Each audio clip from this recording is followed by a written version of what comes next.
ourselves to this an auspicious occasion for all of us, I would like bonke omama balilizele.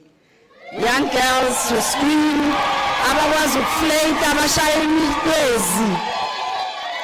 Akhona yiwani okwazi ukuflate la ekhaya. No yiwani nje okwazi ukuflate. Ladies ningangiphoqi. Ala.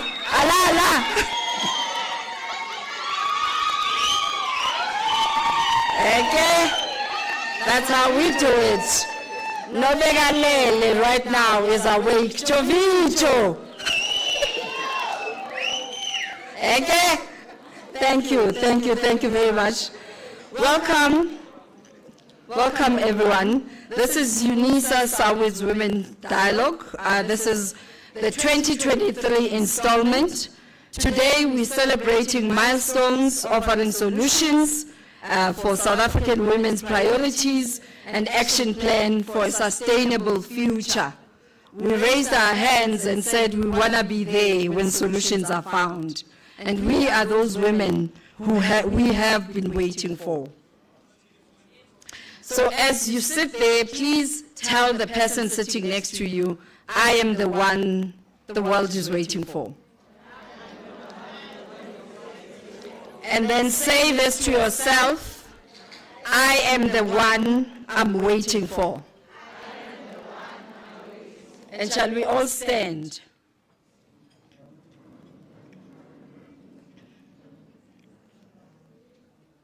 Give yourself a hug. Tell this person that you're hugging right now that so-and-so, don't say so-and-so, your name is not so-and-so. I love you. I appreciate you. You are worthy.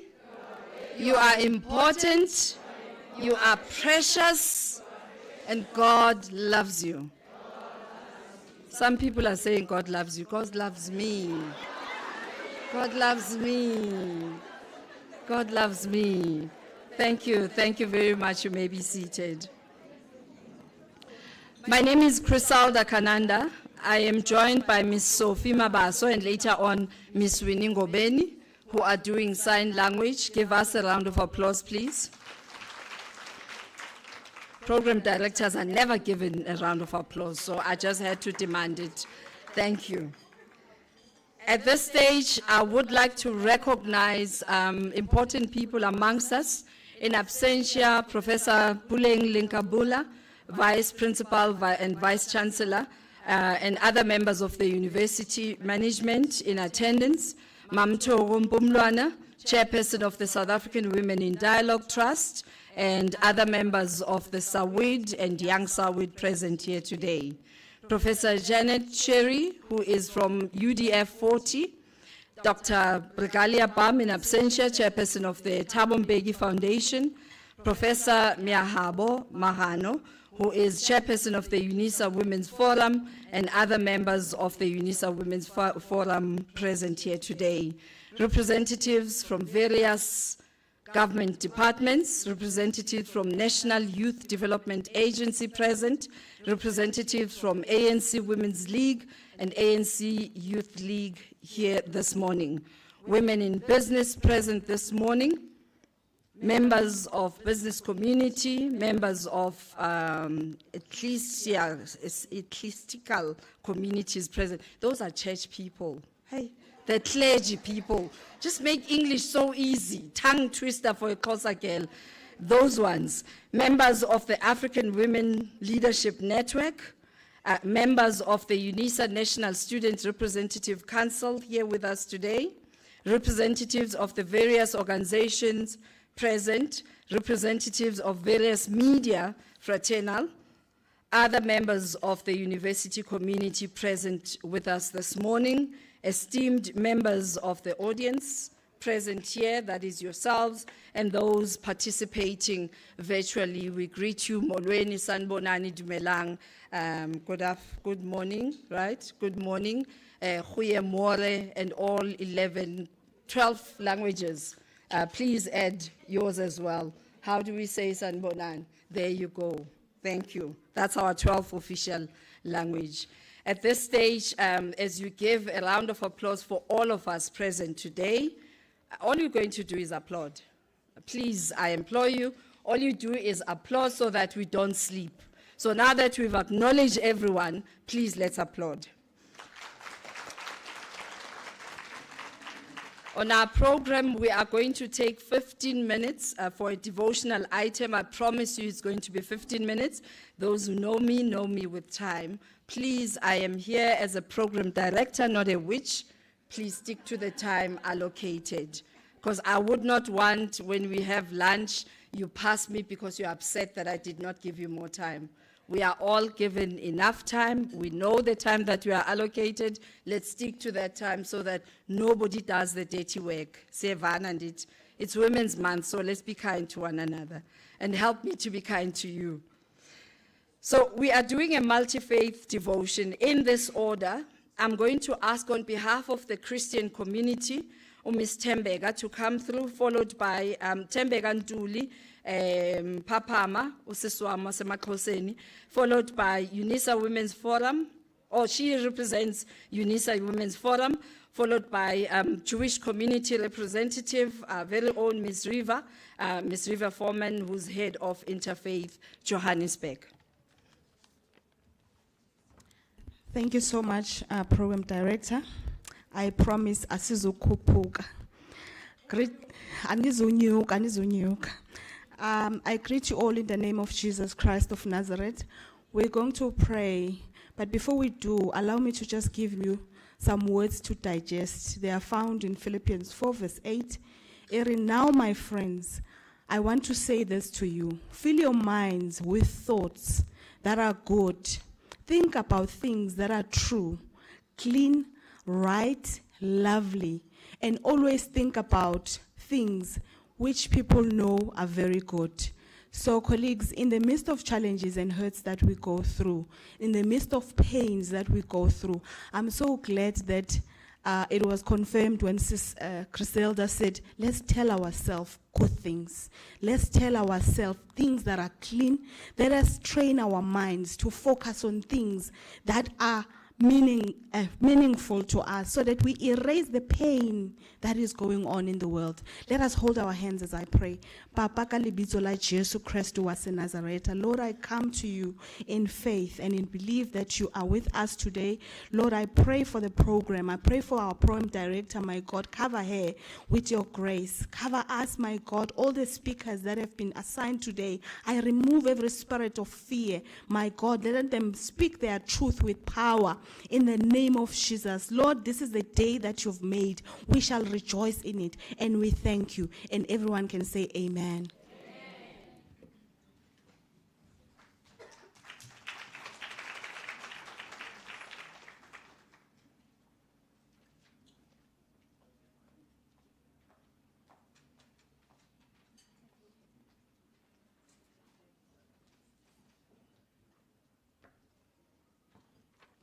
First of all, may I thank you, Madam Speaker, for the honor given to the Jewish community to be with my beautiful South Africans, women and the men, a South Africa that is based on the heart of the Jewish faith and all great faiths with one word, Ubuntu. When I look in your eyes, I do see myself. It is an era, ladies and gentlemen, where we should no longer see differences, be they color, be they religion, or be they sex. We should see each other. Would you please pray with me? Almighty God, we humbly beseech you to bestow your blessings upon the meeting of South African women in dialogue. Today, the 20th occasion on which this forum has convened, women from across the country have come together to discuss solutions and consider an action plan for a sustainable future for South Africa and all those who live in it. May we, gathered here today, be imbued with the wisdom, the courage, the moral insight to realize these worthy goals, and may their deliberations be crowned with success. From the very beginning, the Bible affirms the qualities of women as an essential part they play alongside their partnership with men, with all creation and the world, in building and caring for a better world for tomorrow. In them, in woman, and in all the great leaderships of our faith as Moses, women particularly, I think it's exceptional with the men as well, are instilled with qualities of modesty, kindness, caring, and compassion. You have given women the strength and resilience to continue to strive, even in the darkest times, to fulfill the vital needs and ameliorate, lessen the suffering of those around them. Dear God, may you help to heal our nation, and by bringing the same spirit of love and compassion to the hearts of all who live in our country, irrespective of where they come from. And may I include in that the wonderful, magnificent African nationals we have from our continent with us. May we, with your help, heal our nation by bringing the spirit of love and compassion to the hearts of all who live in it. And may the light of your inspiration show them the way ahead towards bringing peace and healing to our beloved country. In the words of David, your servant, Elohim bikirba baltimot yatzerer, Elohim lifnot boker. God is within her. She will not fall. God will help her at the break of day. And I would like to conclude with the Torah portion we read in our synagogues tonight and tomorrow morning, where I will have each and every one of you in my heart for a prayer.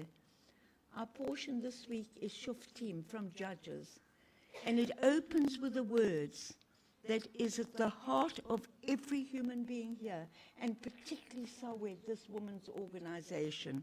It is tzedek, tzedek tedov, justice, justice you shall pursue, so that you may live and prosper in this great land that God has given us. Thank you.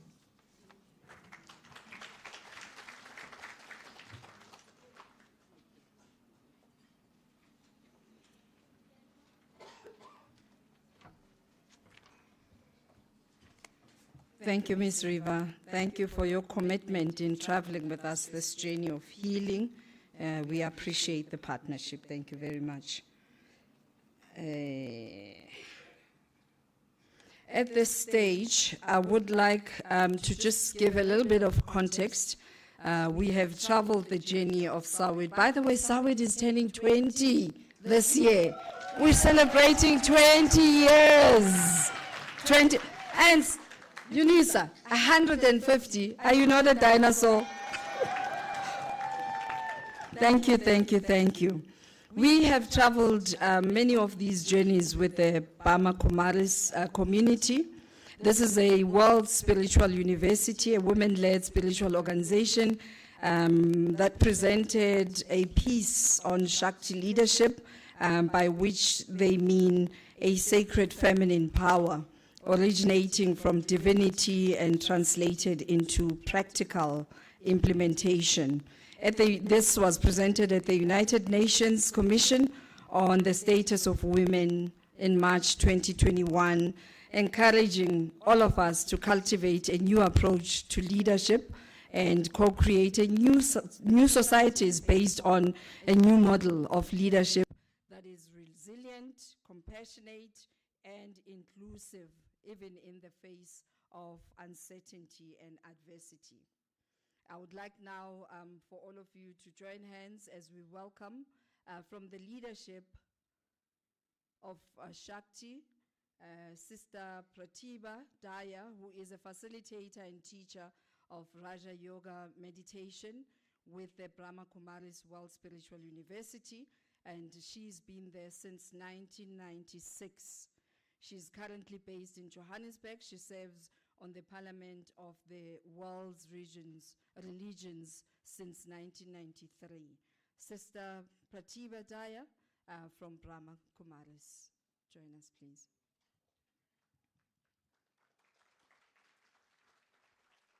She's way too modest. I did say, come and sit at the reserve table. She'd be like, oh, my sister, no, I'm fine.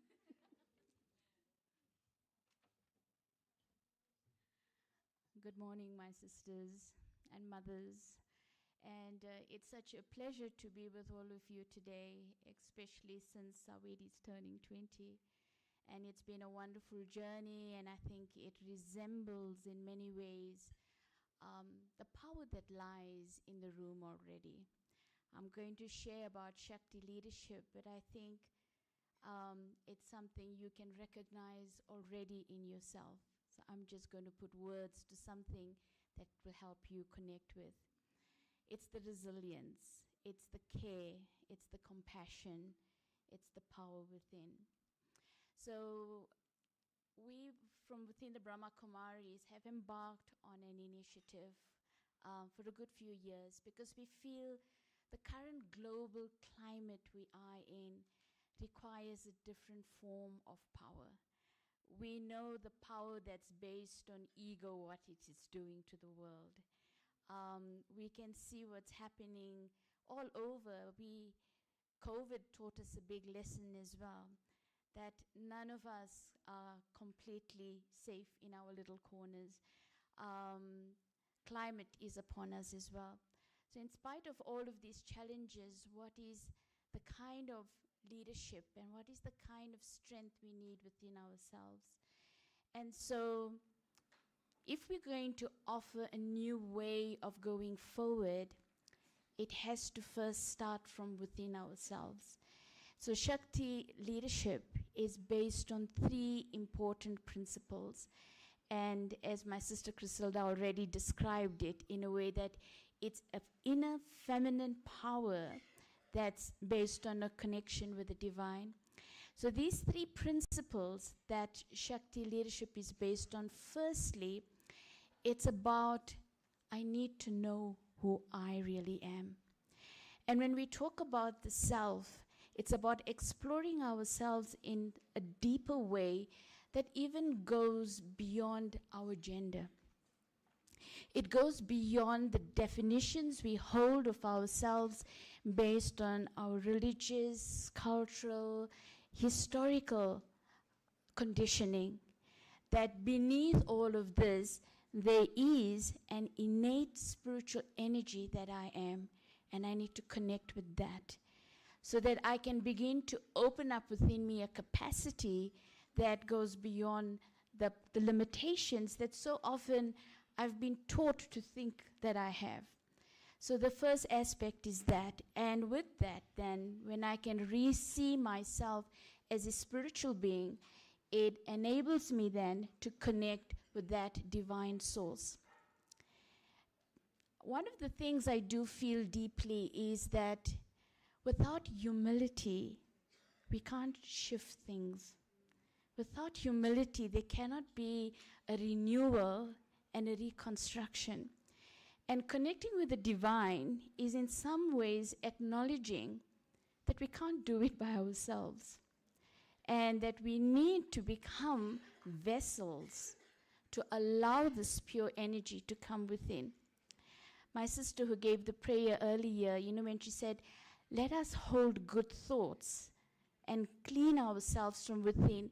Why is that so necessary? Because that enables us to become a vessel that can allow divine energy to work through us. So that's the first principle, that Shakti means that connection with that higher source and allowing that energy to work through me. And we are all instruments for that, each one of us. The second principle is that Shakti is about we and not about I. And I think that's where, as women, we have an advantage. We can work with each other.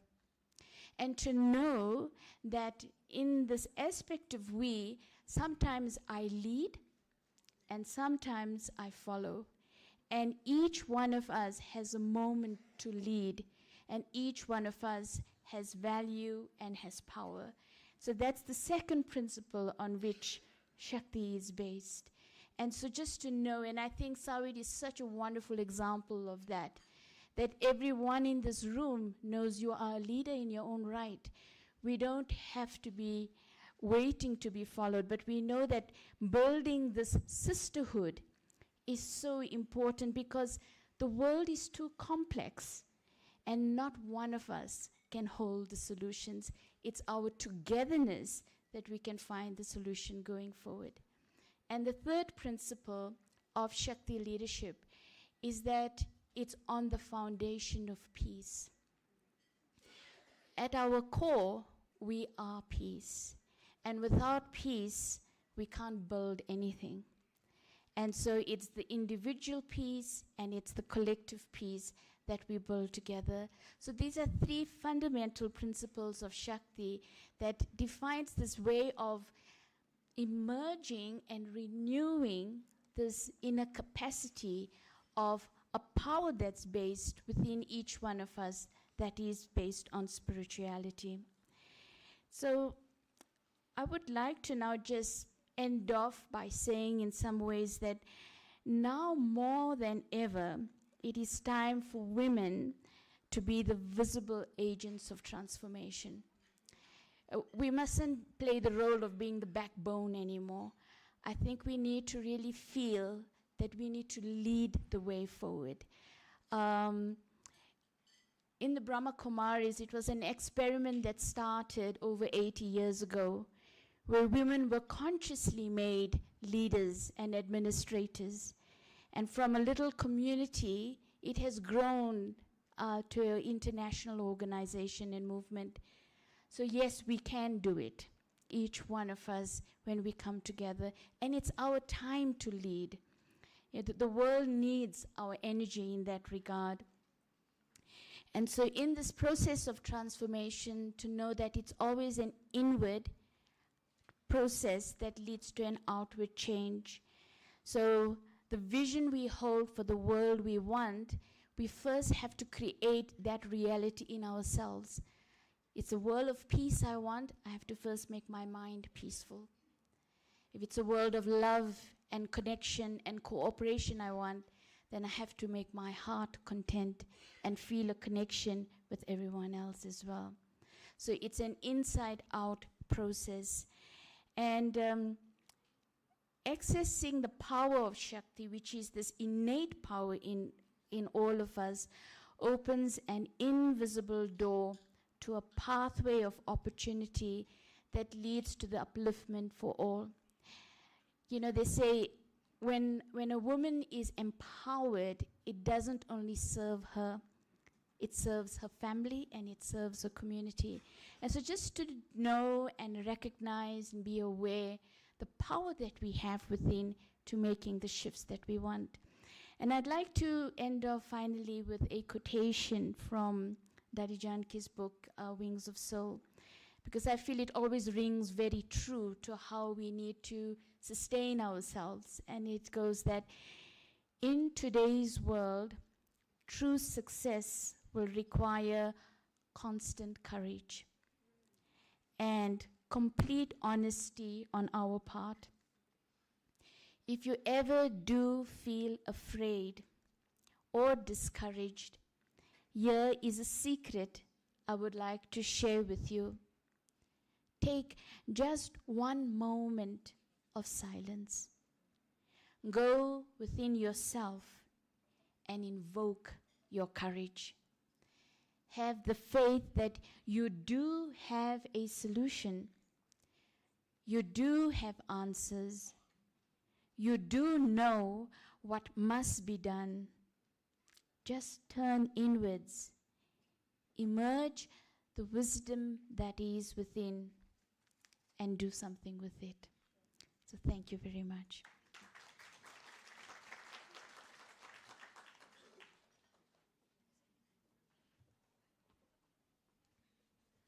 Sure, that was amazing. That was just so amazing. And all of us can connect to this truth and reality. One of the unfortunate realities in our lives is when we go through stuff, we forget to connect to that which we already have within. You know you shouldn't be in that relationship. God gifted us with intuition. It feels wrong. When it feels wrong, indeed it is wrong.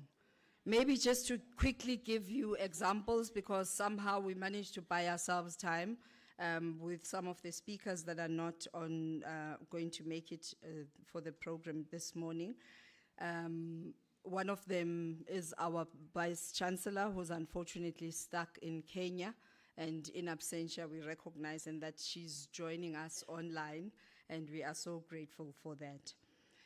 When we talk about these fundamental principles, I'm tempted to just share my personal journey, that when once upon a time I was a street kid, became a teen mom, became HIV positive, became a widow, had a public divorce that was so embarrassing. There comes a time when somebody looks at you and asks, but Crisalda, how do you keep looking this beautiful? It's because I channeled this energy, my sister, Bratiba, to knowing that nothing happens to me. It all happens through me for greater good of society. Once I make it about myself, I become bitter, and I hurt, and a hurt person hurt others. So the day I recognize that everything happens for the divinity of greater good, that God is achieving things through me.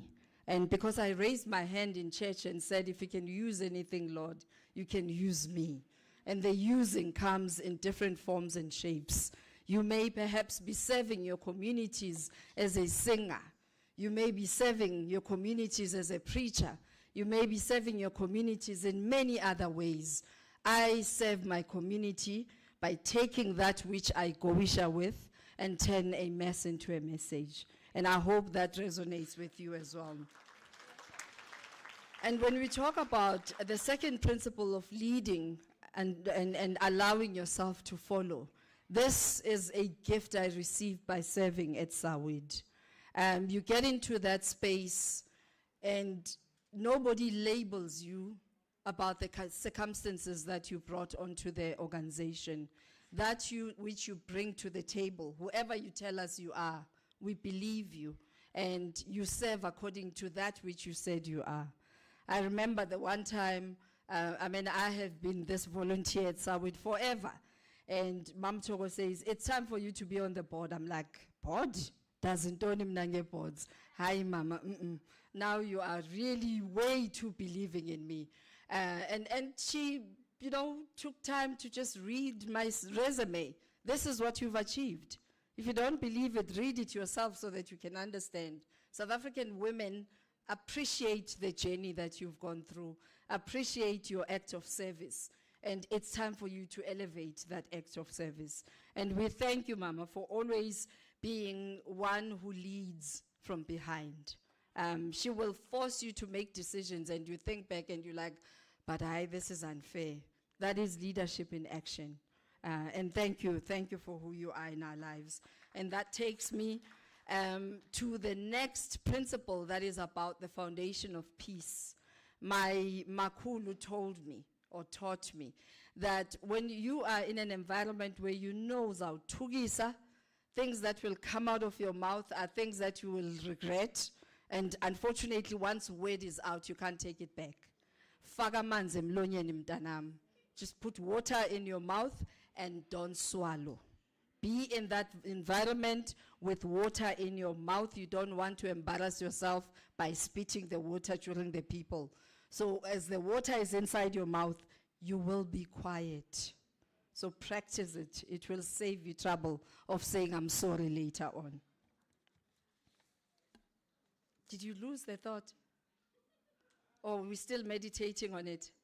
Say, right? Because when you have water in your mouth, you can't say zip. It will shut you up. Because some of the things we say with our mouths, So we move now to the next agenda item. We are going to invite Sawid's 20-year celebration lead, who's going to take us through a journey on what it is that we have planned, where we're from, and what we're hoping to achieve through the 20-year celebration. She's a gender and social justice activist. Her profile is Googleable, so we just took snippets, and has been chairperson and member of the various boards. She is co-founder member of the Black Consciousness Movement, BCM, alongside our great late icon, Steve Biko, and involved in political activism and promotion of the BCM, that is the Black Consciousness Movement. And this was in the 70s. She was, until a few years ago, the deputy chairperson of the Commission on Gender Equality, a role she did in a very sterling, feminine, excellent way. And we remain so proud. Thoko Mpumlwana, Sawid's deputy chairperson. Hela makhosikazi soze asoze aphela mandla leli lizwe hela makhosikazi soze asoze aphela mandla asoze aphela mandla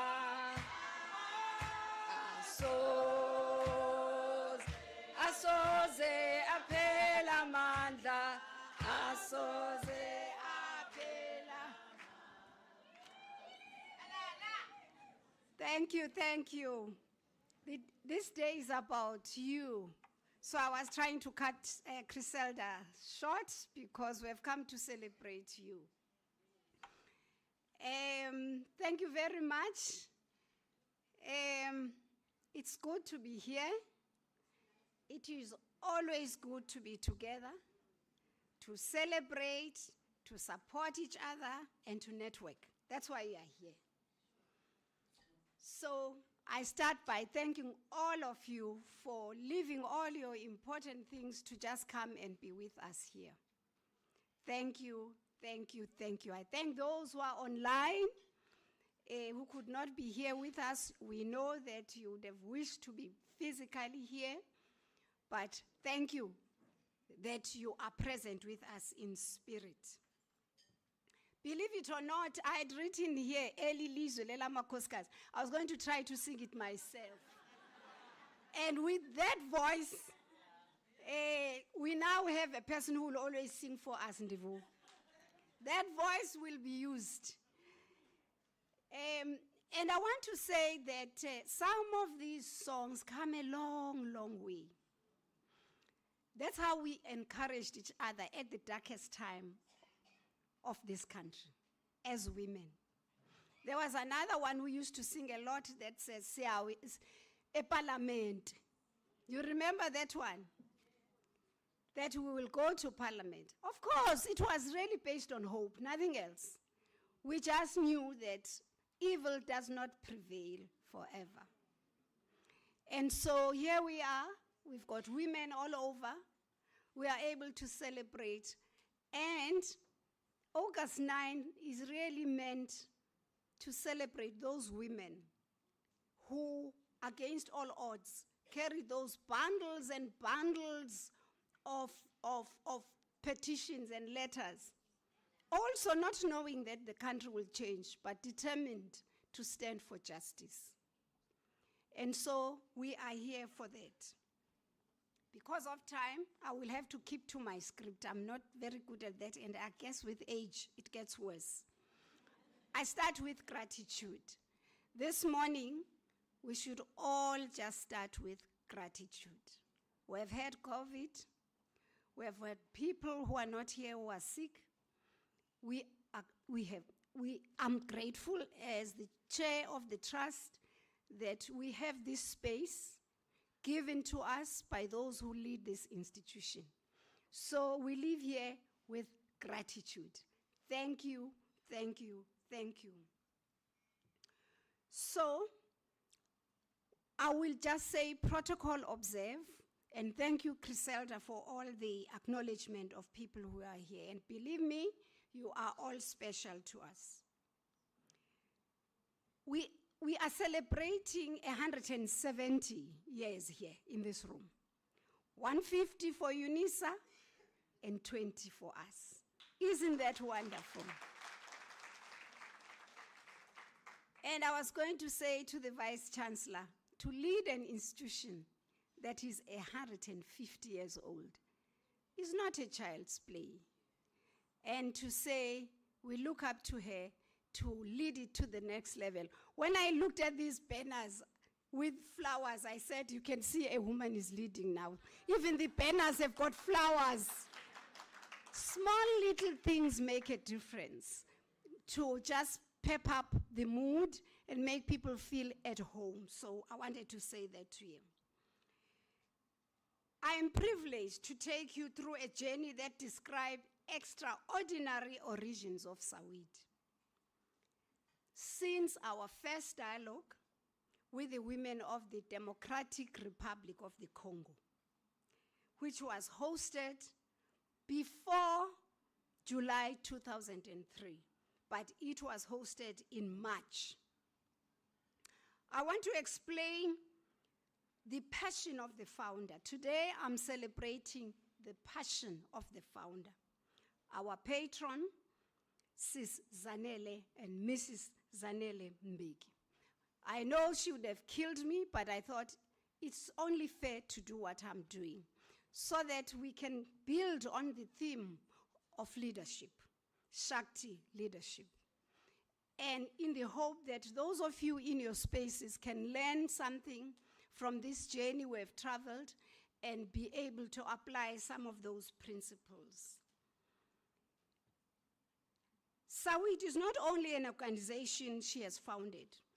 She is also a founder of an older sister and benefactor, Women's Development Trust, which Dr. Bam refers to as our elder sister that is more financially blessed than us. But you know what? We benefit from that. It's like a sibling who's got more than you do have. When you go to them, you eat, you get better food than the food you have, so you visit more often. That's what WDB is to us.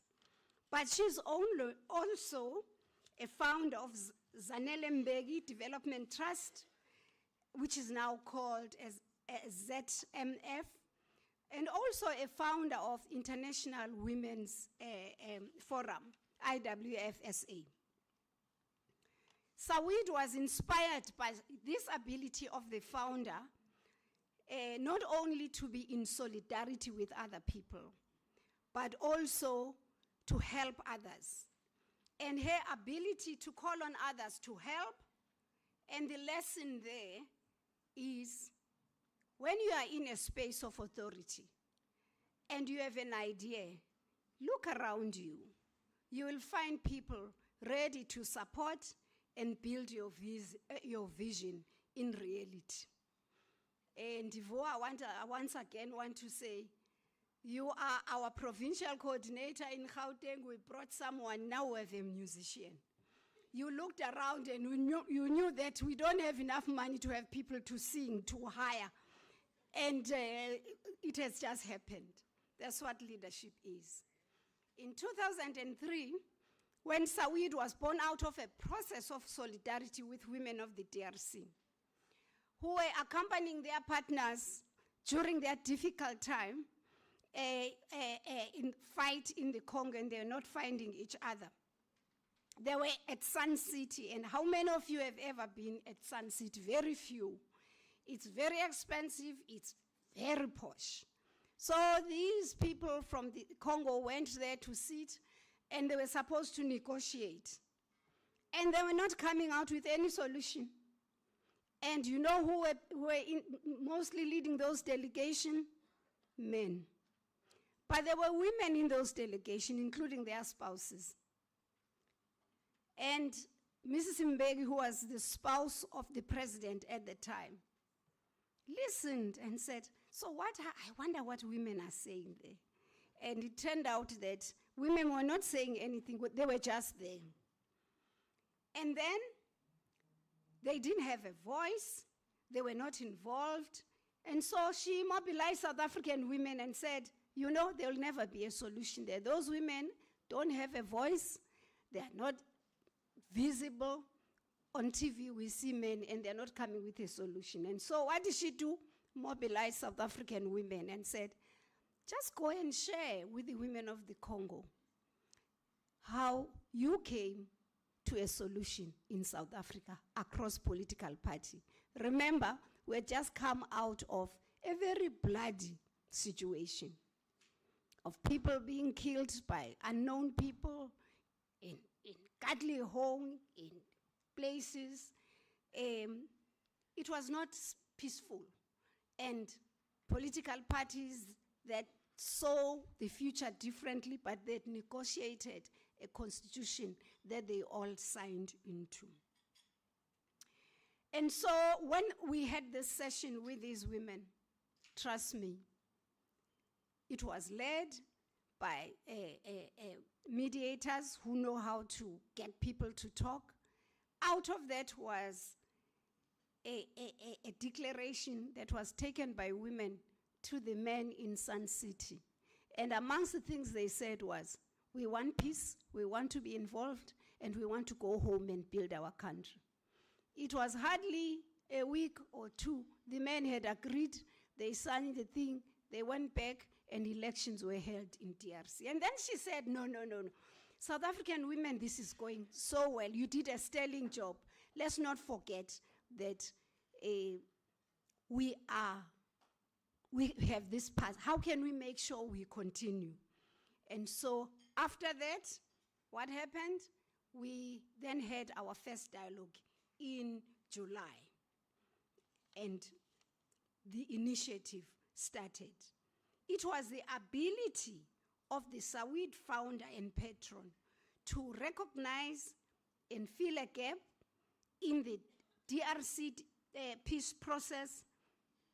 And then she said, there is a gap here, but also in South Africa there is a gap. There is no platform where women are just together. Another lesson, think into the future.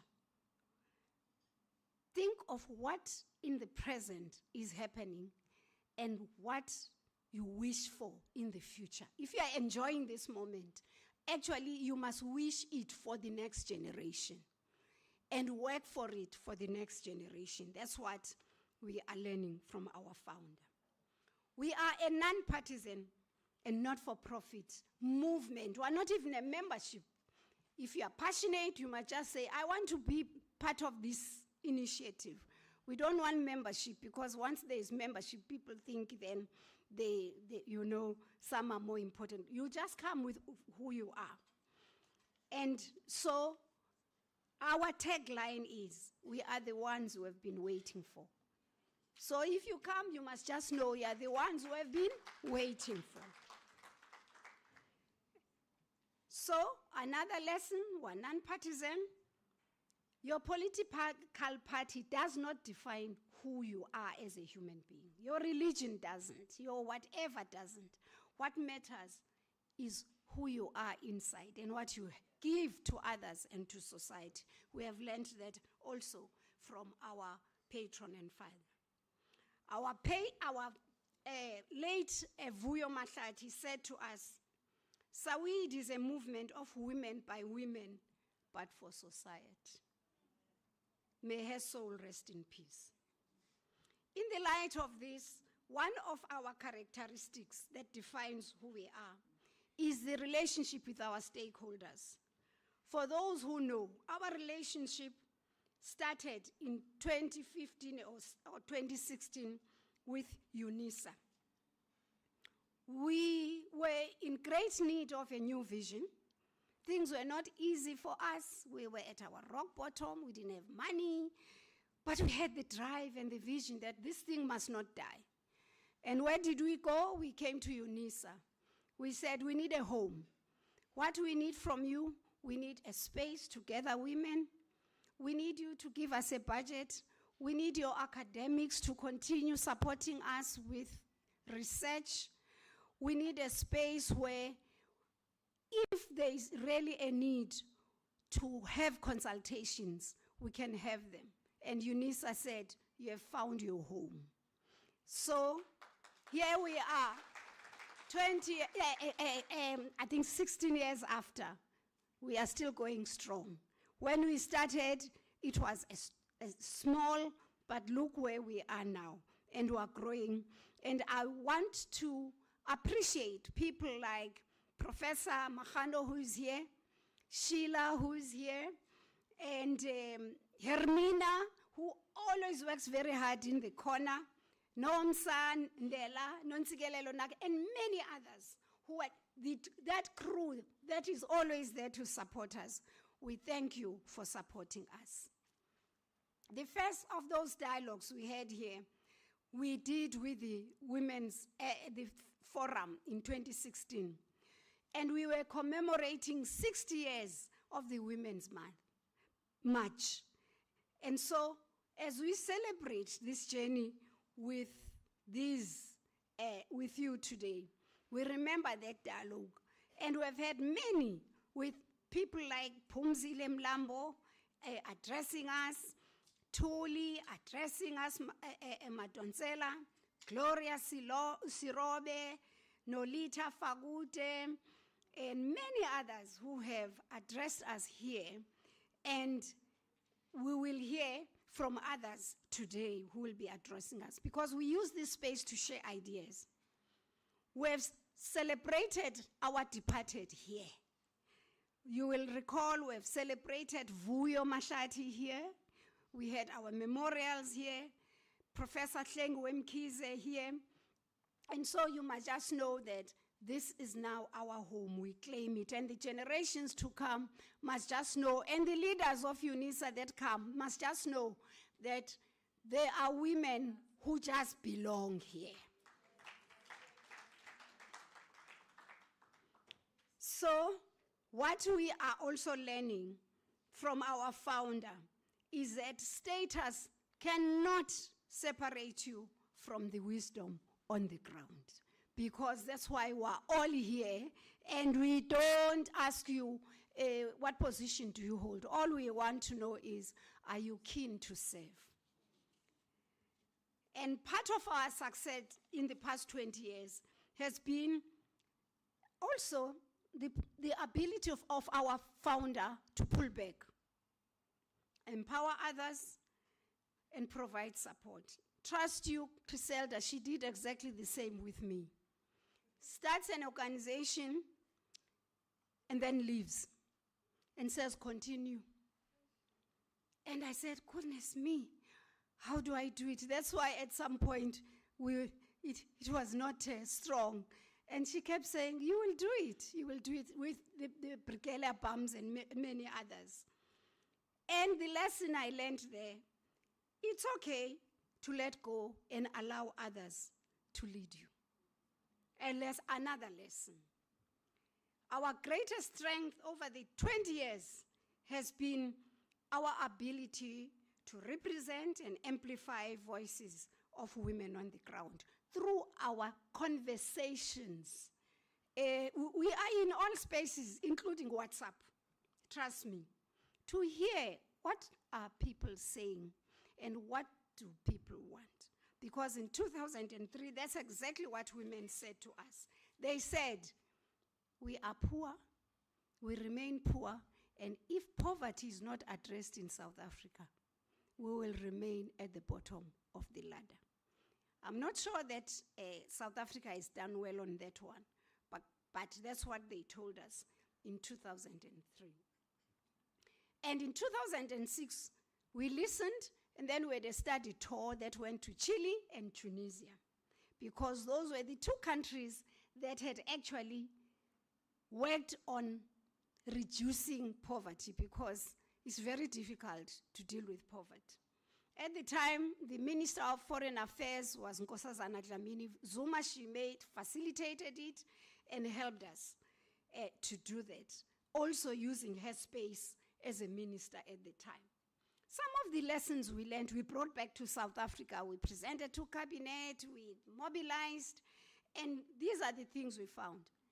You must focus on women if you're focusing on women. Gender mainstreaming is okay, but people will say, well, gender mainstreaming, and then they bring men and not focus on women. So we came back and said, let's have a women's ministry to focus research on women, a focus on women, force as a government department to focus on women and to be clear on where they are taking women of this country. 2, have a planning structure, hence the National Planning Commission. 3, government departments must work together. And so all these were taken by Sawid, and they were accepted by government, and we are grateful for that. We must say, we continue to do that through policy inputs.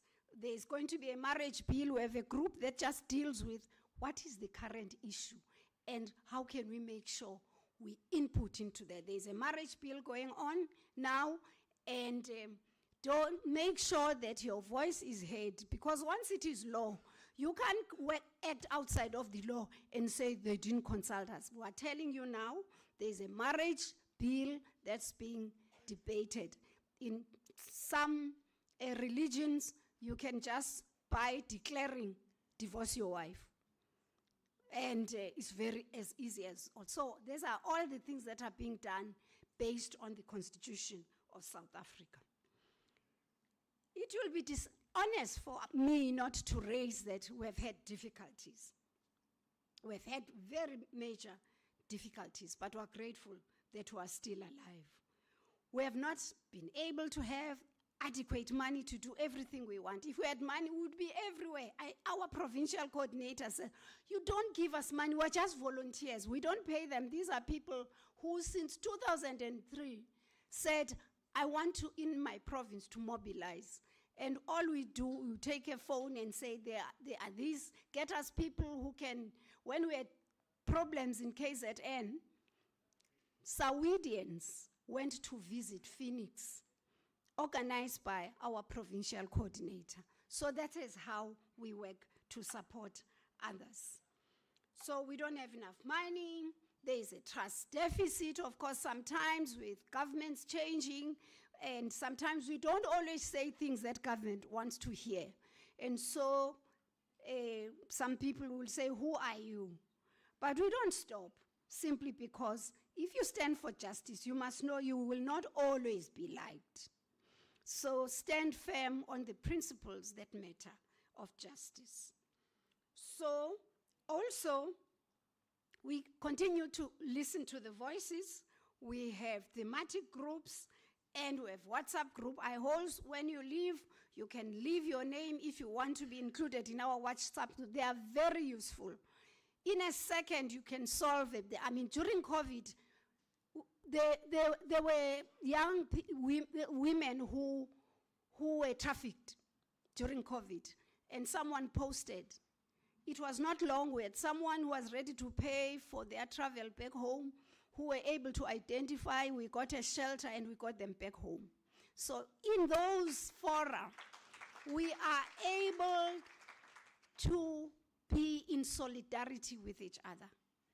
And we are able also, there are people who are connected to government, to local government, to religious leaders, to traditional leaders. There are lots of people in those spaces who can help.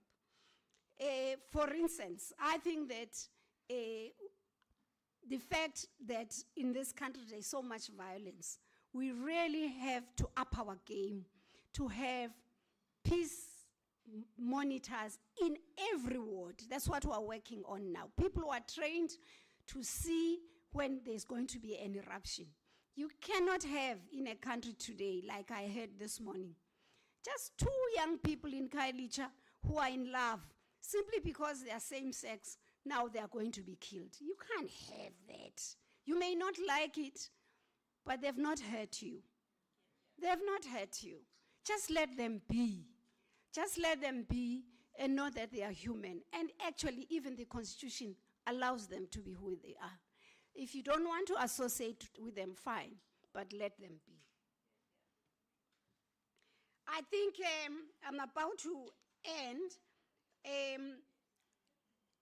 We have celebrated our departed through a calendar.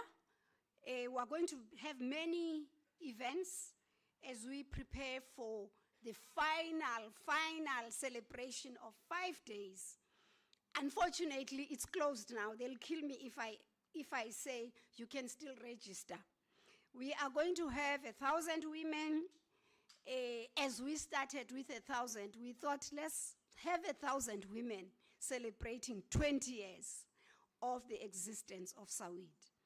And we have had sessions with young people, we have had sessions with elders, we are going to try and have sessions with business people, and we'll have almost 26 training sessions, exhibitions, people speaking to us, healing, which is very core to our work, healing sessions in that event.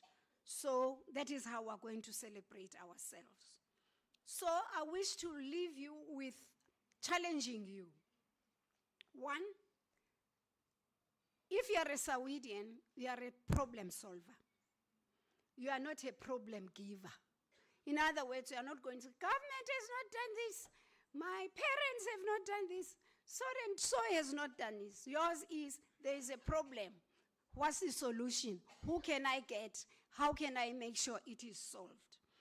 We want you to be agents of development in this country. 2, ensuring productive self-reliance of all women. I was talking to Sheila this morning, who says she's working with the elderly in Alex. And I said, that's the way to go. How can Sawidians assist in that project? Peace, we need peace volunteers. This is a voluntary organization. Don't come if you think you will get money.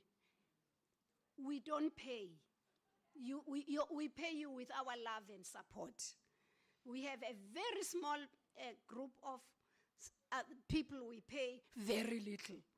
But they do so much, we get embarrassed. But they are Sawidians. So we urge you, in your family, in your community, in your decision-making spaces, help to transform. We want to build families that build citizens of the next generation. There's a bit of a dislocation at family level, and no amount of work up here, if families are not solid, it won't work. Let's have solid family. By family, people who share space. When the little ones grow up, they must get values, they must get self-reliance, these principles I was talking about. Join us in this journey, and we promise you that we will celebrate your success with you in whatever initiative you have. Let's hold hands and we celebrate the journey we have traveled. And thank you to all of you. I see Ntlantla, Njanja, Ned, she was with us at the beginning. There's Kelly, there are so many people still ask, where is Sawid? And I tell them, it's there because we are still there. That's how we are. It's there because we are still alive. And thank you to all of you for coming today. Bless you all.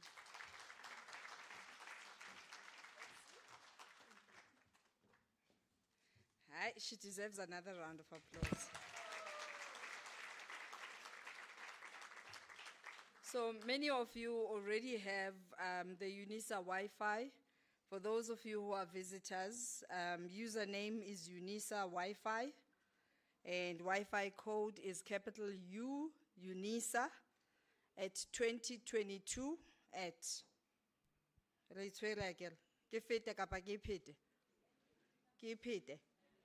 It's Unisa, capital U, Unisa, at 2022 at. just the @ sign. And the username is Unisa Staff Wi-Fi. Staff for today.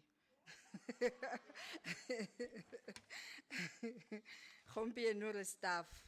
And this is for the purpose, not Yahoo downloader pornography, please, Kyakopa, but it's for the purpose of telling the world that we are here celebrating 170 years worth celebrating. Thank you very much. And I would like now to move to call upon Prof, who's going to speak not only on her behalf, the video will do the talking for her, but she will be speaking on behalf of our Vice-Chancellor. We do have a message from our principal, our mother. Prof, where do I start with your profile? But I need you to sit and allow me to introduce to us this great journey. And I know this is an abridged one. Next, by the way. Now we know. Professor is she's a full professor in Department of Psychology of Education at the University of South Africa, where we are, specializing in psychology of education with a passion for teacher education. Professor spent 22 years as a high school teacher, once a teacher, always a teacher, and she was head of department and deputy principal. Professor supervises masters and doctoral students. In addition, she mentors postdoctoral fellows and junior academic staff members. Currently, she is leading a research project in correctional centers in South Africa, and hopefully will move from just being prison cells to correction facilities. She is passionate about community engagement, and was the recipient of the Women of the Year Award in 2014 for community service at UNISA. She was chairperson of Education Association of South Africa and serves as the chair of the UNISA Women's Forum, a stakeholder whom we appreciate dearly, who fights tooth and nail for us. Professor, we appreciate you so much, Professor Miahabo Mahano, who's chairperson of the UNISA Women's Forum.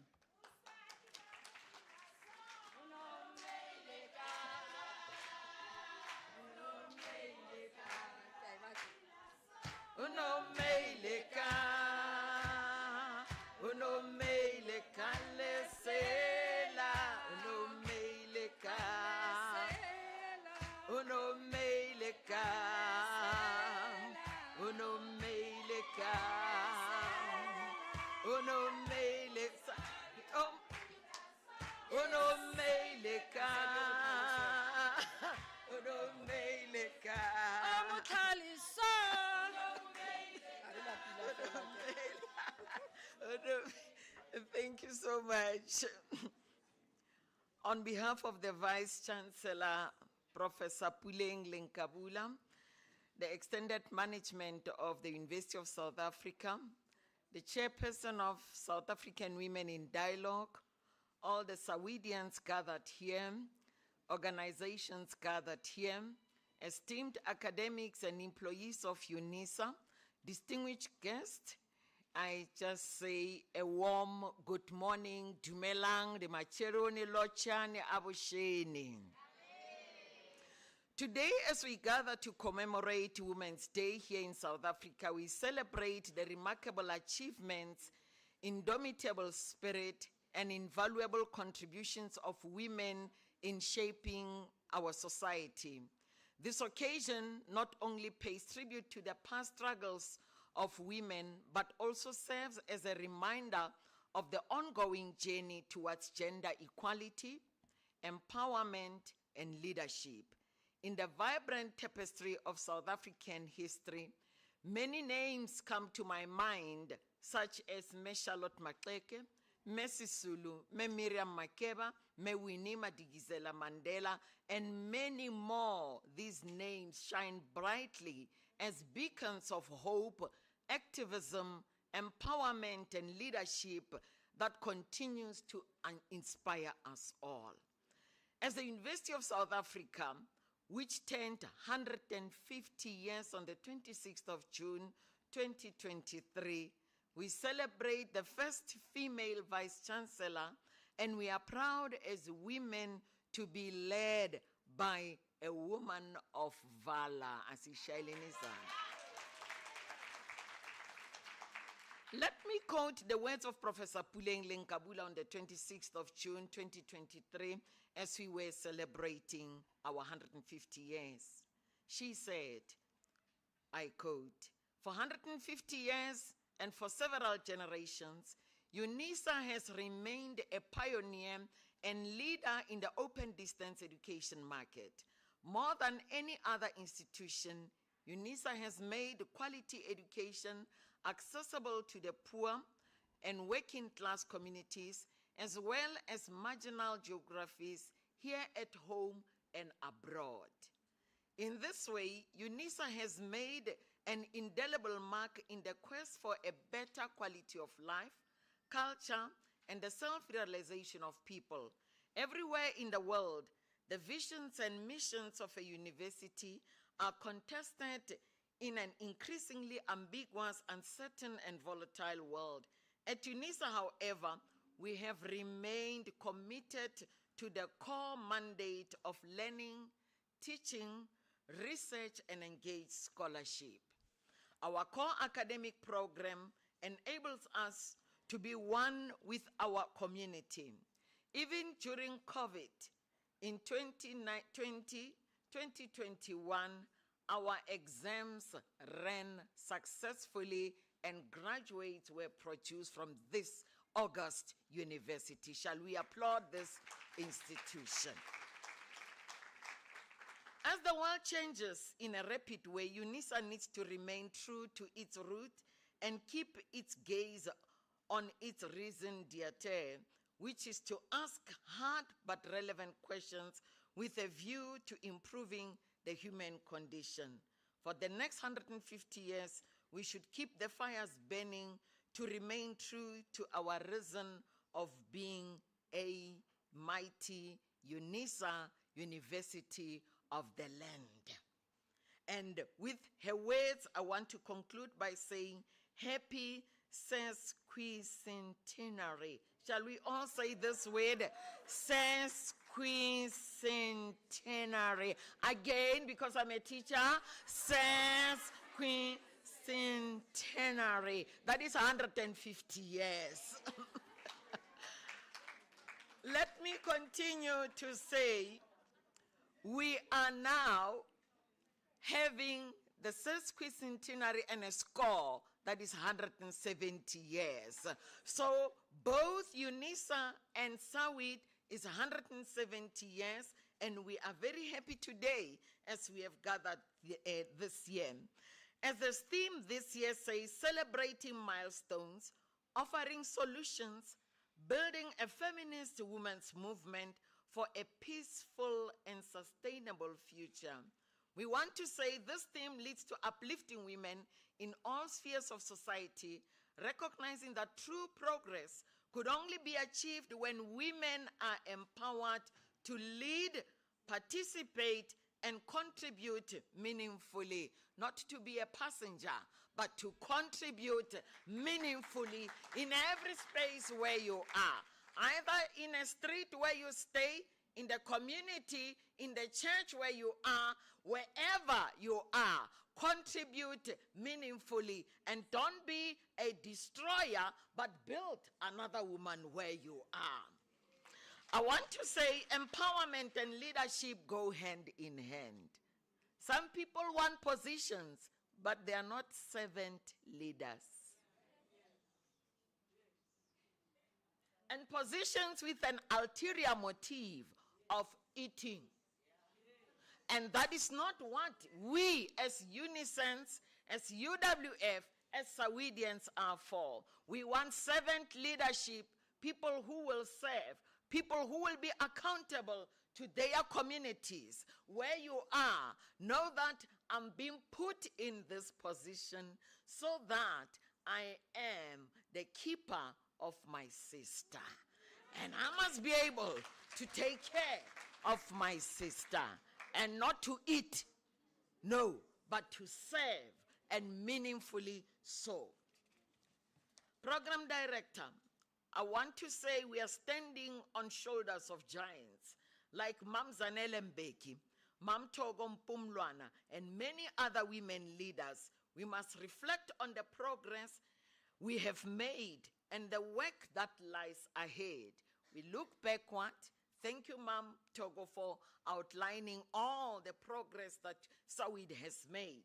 And now we have a journey of saying 171 years as Unisa and Sawid, what are we going to do next year? Women's empowerment and gender equality are not isolated goals, but integral components of a just and equitable society. Let's occur together as equal partners, as equal women.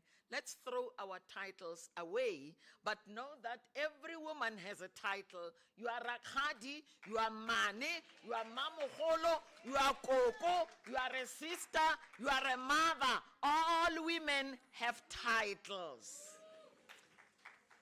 Now, as I look in this hallowed institution of Unisa, we took Sawid on board to say from 2016, when the MOU was signed, it was, let's walk the path together. Let us be involved in all the projects. Let's support one another with wisdom, with intellect, with our hands. Let us walk this path together. And we are continuing, forging ahead. And let us celebrate the strides we have made and acknowledge the work that remains. As academics, researchers, and thought leaders, we have a unique responsibility to shape narratives, challenge the norms, and advance knowledge that promotes women's rights and leadership. Let us harness the power of education to foster a more inclusive and just society. Just like Feroza Adams, of tomorrow's, we must strive for a better mark in future. I want to quote from the book written by Me Gelima Dumezulu, who is here, who is talking about the cooperatives. The cooperatives are like Vuguzenzele in our communities. Shall you be on your feet, Mama, so that they can buy your book? The book that she has written is actually women empowerment, and not to rely on men who will abuse you because you are unemployed. In that book, she is outlining the small way of improving the economy, whether you are in a township or in any other society. Women are very good in forming cooperatives. In Sesotho or Sizulu, Stokfele, coming together and rising, whether you were born in a poor family or what. So I want to say, as women forging ahead with our 171 Unisa plus Sawid, we are going to wake up and do things on our own. I want to call the women last week who missed their hours, and the video will play. It's only a 6 minute. Shall all these women come quickly to the stage? They know themselves. These women are resilient women of Unisa. They are also UWF members and Sawid members. They are none other than Dikoba Eva. Shall you be on your feet? Come forward. Melista Sasa, come forward. Me Andronika Mohale, come forward. Dr. Antonia Makina, come forward. Dr. Alice Foramu Kuzangwe, come forward. As we were celebrating women last week, they were not here. I want us to applaud them. Mam Thoko, come and let's give them their award.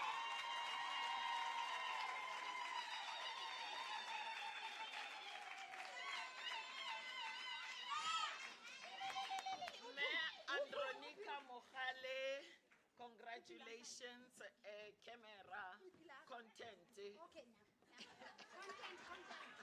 Content.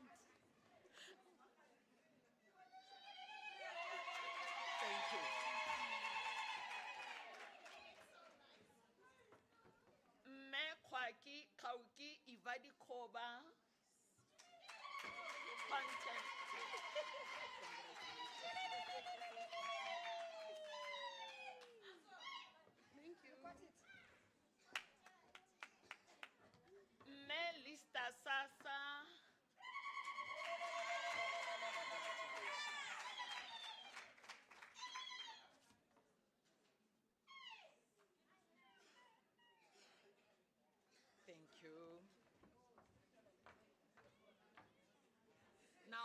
the women that came before, they got their awards in customer service batupele. They are our cleaning staff, and they clean.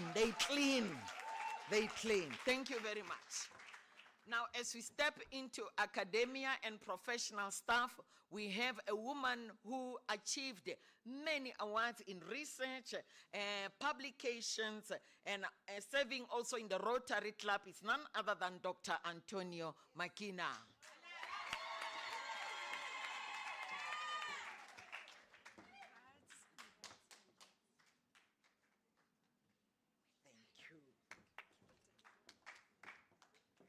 And at the helm of the university, here is a woman who got an award in Courage in Adversity. She is currently in the Department of Administration and Registration. She served for many years in the division which is dealing with curriculum accreditation to ensure that our qualifications are accredited with SAQA. It's none other than Dr. Alice Fora Mukuzangwe.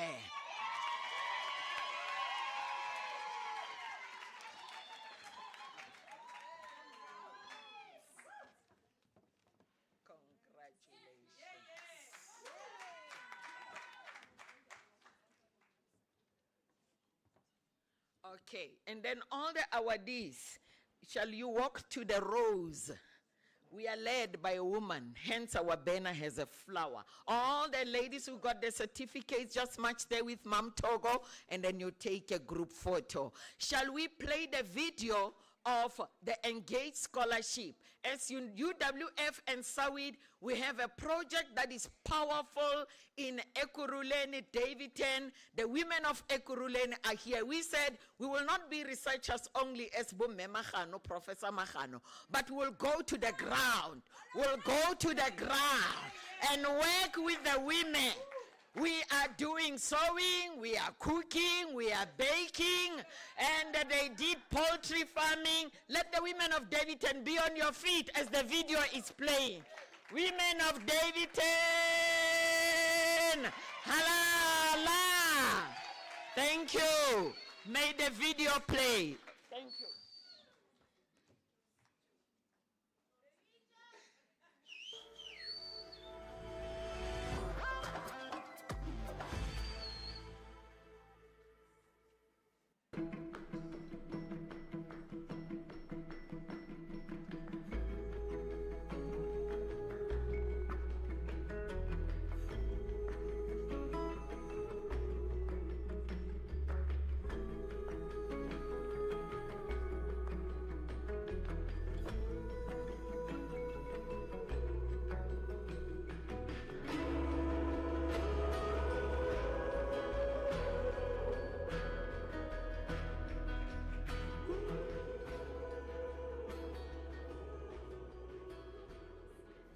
In the spirit of pivoting engaged scholarship and global impact, UNISA's Engaged Scholarship seeks to make a mark on the communities close to its various regional service centers by transferring knowledge and skills and empowering communities in the different regions. Conceptualized in 2021 and led by the chairperson, Professor M.D. Magano, the project received ethical clearance. Following this, a collaborative undertaking was formed to empower women, consisting of the UNISA Women's Forum, the South African Women in Dialogue, Chance to Advance, the College of Agriculture and Environmental Sciences, the College of Science, Engineering and Technology, and the various regional centers. The implementation of this engaged scholarship is in line with UNISA principles and also with UNISA's vision towards the African University in the service of humanity. The project started in 2021 in the Ekurhuleni region of Gauteng province. Women near the center attended computer literacy training made possible by the College of Science, Engineering and Technology, as well as the nutrition and food safety workshop and sewing classes facilitated by academic staff from the Department of Life and Consumer Sciences in the College of Agriculture and Environmental Sciences. Building on the success of the workshops in 2021, the activities expanded in 2022 and the following deliverables were offered. The College of Agriculture and Environmental Sciences presented online classes in organic farming, pest and disease control, and nutrition-safe food handling, as well as on-site training in nutrition and food safety, hospitality, gardening and sewing. The South African Women in Dialogue offered sewing lessons and training in entrepreneurship. Training in basic computer skills was given by the College of Science, Engineering and Technology, and a series of various useful online lessons was offered by Chance to Advance. The events of 2022 culminated in an auspicious certificate award ceremony held in September, where participants were awarded certificates of attendance for their involvement in the lessons.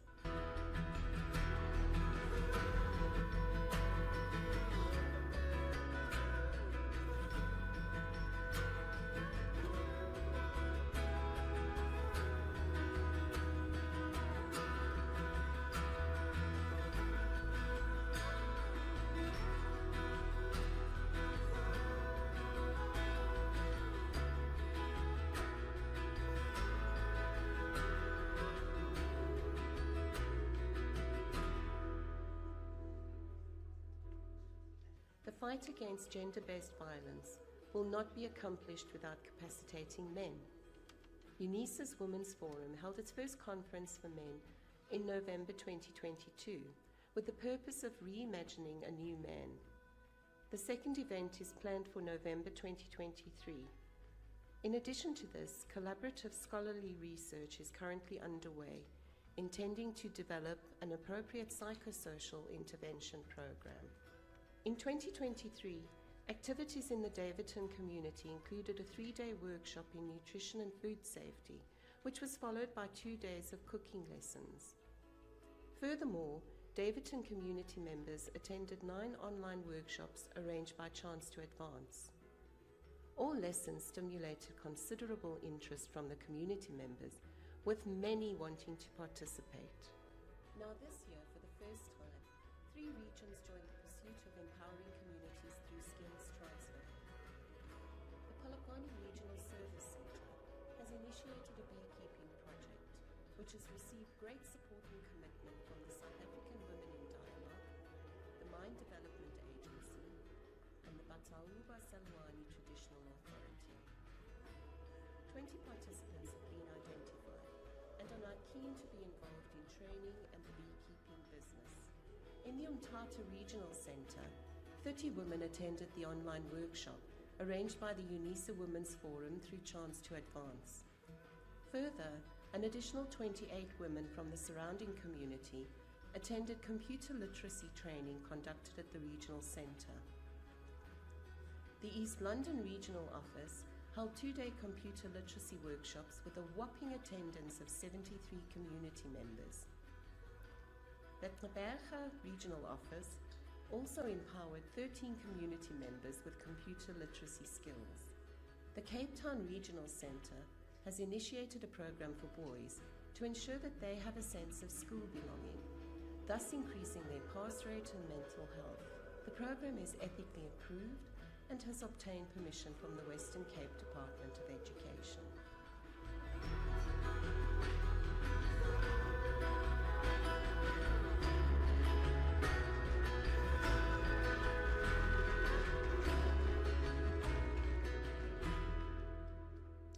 Thank you. Another round of applause, please. Prof. Mahano, you and your team are doing sterling work. Davidton, shout out to you. Thank you very much.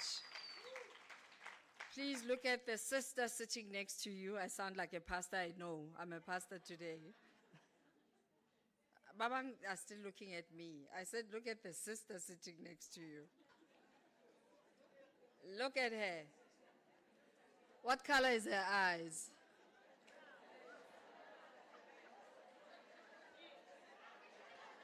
Umubila, ne? Tell her. Tell her, I am your keeper. I am your keeper. I am your keeper. I am your sister. I see you. I hear you. You are enough. And I love you. Baba ngabacho. Yes. The ones who felt the message sealed the message with a hug. Those of you who were just saying words, it showed from where I'm standing. But it takes practice. We need to practice what we're preaching. We are about women for women. Let's act like it. Because for every crying woman, there's a laughing sister. It's got to end with us. Because we are the ones we've been waiting for. As we move right along to our keynote address, she said, your profile that you guys wrote is way too long. Just read this simplified one. I'm okay with it. That's when a woman knows who she is. She doesn't need a profile to describe her. And it helps that she is Googleable. She's an eco-socialist, feminist, activist, scholar. Like activist erutailing. I just had to summarize it. Activist efundile. That's what she is. A professor of development studies at the Nelson Mandela University. Today, she's representing the memory of United Democratic Front 40, which she joined as a young woman 40 years ago. And this is what put her on her path for activism. And she says Spaghetti, who was her boyfriend at the time, in 1979, told her about the actions that he had taken in the 40 and Moni's boycott. Oh, this is the spaghetti. The Fetis and Moni's spaghetti. All right. So her boyfriend at the time told her about the story of Fetis and Moni's. This is what happens when you receive something to read on the day on stage. And I hope all of you note that when your program director requests your profile in advance, it's so that they read through, that they don't fluff on stage. A lesson for all of us. Because this is a beautiful story, and I would not want to have messed it up.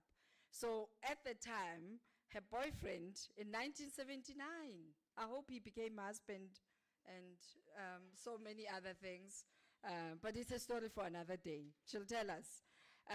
He had taken in the Fetis and Moni's boycott to recognize black trade unions.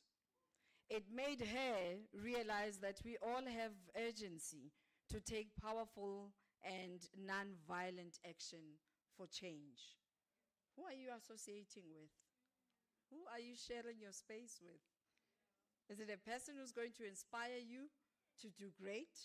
Is it a person who's going to awaken the activist in you? Or is it a person who's just there to take out of you? Whether the relationship survived or not, wherever she shared space, she remembers his contribution to her journey, to her activism. Pay attention to who you associate with. And that, ladies and gentlemen, a few good men, because it's about ladies today, is Professor Janet Sherry, who is UDF 40 representative, and she's here to give us a keynote. I think we deserve an applause that is followed by Unination and some flaitinyana and some young women going, yes. There you go. Thank you. Thank you, my sister.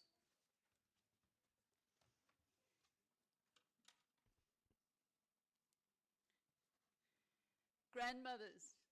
Who's a grandmother here? Mothers. Sisters. Daughters. I'm sure everybody falls into one of those categories. Everybody who's female. I'm not including the men in my welcome, but thank you. I'm honored to be asked to speak here, and I can also address you as Sawidians, which is a new term for me. I hope you'll include me in your company as a Sawidian. Just on the introduction, I just wanted to say the Fatties and Monies boycott in 1979 was one of the very first consumer boycotts that we were involved with as young activists. And it was very powerful because, you know, it's very easy to not buy a particular product of spaghetti. If you're a woman and going to the shop, you can buy something else. You can buy rice, you can buy a different kind of spaghetti. So that boycott itself was very, very effective, and it proved to me how women could take action in a way which is non-violent but is direct. It's non-violent, direct action. And my boyfriend told me about an even more militant action which they took, which I'll give you a little description of it. It's called a till jam. I don't know if have any of you come across a till jam. You can use this to really be disruptive in your action if you want to. It's where you go into a shop and you put the product that you are wanting to expose the producers of. It can be the company if it's on strike or anything like that, in your trolley. And you go, preferably on a Friday afternoon, with another group of women to the different tills in the shop. And you queue up and you unload your trolley, and then you say, I can't buy this, I can't pay for this. This product is wrong. The manager of this company is discriminating against women, is being cruel to employees. You disrupt the whole shop. It's completely non-violent. You don't destroy anything, but everybody knows what you're talking about. The management comes rushing, they start shouting at you, you start explaining why you're doing this. What is wrong with this product? Anyway, that was that simple action that my boyfriend engaged in and told me about was what led me to become involved. And it was just something that I thought I should expand on. I wasn't planning to tell you that story.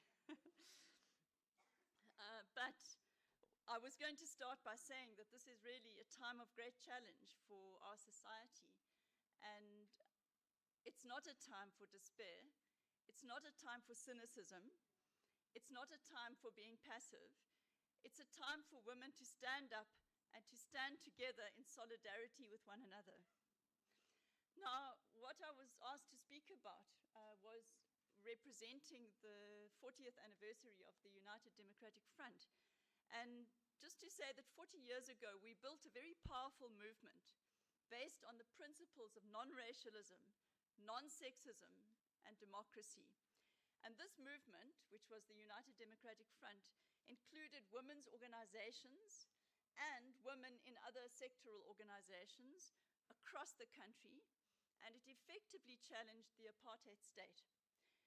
Now, that movement not only rendered apartheid unworkable, which is a negative thing, it put forward a vision of the kind of society that we desired. And more than just a vision, in our practice, we began to build that society. In Mahatma Gandhi's words, to be the change that we wanted to see. So this is on Sunday is the commemoration of the 40th anniversary of the formation of the UDF. And I want to try just to draw a few lessons from that moment in our history to see how we can build an active and united citizenry to create the kind of society that we so desperately need in South Africa. So I'm sure I don't need to explain to this audience the problems that we need to address.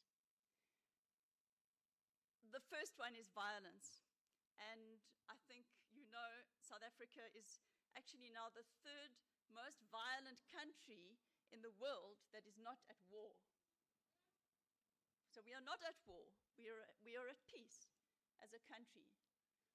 But the levels of violence are just unacceptably high.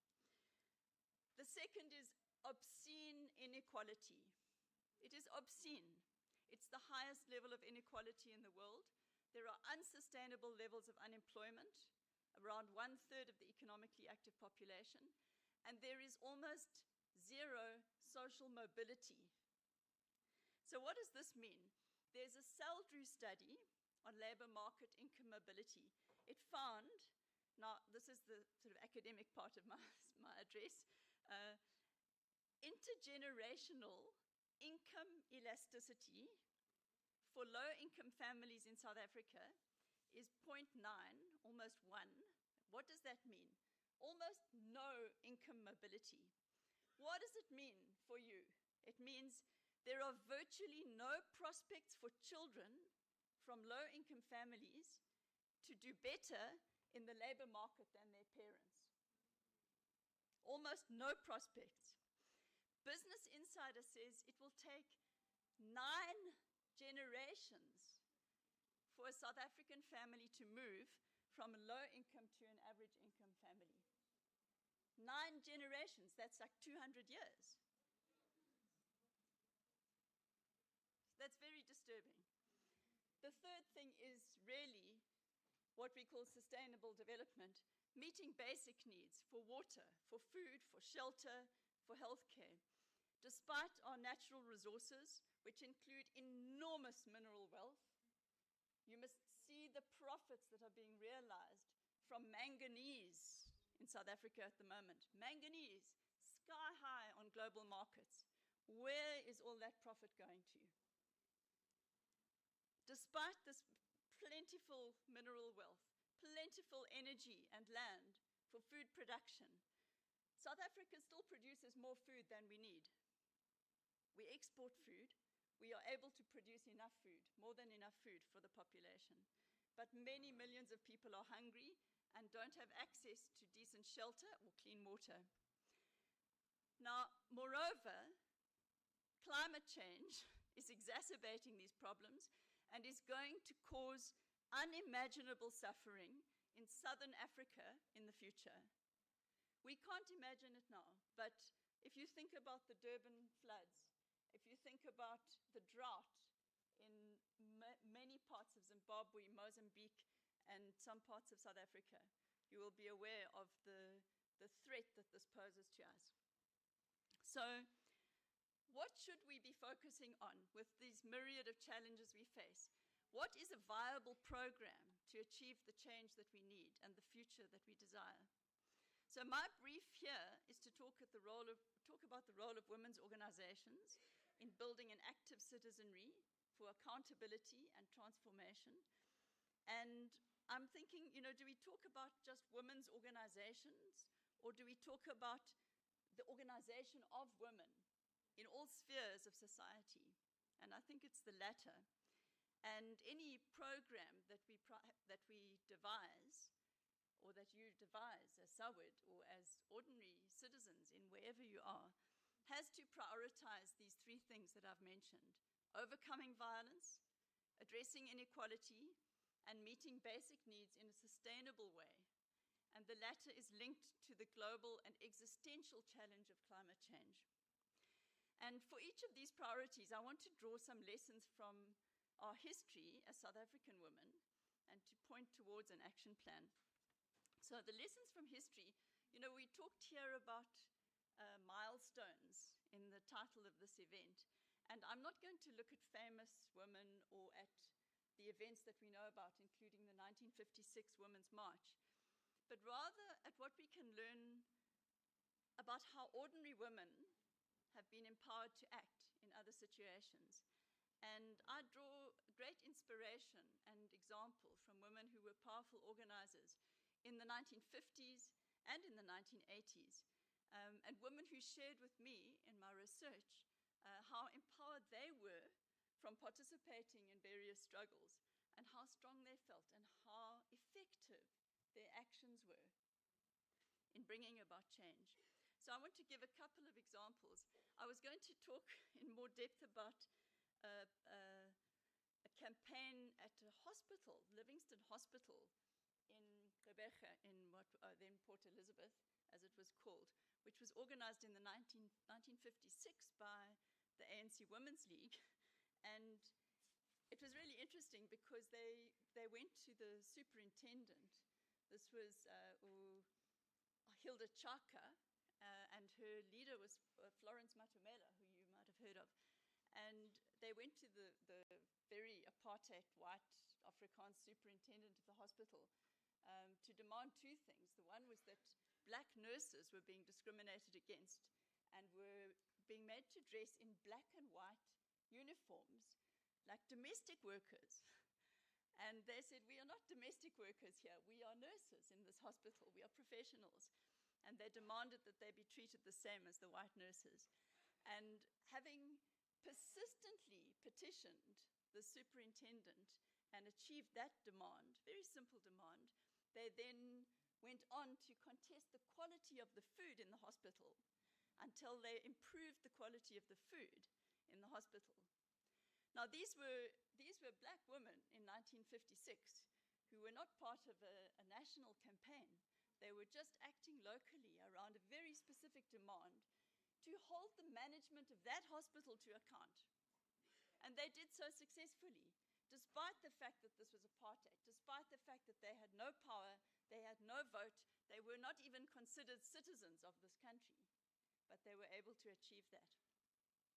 So I'm going to jump next to the 1980s, to the period of the United Democratic Front, and just give you two short examples there.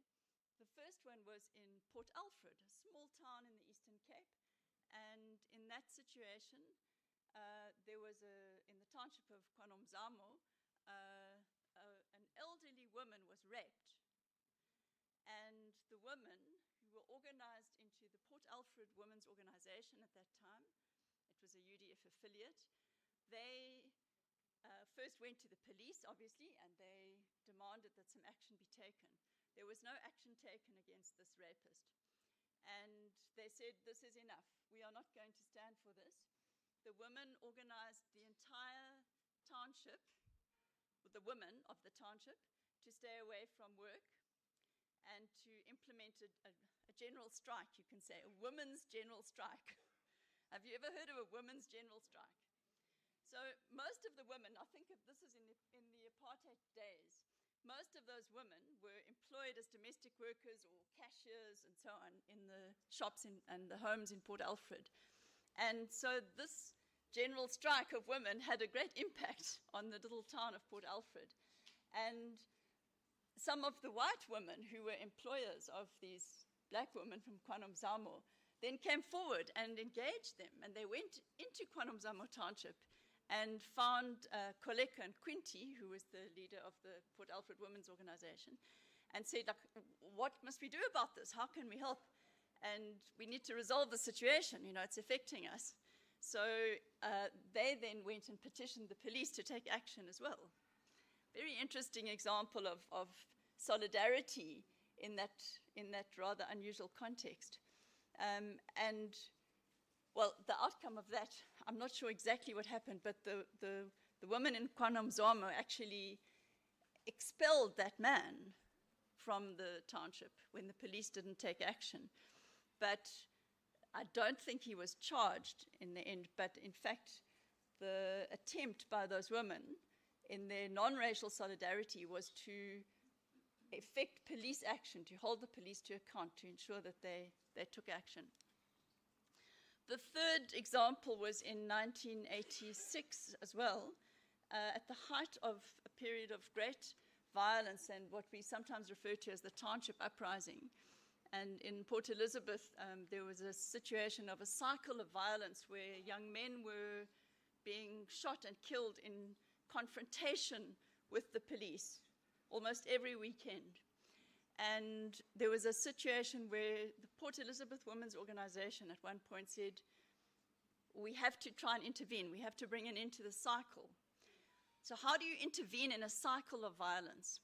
In this context, what they did was they organized a funeral, one of the funerals of the young activist men who'd been shot, and they took control of that funeral. And I was there. I was very young at the time. But there were older women there from the Black Sash, which, you know, was a white middle-class women's organization, a human rights organization. and women from churches as well came into New Brighton Township. We ran that funeral, we addressed that funeral, and when we left the funeral to go to the graveside, where the police were confronting this funeral to actually cause a disruption and to instigate violence as we saw it, we stood arm in arm, black and white women together, in the front rows of that funeral procession and confronted the police. Now, they did disperse us with tear gas in that situation, but nobody died. Nobody died in that situation. We actually achieved what we thought was a very, very short-term objective, which was to break the cycle of violence in that context through completely non-violent, direct action. So those were my three little examples. I thought, let me say, the first two examples really illustrated active citizenry, which were demanding accountability from government, from hospital management in the one case, from the police in another case. And I thought about this, if women could mobilize to effectively destroy apartheid institutions, which was the case with the black local authorities, surely we can mobilize to hold our democratically elected government to account. Surely if women could mobilize to delegitimize the illegitimate institutions of apartheid, we can mobilize now to hold our democratically elected leaders to account. Isn't it easier to act in support of an institution than to destroy an institution? I think this is an interesting thing. So when I look at what we can learn from these experiences, from the history of women's activism, I think the first is solidarity, the way in which women acted in solidarity, women from different communities, and at a time of conflict, that is obviously a very critical thing to do. I think you gave the example in Sawid of how it was formed around the conflict in the Democratic Republic of Congo, and how the idea was for women to intervene and to try and bring together different parties to the conflict and to engage in dialogue. That is one form of solidarity. But further than solidarity was actually a real empowerment. So what we saw as the struggle intensified in townships was that people set up their own structures of self-governance. And, there were problems with this. It wasn't perfect. It was a time of great violence and repression. And I think, there was sometimes it was just a means of survival. Sometimes it was a means of having some form of local decentralized leadership when the leadership was all detained under the state of emergency. Yet, for decades afterwards, and this was the research that I did many decades later, people in Port Elizabeth's townships remembered how they were empowered by these structures. So these were street and area committees. They said, and I'm quoting, "No one can teach us about democracy. We built democracy ourselves." Another woman said to me, "Women used to walk freely at night." This is in KwaZakele Township. "We wish we could go back to that time." Now, isn't it rather shocking to you that a woman in South Africa today can say that they could walk freely at night in 1986, and they cannot do so now? I find that very, very disturbing. But think about this. Through our actions, we created the space for an organization in that context. And through that resistance, we undermined apartheid. We created a democracy. Now, we have as much space as we want for organization, for participation. We have the finest constitution in the world. We have every freedom to organize, to mobilize, to take action. How do we use it? How do we act collectively for the benefit of our neighborhoods, for the benefit of our communities?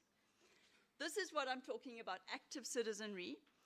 to make this democracy work, to realize the promise of our Constitution, and we must use the space that the Constitution allows to empower ourselves and to change people's lives, not only to change our own lives, but to change the entire society.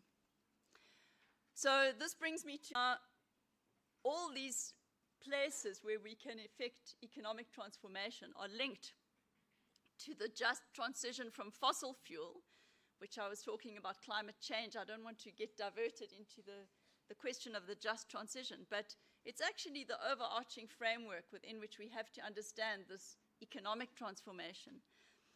We need to build a circular economy. A circular economy is one which is not wasteful, where everything is used.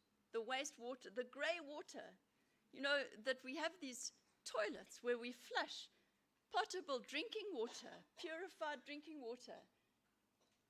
Billions and billions of liters of it we flush away. That water needs to be used. Even our human waste needs to be used for making energy, and it is quite possible to do so.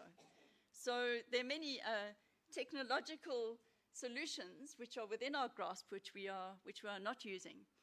But I'm saying we must not only use the democratic space that we have, which we must do, but the physical space as well, for food production, for local markets, for distribution cooperatives. I'm very, very impressed by hearing about the cooperatives that some of the women here are running. The Davyton cooperatives, or the Davyton women. Very, very interesting for me.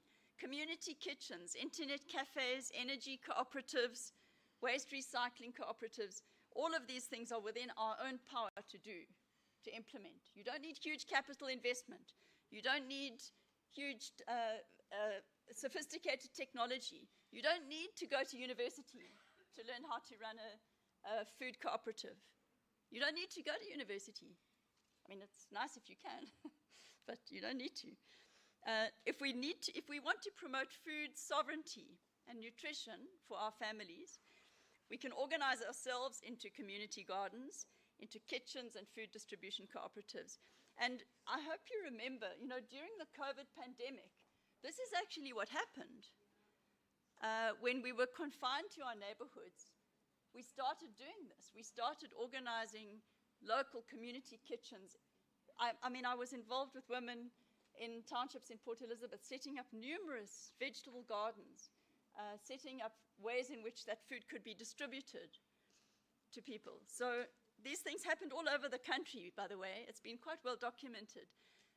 Why is this not a permanent part of what we call a solidarity economy? Just think of that word, a solidarity economy. That is the economy we need to build here. So, you know, if you think about housing, I mean, land services like waste management, these are actually opportunities. So there's enormous frustration in South Africa. I think you know there are protests around service delivery every single day in multiple places around the country. There are demands for housing. Government, with all the best intent, is not able to build enough houses for people. Land occupations are happening. There's contestation over who is entitled to live in which piece of land. These things are all opportunities for positive action and for building a solidarity economy. There's a very, very fine policy called the Enhanced People's Housing Program, which needs to be implemented throughout the country, where women are empowered to actually manage the housing subsidy, to decide about the construction of houses. And it should go further than that. It should involve every single house that is subsidized having gutters for water collection, rainwater tanks, and solar panels for energy. These are ways in which services can be produced, which are also enabling women to produce food, to have energy for their homes. These things are not complicated. They don't require great technology. They just require a consistent application of the policy in this case, which actually exists already. I think as well about things like waste being turned into money into building materials, into plastic gutters, into gas canisters, all of these things which are lying in some cases. I mean, KwaZulu, which is where I'm working quite a lot at the moment, piles of waste like this, rubble and kitchen waste and so on. It's this high in some parts. The municipality is failing to collect rubbish, as they are failing in many places. But that rubbish has a value. It can be turned into building materials to build houses. There are very simple techniques for building, creating building blocks which are energy efficient, which are made from discarded materials and so on. Anyway, lots of solutions in that regard.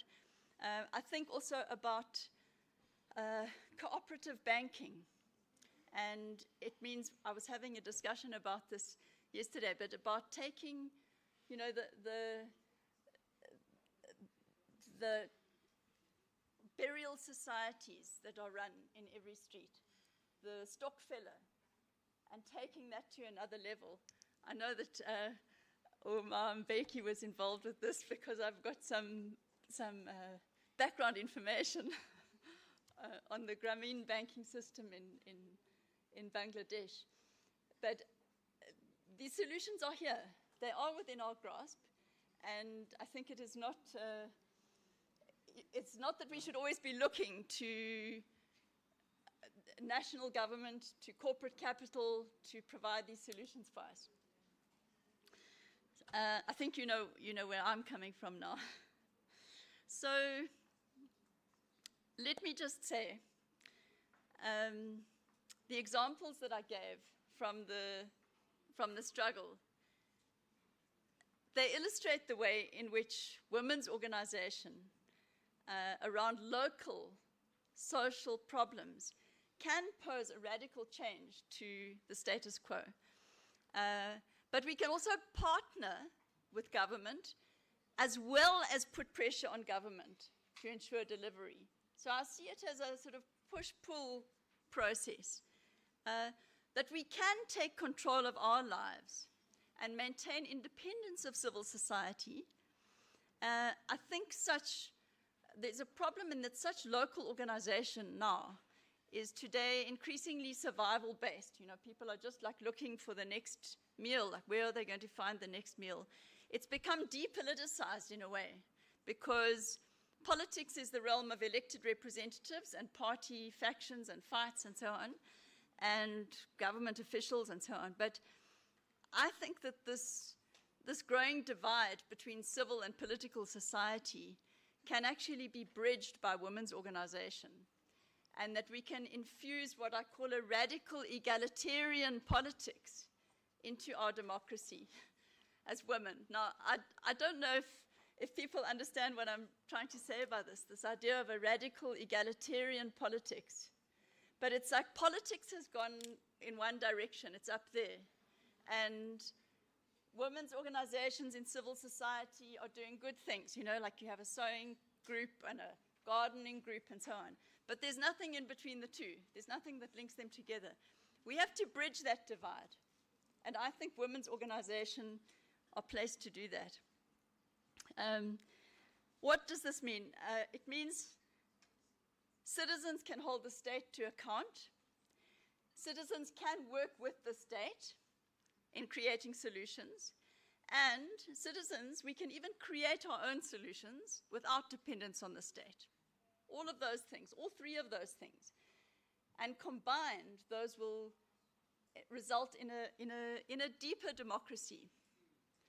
What this means is our active involvement in ensuring that the promise of the Constitution is realized. It means reclaiming the democracy that we fought for. It means when we want to hold our local councillors to account for lack of service delivery, that we need to organize women as residents of a particular ward, a particular neighborhood. It involves building those street committees, the neighborhood committees, the peace monitors in every ward that were mentioned, the food security committees that were, I think, are going to be talked about in the next panel, in fact, in one of the next sessions of this meeting. All those local structures. It does mean as well engaging the government on critical development programs. It means participating in development planning. It means making sure that the needs of women in every ward are prioritized. And that means that you have to be there to voice out those priorities, to make sure that those voices are heard. And it means, at a very basic level, holding to account the local clinic staff, the local South African police. When they fail us, it means holding them up as our sisters when they support us and when they work with us. But, you know, more than accountability, we need to use our own agency to build a different society, the society that we want to live in and that we want our children to live in. Thank you.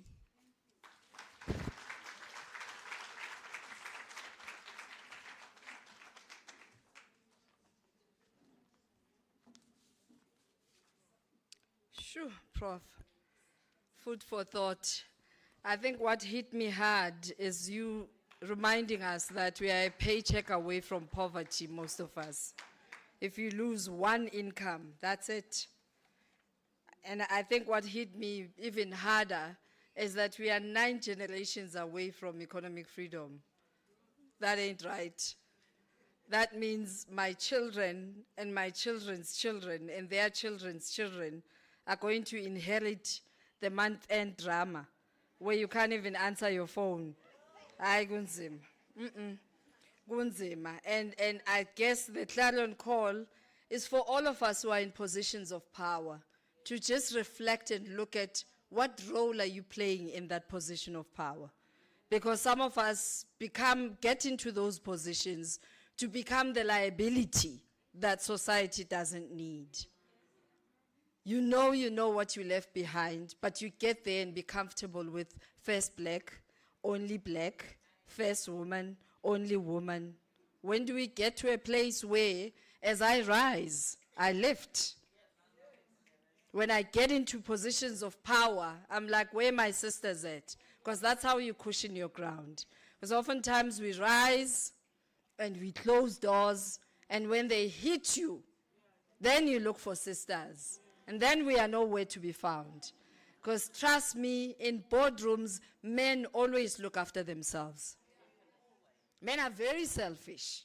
They always look after themselves. They look for the next boys' town around where they're at.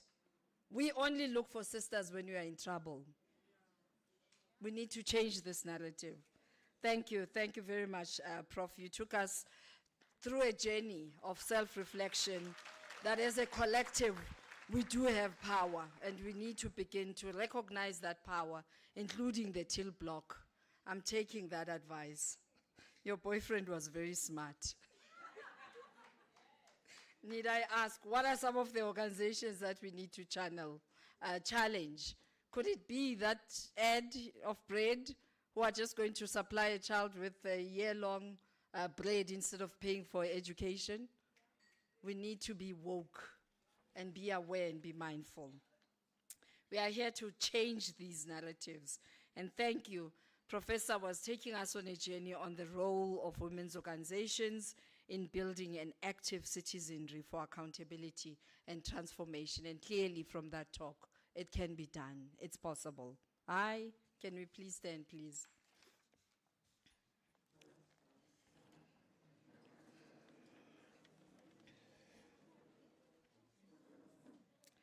So it is 11:40, and by the look of things where I'm standing, you're all awake. I just needed to make sure that you're all awake. Those who want to yawn, you can yawn. Those who want to stretch, you can stretch, so that we are ready to receive the next session and high five the person sitting next to you that you made it. You are the change that the world needs. Thank you. You may be seated. I needed to make sure that you are awake for the next session. I would like to now welcome a sister of mine who's journeyed with Sawid forever. I mean, there's no Sawid activation without this sister of mine who's very mindful and intentionally serving for us to become better people. She's going to address the question of the multiple woundedness of South Africans as a first step in implementing our National Action Plan on Women, Peace and Security. As wounded soldiers, we can never achieve anything until we heal. Healing is very important. She comes as a director of Be Unlimited. She's an accelerated learning and memory trainer. I need you. Past 50, things slip through our minds. Like, I'm reading this very slowly because I can relate, where you start looking for your phone whilst you're talking on it. And sisters who can relate to this, please just join me. Can you relate to this, where you thought you were hiding something because it's important, then you hide it from yourself? We are challenged. We are challenged. Our memory needs to be ignited, and this is going to help us to also address some of these ills. Because when we forget, we even forget that so many women came together, no cell phones, no WhatsApp messages, came together for a cause. And if we remember, we forget tiny little things like a cell phone. Imagine losing a memory such as women coming together to change the status quo. She's an academic. She's a life coach. She provides interactive nutrition health coaching, leadership and soft skills as a facilitator. She's a neuro-linguistic programming practitioner. She's the first Sawid National Coordinator who assisted us with our coordination in 2005, already then. One of the first volunteers at Sawid in 2004. She's here today as a director of Be Unlimited, because all of us can be unlimited. She's going to help us in tapping into how. Where she works with a life partner, I'm not going to say boyfriend this time, don't worry, Praviana, with her life partner to support people in their lives, studies, and work. One turning point in her life was when she was recruited straight out of university to set up the social work department in 1989 of what was then called the Garment and Allied Workers Union. I wish we had GAU today, judging by everything being made in China. Later, the South African Clothing Textile Workers Union, SAC2, was formed. And if money and time were obstacles, the one thing she would do is to make South Africa a better place for all to take learning and thinking school subjects for all children from an early age. And I would like right now for all of you to just give me a round of applause before we do Praviana. You haven't heard why. Because I've got two sets of my prep. I took the one with the finest print that Mate gave me, and I enlarged the font so that I'm able to read, gave it the JZ kind of font. And right now, I just went through her profile without my glasses, without the correct font. And when I got to the last page of, the last part of early age, I felt like war mandla right there. And I'm sure you can relate. There are situations where you struggle through, you strive through something, and you get to the end and you're like, wow, well done, thy faithful servant. Praviana, please come through. Praviana Naidu, director from Be Unlimited. Kamala Makosigas. Mali Bongwe, Mali Bongwe, Mali Bongwe, Mali Bongwe, Mali Bongwe, Libito.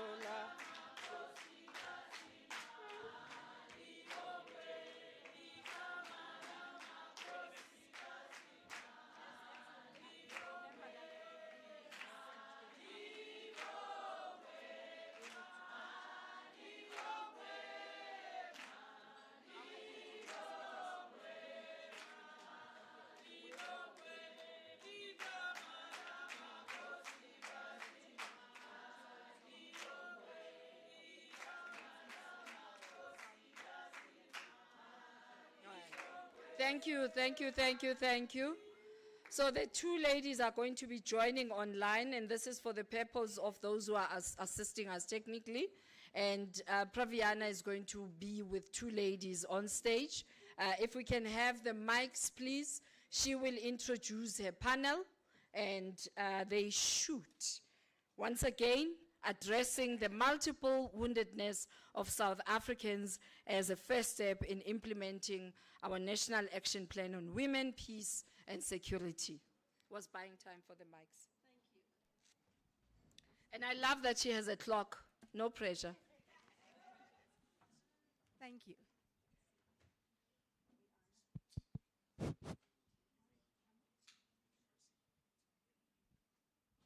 Hello. Can you all hear me? Good. So, Griselda, some good news.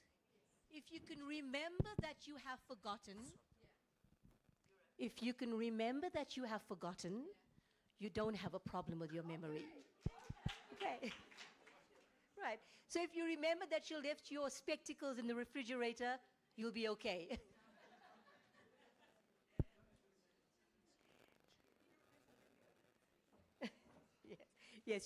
Yes, Reva, you've got to remember to open the refrigerator, absolutely. Okay, so I have this amazing kind of love-hate relationship with Sawid, where every time I try to go away, Sawid keeps bringing me back. But, you know, for 20 years almost, it has had such an incredible impact on my life, my choices, and I think most especially by the incredible sisterhood that Sawid provides to all of us when we laugh, when we cry, in all of those various moments of our own lives. So, Sawid and Sawidians, thank you very much.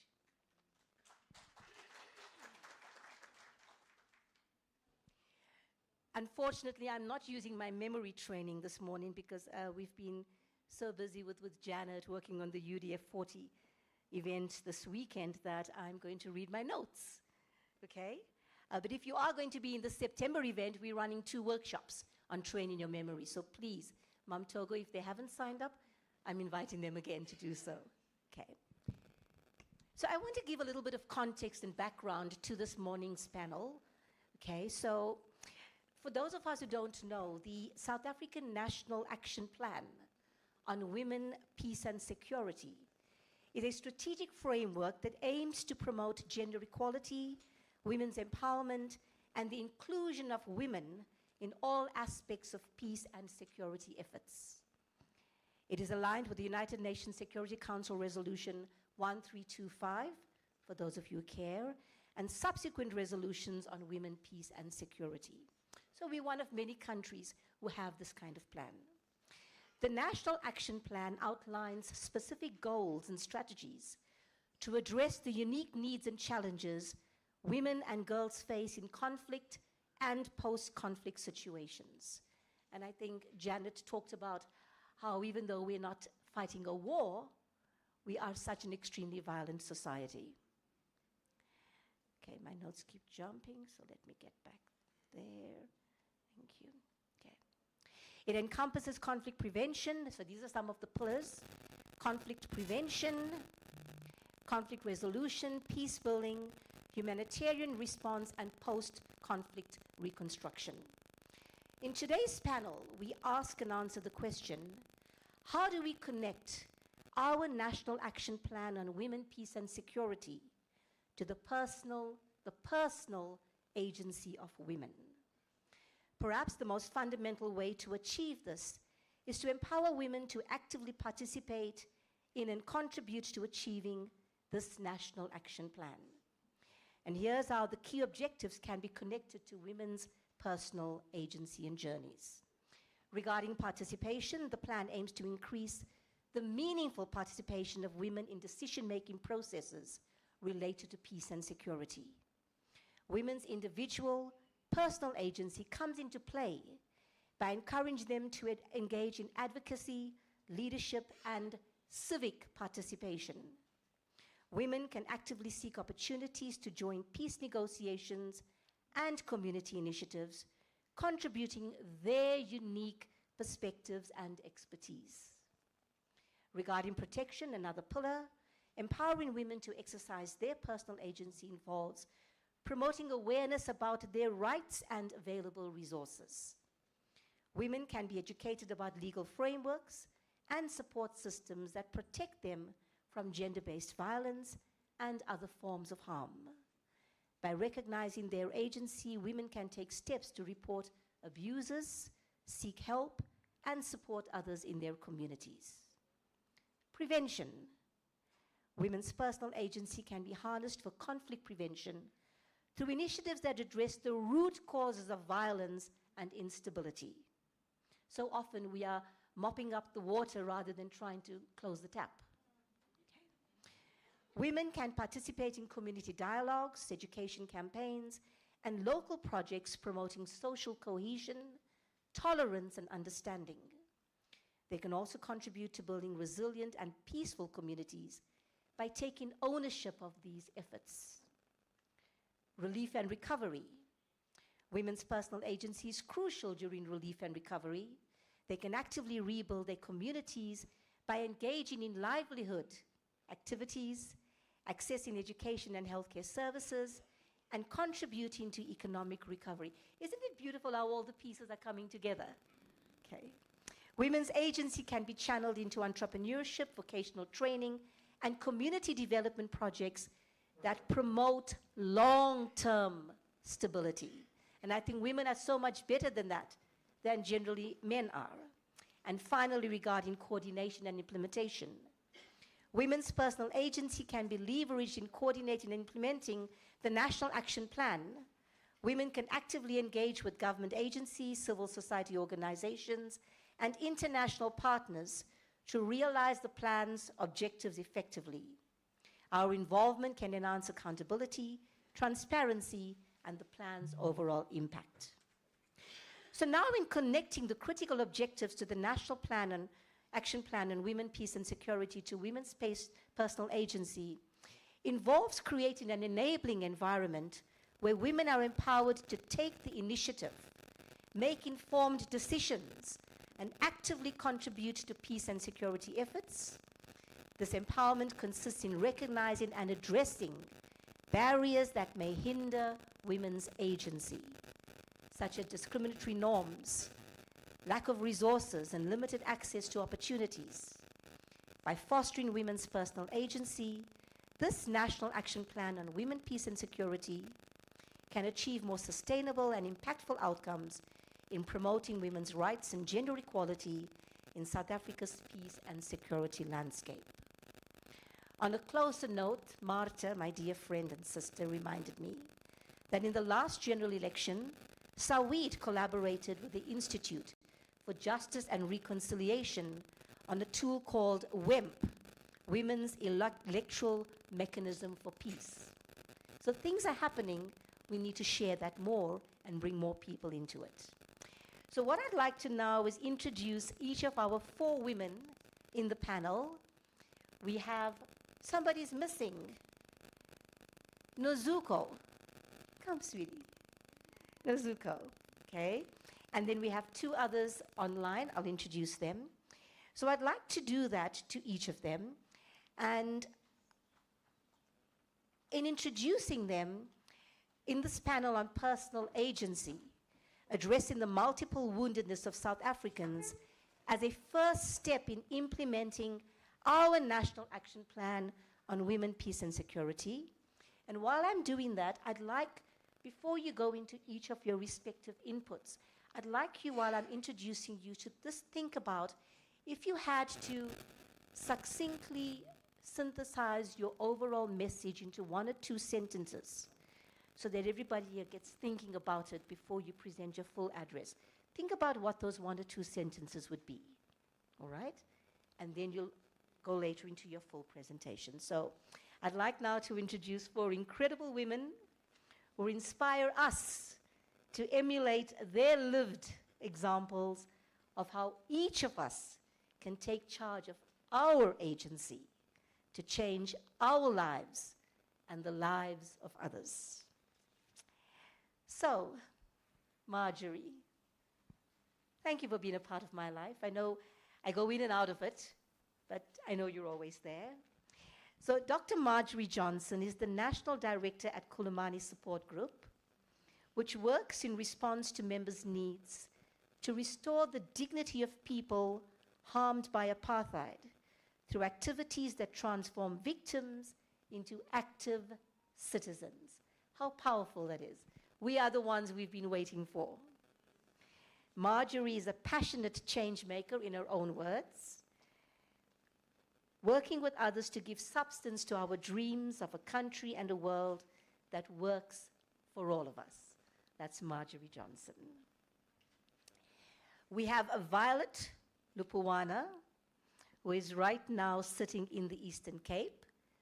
Are we able to bring Violet in? Do we have to go out to bring her in, young man, at the end? Okay, so Violet in the Eastern Cape is an award-winning businesswoman who founded and manages an award-winning multi-million-dollar worth tourism, transport, and logistics business that is 100% Black women-owned. How beautiful those words are. She is an experienced and professional industrial engineer with a decade of experience in various industries traditionally dominated by men. She is an alumnus of the Nelson Mandela University and Stanford University's Seed Transformation Business Development Program. Violet loves empowering women, youth, and professionals, as well as entrepreneurs. She's a transformational speaker who challenges and encourages people to live a life of purpose, helping them increase their power, wealth, and happiness.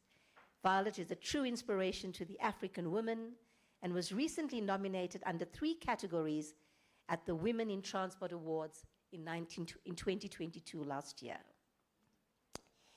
Can we then patch in Landy Ndlovu? She's online in KZN. Landy is the UNISA Student Representative Council National President and is currently completing her honors degree in education in this very university. Suppose money and time were not a problem for her. In that case, she wants to be the first national minister from her community, Mkhanyakude district in KwaZulu-Natal.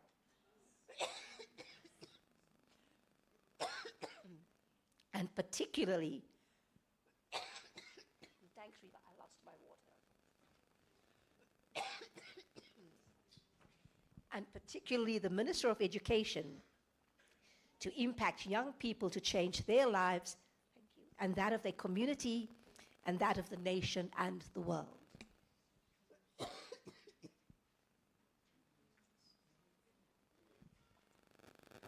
That's the KZN pollen that I carried with me. And finally, Nozuko Langa. No, sorry. Nozuko is right here with us. Nozuko is the lecturer and coordinator of the CHA's Disability Unit, again, right here at UNISA. She's a person with disability from birth, a beautiful person, extremely colorful, reminds us of all the beautiful and bountiful nature of our own country.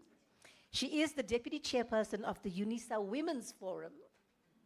Okay.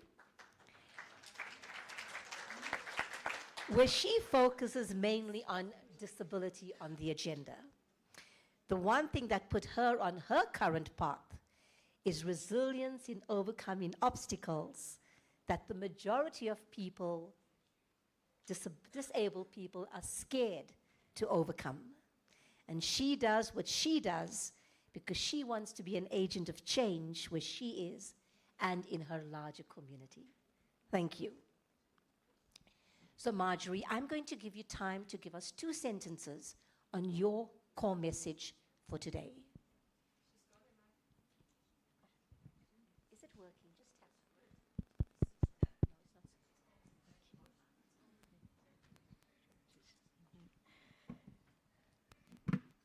So my message is that we have come a very, very long way in many, many struggles. And I want to look at what we've learned from that struggle, because we have an immense amount of wisdom from people in our country to build on, to achieve what we've tried to achieve over the past 30 years.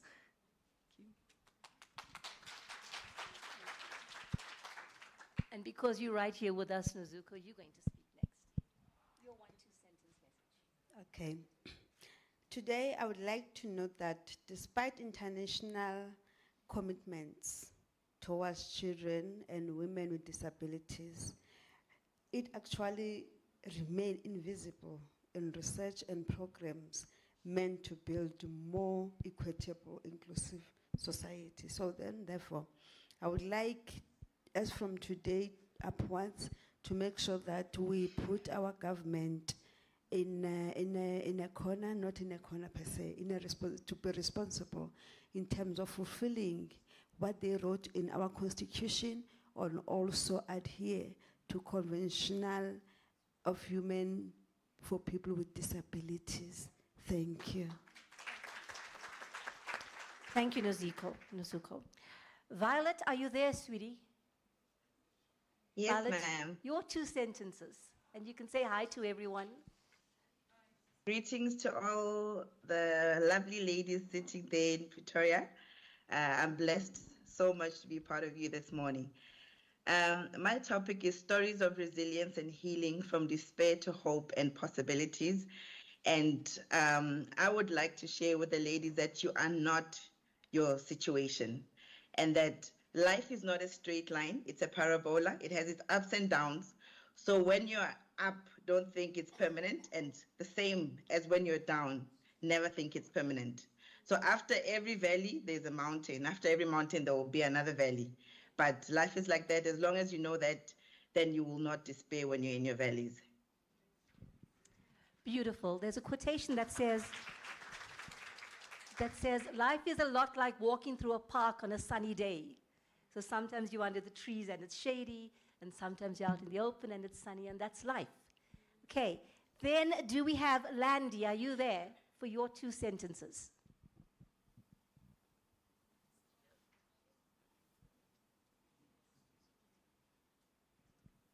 Landy?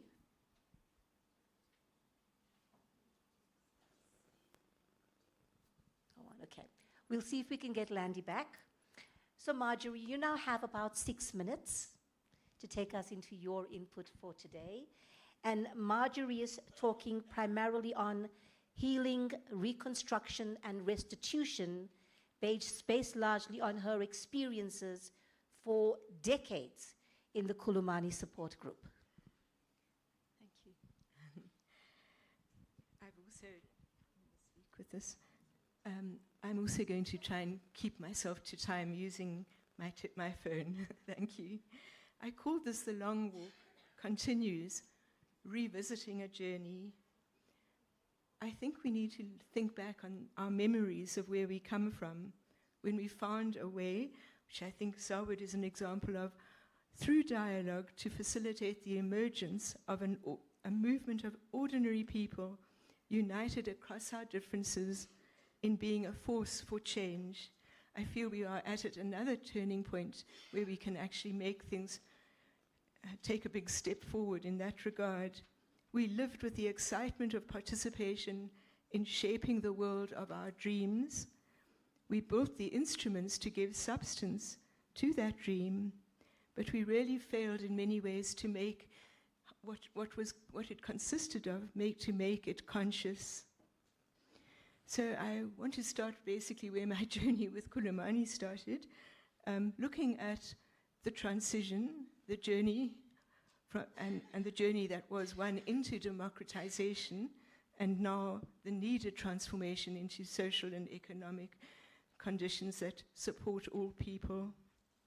We organized a TRC to help us face the horrors of the past. The world saw this as a game changer, and an entire industry developed around what was seen as a wonderful social experiment in conjuring new democratic life from the corpses of authoritarian politics, without giving any space to revolutionary transformation. So I think that's exactly what happened to us, and somehow we got derailed. We built exceptional instruments to undergird the change we sought, the Constitution and an array of new legislation. Even that process stalled. I'm currently working with Lungelo Letu, Human Rights Foundation in Soweto, who have a program of transforming justice because, as they have documented, there are about 114 apartheid statutes still on the law books. We only managed to change or eliminate a few of those.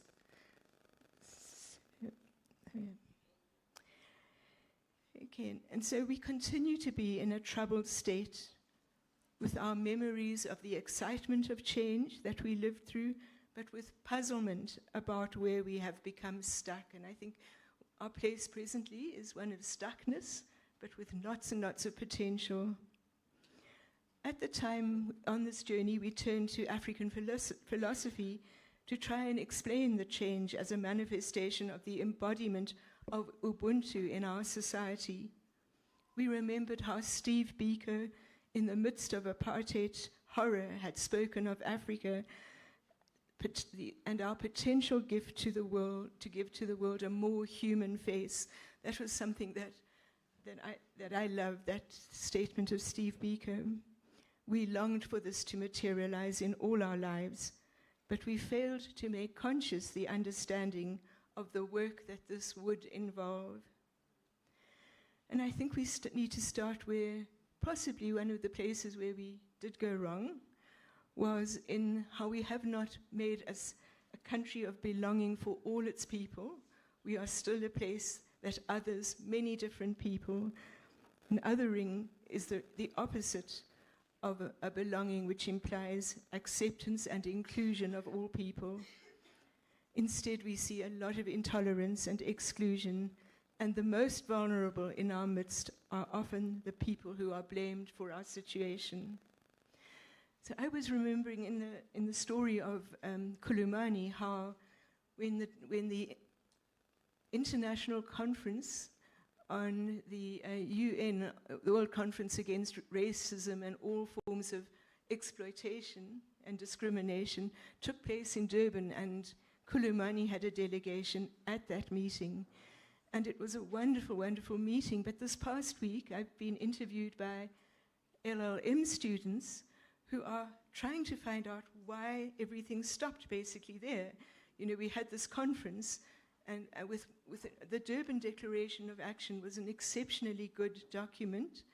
One of our Truth Commissioners, Russell Ali, produced the National Action Plan on Racism.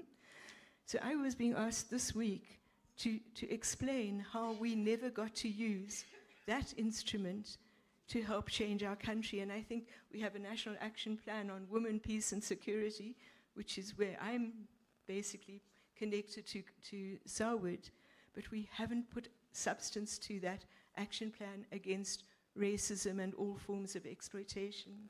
And so, okay, and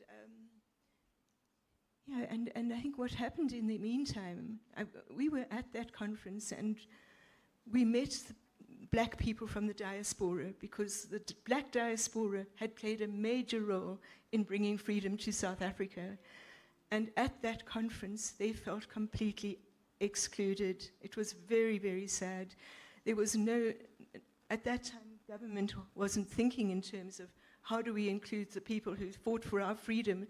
I ran training courses in human rights in all the regions of Africa, and between 1995 and 2000, and I learned firsthand how virtually all the black diaspora and our African countries put their own struggles for a full freedom on hold until we had managed to join that category of having put aside this authoritarian political system. And I don't think we ever realized the cost that they carried. And so at the Durban Conference on Racism, there was a huge expectation that there would be an appreciation of the role of the African diaspora and other countries, and it never happened. And it's led to a lot of pain across the world. I mean, it's led to things like Black Lives Matter and other initiatives, also a very big movement for reparations against slavery and colonialism, which, I mean, we take part in all those debates. But so what government did to ameliorate the situation was to say we no longer have 5 regions of Africa, you know, east, north, west, south, and central, which is how we worked out to run our courses, our camps. We called them human rights camps to highlight how different they were from concentration camps. But they have now added a sixth. The African diaspora is now the 6th, what would you call it, geographic constellation of Africa, which is a huge thing to, I mean, I'm very, very glad they try to diminish the pain. So I just thought, one of the things I've learned in Kulumani is that our richest resource is in our people.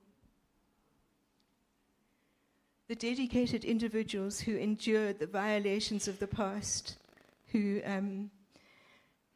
integrated the embodied experience of serious human rights violations. I forgot I need my glasses to read this print. Apologies. Based on notions of what constitutes a just society. Another minute, okay. So what I know from actually leading Kulumani for quite a few years now is that I have always believed that the source of all the initiatives that we need to still bring to life in this country actually resides with that founding group of the activists who brought down the apartheid regime. And they're just saying that I've only got a minute left, so we sit with a very haunted country. That is why this topic is about healing. I wanted to say the ghosts demand that we take responsibility and that we bring healing to this whole country. And they demand that we work to make our lives meaningful by working to give meaning to their contributions to this struggle. That's something we feel very strongly about. Okay, I don't know if I should stop there. I wanted to talk about how we developed this model that became a model for the whole world. But the problem is when you become a model for the whole world, you get more and more stuck because you have to repeat this model of transitional justice and the 4 components. So that hasn't actually helped us in the long run. And so Kulumani has become a founder of a global movement called International Network of Victims and Survivors, because somehow when you solidify or concretize sort of a concept of how you get transitional justice, you actually don't really include the voices of the people who know best how to solve the problem, who are those who suffered all the violations. And we need to understand that presently we still haven't addressed these deep, deep ruptures in our society.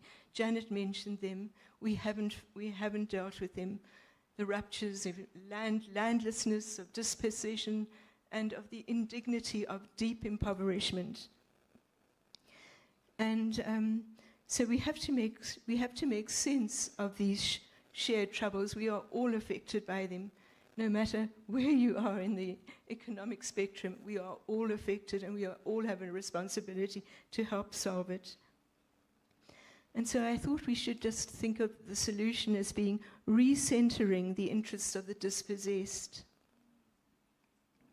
and making the space where we can jointly discover each other's humanity, not based on where you are in the economic spectrum.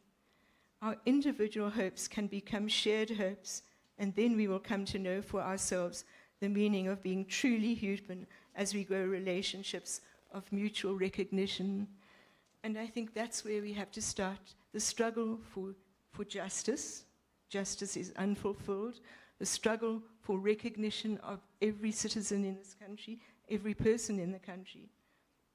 And so I just wanted to end by saying it's definitely not time to despair.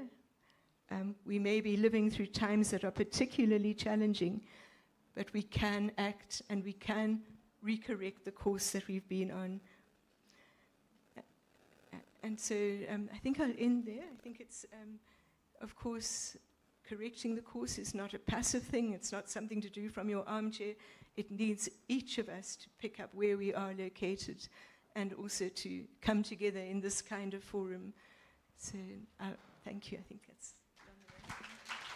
Thank you, Marjorie. And she continues to serve as an inspiration to all of us. And if Marjorie can still do it, we can too. So now can we cross over to one of our lovely ladies seated on the other side of this country, Violet. So Violet Mpumlwana is going to talk to us and share her stories of resilience and healing from despair to hope to possibility. Thank you very much, Ma. My story, I would like to start with the start of my journey as a human being. So I'm a product of a taxi driver and a 15-year-old. So I was born to a 15-year-old girl who was still in school, impregnated by a taxi driver.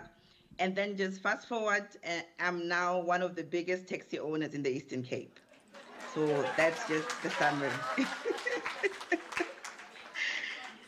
Yeah, so then now, so meaning because I was born of a 15-year-old, it means I was raised by my grandparents. But growing in a home, they gave me so much love, all the best that they knew how. However, I always had this feeling of not enough, or I felt like an adopted child, which in actual fact I was. So, which led me to always want to prove myself, to perform the best, to sit in front of the classroom, because I was always seeking for validation and recognition. And then, so I was sent to boarding school when I was in primary school. And then that's where my entrepreneurship career started. Well, in fact, it started at home because my grandparents own a farm. And so now we sold eggs, we sold chicken, we sold even cow manure. And so now I like to joke to say I had to sell cow dung to fund my studies because I worked at my grandparents' shop in the farm. So, but I remember very fondly how we would used to put together the 1 cent and the 5 cents when Granddad was about to go and bank the cash because we sold in cash in those days. And so now, so since then, and I went to primary school, high school, I've always been in trade. So I've always been a trade. I worked in the tuck shop, and as a tuck shop prefect, I'd ask my teacher to buy some stock for me to go sell at the hostel. So to show that the industrial ability has always been with me, or the entrepreneurship has always been part of me.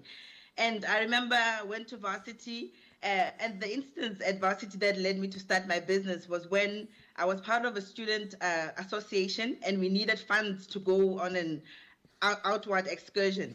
And I didn't have, my pocket money had run out, but because of the entrepreneur that I am, I think I had 50 Rand left and we needed 150. And so now what I did, I went to the shop, I went to town, I went to buy a packet of 50 knickknacks, and I went to buy some Kim biscuits. So even then, that's how I started my tuck shop at varsity. So I sold the knickknacks for 1 Rand, and I sold the biscuits for 20 cents. And that's how within that week, the space of that week, I got to raise the funds that I needed. But because then now I gained the market at the hostel, so then I continued with the tuck shop. Moving to my professional life, so I'm a professional engineer with over a decade of experience in the automotive sector because I live in the Detroit of South Africa, and in the FMCG industry, and also in the automotive sector. So automotive OEM, manufacturing, and FMCG.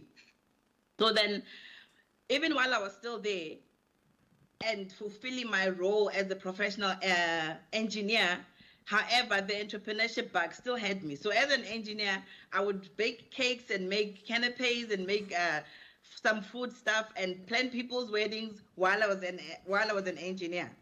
And then I remember there's a point when I was at varsity where I started asking the question about my identity and why am I here?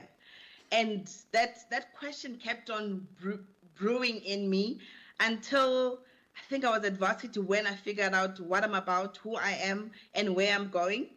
And then I realized that all my life that it means I've just been rolling from Monday to Tuesday to Wednesday to Thursday, from grade 1 all the way to matric. But since then I started taking ownership of my purpose in life. So then I went to work at my first, I think that was at my second employer, where I realized that, okay, I'm in an engineering profession, but part of my role was to engage with the shop floor operators and workshop them and train them. And I realized, hang on, I feel more alive when I'm empowering people, when I'm training them and workshopping them. So, which led me to ask my boss if I could be moved to the training department. But like any other boss, they felt that I would be compromising my engineering career. But at that point, I felt, you know what, I don't mind compromising the career. I really now want to step into my purpose because I love empowering people. I'm all about developing and empowering people. But I was denied the opportunity then. And then years later, I went to work in the automotive sector. That was at the FMCG, which was my second employer. Then I moved to an automotive company, and I worked in the engineering department, automated the production lines. But I realized this does not make me tick. But then now there was another department with industrial engineers that was more involved in doing workshops with the shop floor operators, and I'd find myself gravitating towards that.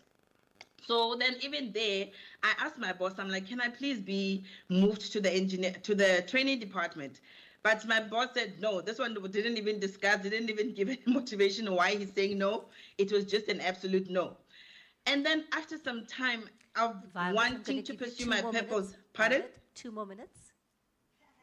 Okay. So, all right. So after trying to pursue my purpose, I realized that why am I asking for permission from people to be who I am? So that's where I stepped out and went into entrepreneurship. When I started my business, it was a training and development company. And then because I used to get gigs and didn't have a contract at that point, and I knew that the one thing that would make sure that we have daily cash flow was to buy a taxi. So we bought a taxi in 2013. That was the first taxi until now, when we have over 40 taxis. We have over 14 trucks. We have shuttles. We run a shuttle company. But through all those, it was just the challenge of trying to get access market and being told that, no, we already have our own person. But there was a lot of resistance. There was a lot of rejection, especially when we entered the trucking one, where it's mostly white, male dominated. But then now, because I had studied the BEE Act, so I had started then now approaching companies. I know that most of them, they say that they struggle to find white compliant women in transport or black owned transport companies. So then I went on that way, and then I now, instead of waiting for tenders, I now proactively approach companies and come present myself as a black-owned company that is compliant, that gives good quality service, that is black women-owned and 100% black women-owned, and that is how my business grows. But just to touch on the story of the despair, the setbacks that happened along the way, it is that when I was employed at my second employer, I got married in 2009, 2010 I fell pregnant, and then I got a miscarriage. And then around the same time, then there was a retrenchment in our department. But even with that said, being the woman of faith that I am, I just prayed. I said, Lord, I trust you. I've been wanting to go to the training department. I'm hoping that this setback will now be an opportunity to go into the training department, which then I spoke to my employers, and then I was given an opportunity in the training department. And then also another setback also of playing within the male industry.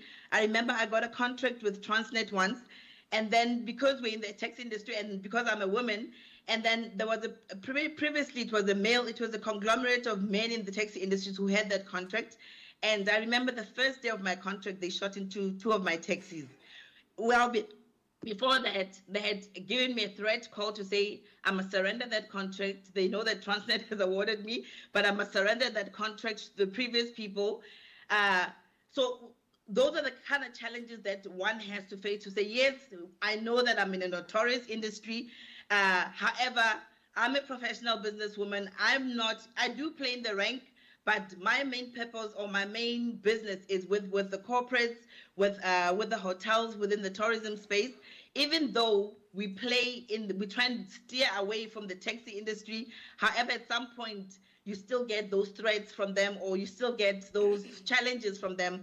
But then now, I think 2 years ago, then I guess they started recognizing the good work that we're doing, and they asked me to sit on the Thoko women's desk.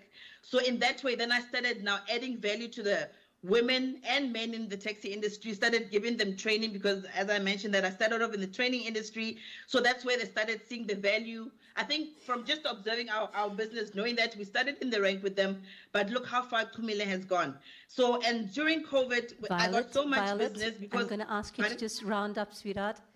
Okay. Okay. So, but with the influx of business, then I also got an opportunity to work with them and subcontract them. And in that way, we got to forge better relationship with the taxi industries.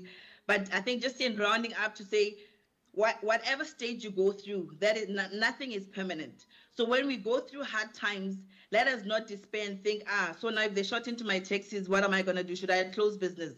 No, you find a way to negotiate. You find a way to foster relationships. You find a way to overcome your obstacles. And today we're growing very well with the gentlemen in the taxi industry. They are some of my service providers when I have big projects.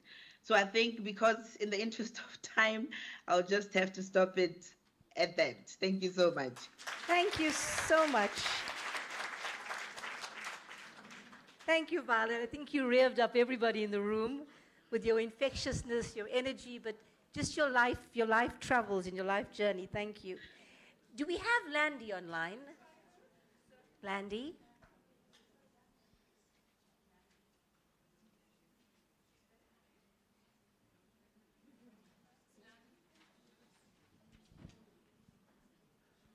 No. Landy, unmute yourself so we can hear if you're there.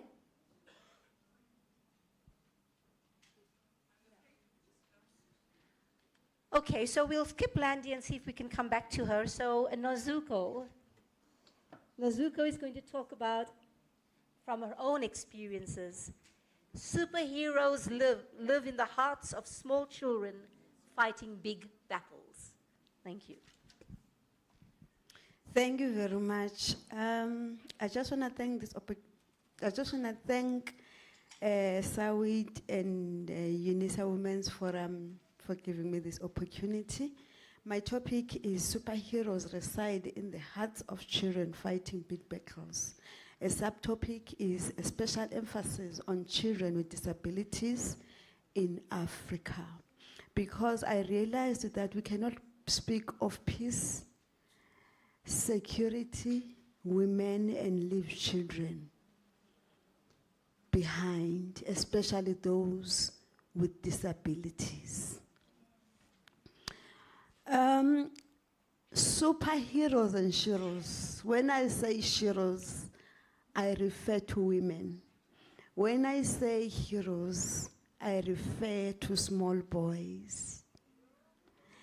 Superheroes and heroes are not merely functional characters confined to the pages of comic books or screen of Hollywood movies. Instead, they find a profound and lasting resistance in the hearts of small children and women with disabilities. Living in remote areas and challenging landscape in Africa, these children confront extraordinary battles daily, grappling with physical limitation, societal prejudices, and scarce resources. I will now speak about myself. I grew up as a young person, and I realized, I think it was when I was 7, when I was taken to Cape Town to see doctors in Hotelskriel in Cape Town, because my parents believed that my disability will be okay, I will be fine, I will get treatment and operations and all that. without knowing that the disability that I have, it's neuro disability. So no one can go to nerves and change nerves. However, apart from that, what were my unique backgrounds? My unique backgrounds were to go to school, and at school I experienced exclusion in terms of playing with other kids, in terms of doing things, in terms of being maybe sweeping the classrooms because I'm from rural areas. So I was always excluded from doing things that I would have loved to do then. I love sport, but then I was told that I cannot play sport because I've got one hand and also I'm limping. And inside, I knew very well that I can run, I can play, I can catch a ball, I can do other things. That is my story and my background that I experienced. What does that mean then to children and women in Africa? Limited access to health care and rehabilitative services. It's difficult to have such services in rural areas, especially from the Eastern Cape. Those who come from the rural areas of the Eastern Cape will actually agree with me that for you to get good health care facilities, you need to travel to Amtata, you need to travel to East London, you need to travel to Eqebecha.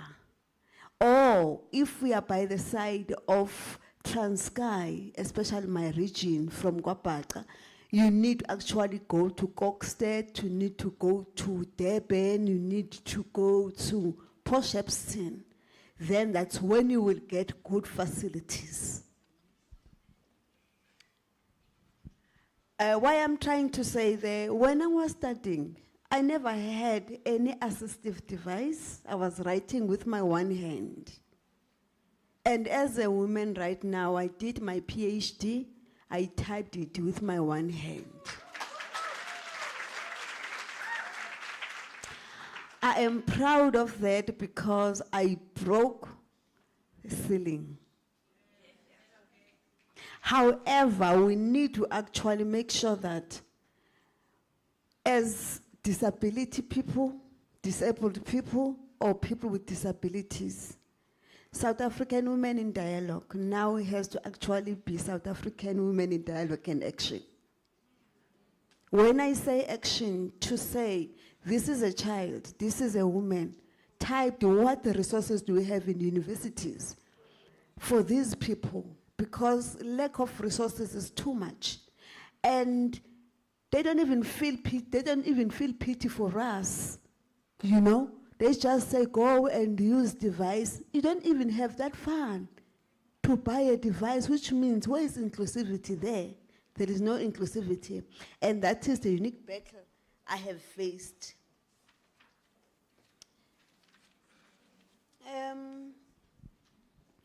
How do I embrace strength in adversity? Despite adversities I have faced as a child with disability in South Africa, it has actually exhibited remarkable courage. I always find courage my way. I don't wait for anybody to come and encourage me. I find courage from within. Even my parents, my late parents, may their soul rest in peace, they actually wondered, how do I do it? They will ask me, can we help your sisters? And I have a disability. Can you type a CV for your sisters? And I'm typing with one hand. You know, I found courage myself. And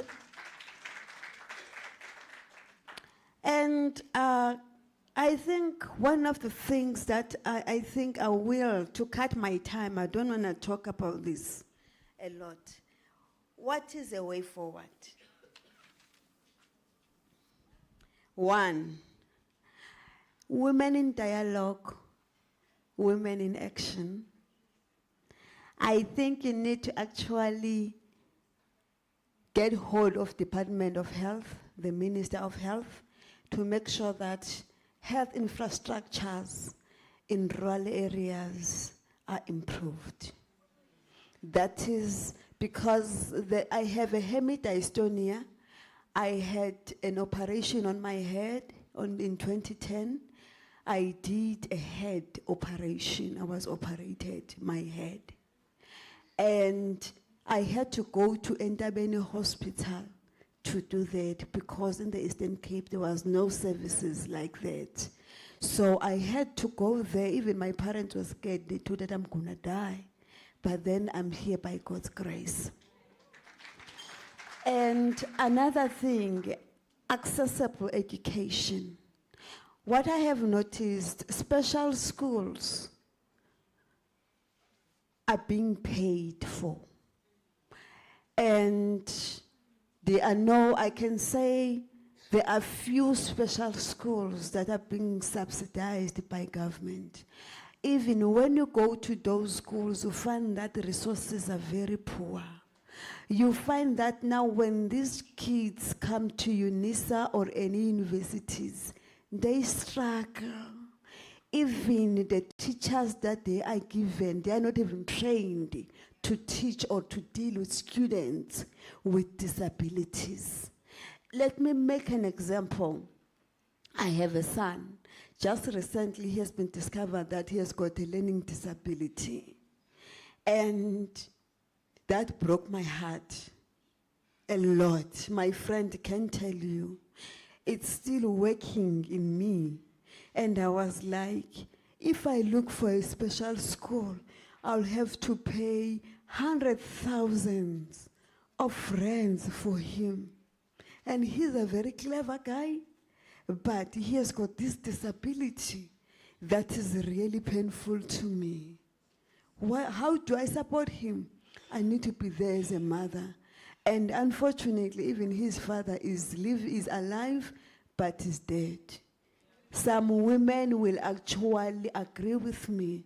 And sometimes I used to say, is it because I have a disability? This man left me, you know? And he actually canceled even him on the medical aid. He's not there. When I went to the doctor and I discovered this, he was no longer in the medical aid. That is the challenges that we are living with as women with disabilities. So also maintenance for women with disabilities, we need to go there to actually say women with disabilities, men who slept or impregnated a woman with a disability, they have to pay. Because I do everything for my son alone and a son with a disability also.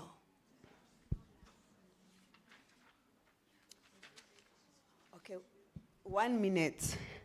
We need empowerment through technology. Rural areas must have information centers where young people will be trained on how to use ethical issues of using technologies. That one is very much important, not only using technology for WhatsApp and Facebook, Instagram and all that, but there's a lot that it can be found on technology. Another thing is awareness. Awareness, social development, I think it has to go out there and sensitize people on issues, especially on how communities must be educated on disability, to take social workers out there, to educate families, communities on disability rights, diversity, inclusion, eradication of stigmatization, and fostering empathy. Another thing, advocacy and policy support. We remember that we have Convention on the Rights of Persons with Disabilities in our Constitution that actually speaks on inclusivity. So then, therefore, we need to advocate, and organization must collaborate with governments to develop policies that protect the rights of women and children with disabilities and provide them with essential, deserving resources. So then, therefore, in my conclusion, by recognizing this problem, I think we can create a more inclusive society where all women and children with disabilities can thrive and contribute their unique strength to build better future for South Africa, Africa, and beyond. Thank you.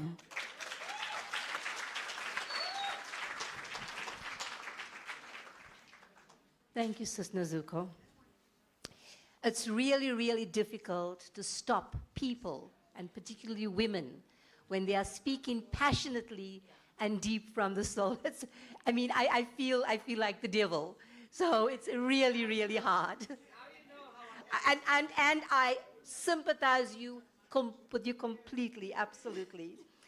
We unfortunately don't have Landy online. I've been trying to reach her via WhatsApp for the last half an hour. She's not winning. Yes, so blessing in disguise. Sorry, Landy, we'll have to find another way. I just want to summarize very quickly some highlights from the three speakers' inputs. I think, Marjorie's key points were around, we have the most incredibly enabling legislative environment. Why are we falling short in reality? So the gains have been made, but yet the gaps persist.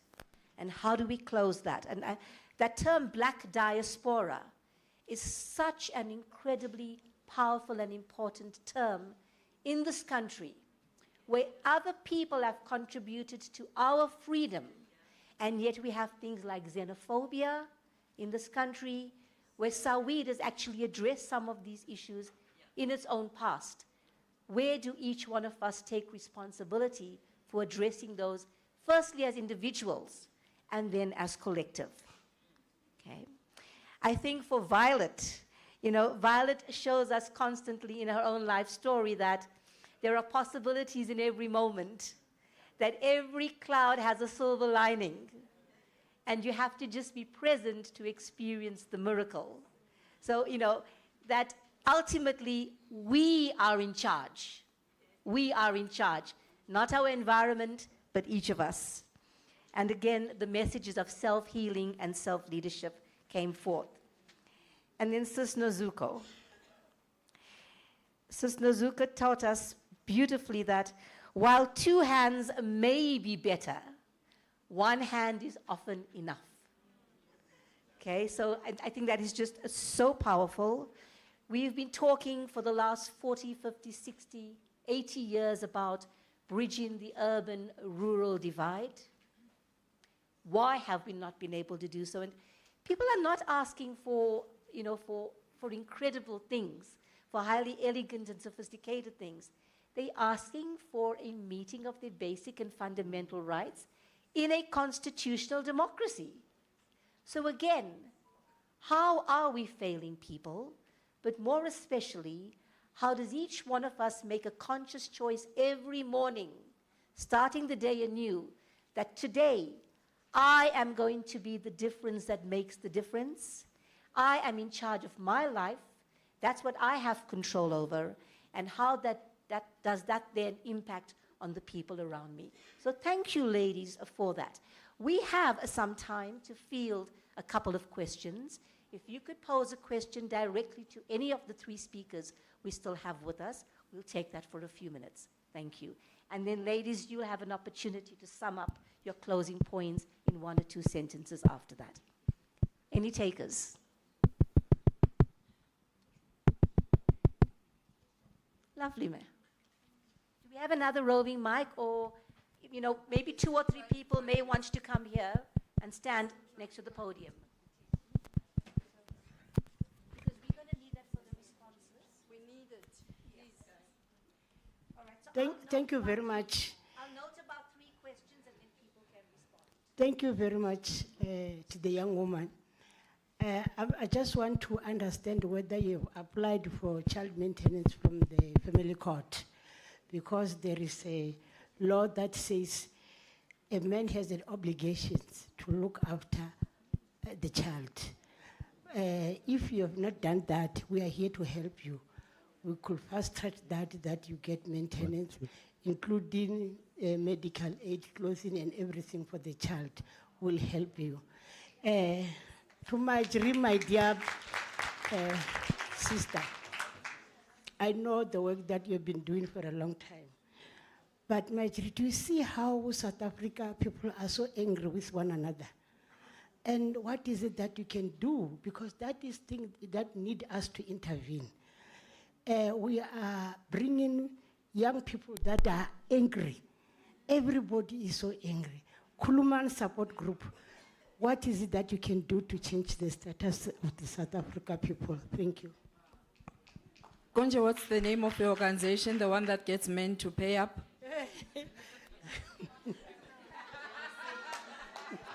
No, thank you very much. I think the Maintenance Action Group will help you. If you are around Johannesburg, and Maintenance Action Group will help you. And if it fails, we go to pay up papgeld. Yeah, on top of that. So there's help. You acknowledge 3 hands. Which one is next? Just time is not on our side, please.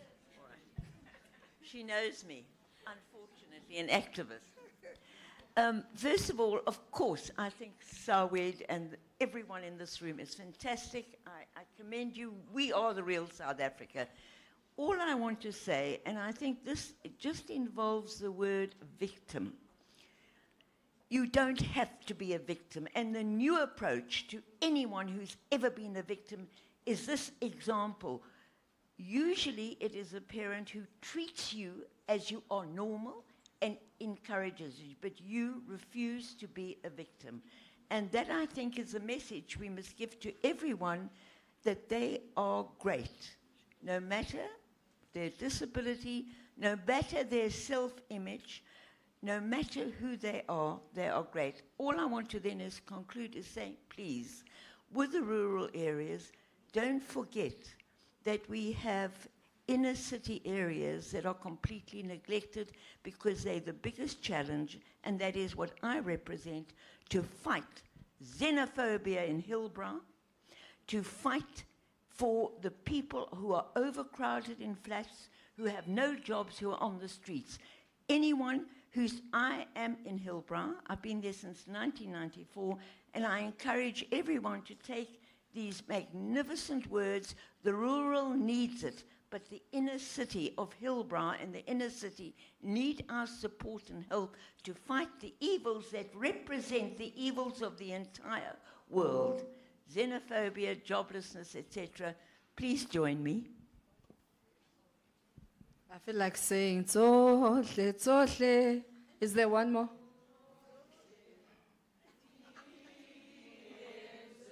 That's it. Thank you. So, Sis Nozuko, you are going to pair up with Mom over there, okay? Marjorie, what can the Kulumani support group do to help all of us who are so angry with ourselves and each other, and particularly the young people of today?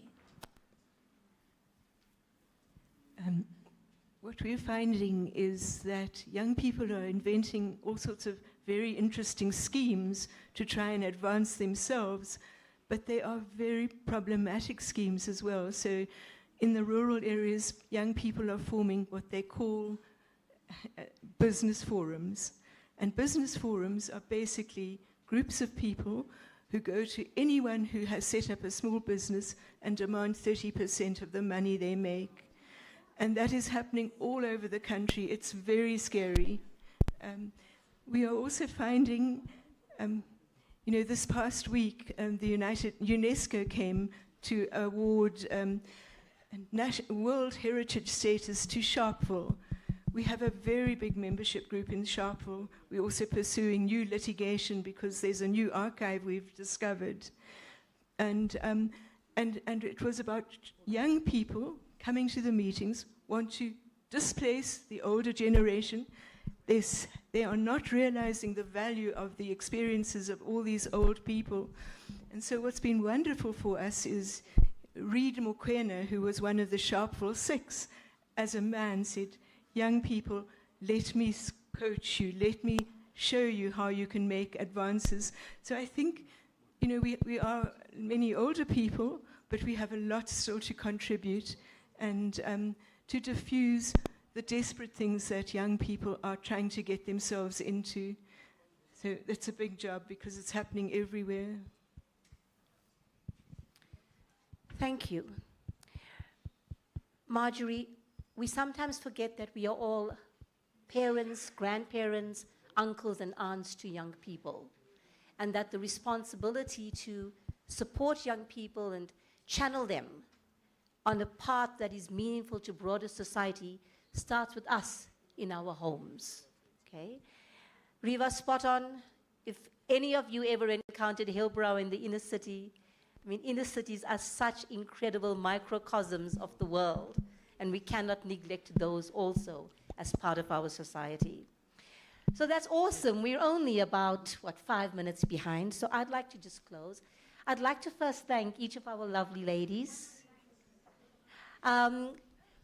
There's no question for Victoria, but each one is going to have a closing statement, okay? So I'd like to thank each of you and give you perhaps a minute to just wrap up your input for this panel, and perhaps the one key message as a call to action that you want each one of us to take away with us when we leave here today. So I actually, I recently had another birthday. Can't get away from having birthdays. And I was given, I used to teach music and dance to preschoolers. And I was given a puppet which reminds me of the days that I did that. And it's a puppet of a giant clam. And clams attach themselves to a rock and they live for up to 100 years. And they produce pearls. Pearls are from the soil that gets into the shell and are covered by years, even sometimes 1,000 years of a layer of insulating the irritant from the clam. And I think it's such a model for me of what we do with everything that is a setback in the country, turning them into beautiful pearls. Okay. Thank you. Nazuko? Thank you again. What I want to share, just a little message. As I'm a coordinator at my college for disability unit, I managed to find out a student with disability, apparently. He or she was told that NSFAS didn't pay, and I fought that. And yesterday afternoon I found that he or she was paid for by the NSFAS. And what I want to say is that I want to be indeed an agent of change. Where I am, I must make sure that people with disabilities, they are respected and they are resourced as they deserve. Thank you. Sis Violet, can you give us your closing statement, please? Thank you so much.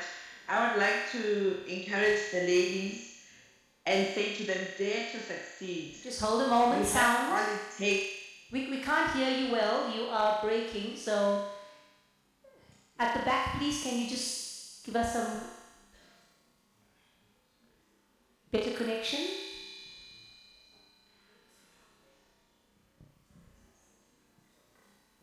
Shall I go? Let's try. Okay, I just want to encourage the ladies. Is it working?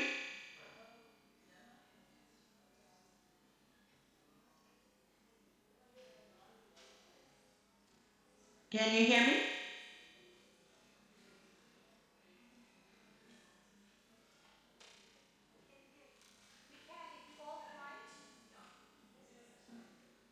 Okay, so I just want to say to the ladies, I want to challenge you to dare to succeed, because you have all it takes to succeed, and know that your success matters more to God than it does to you.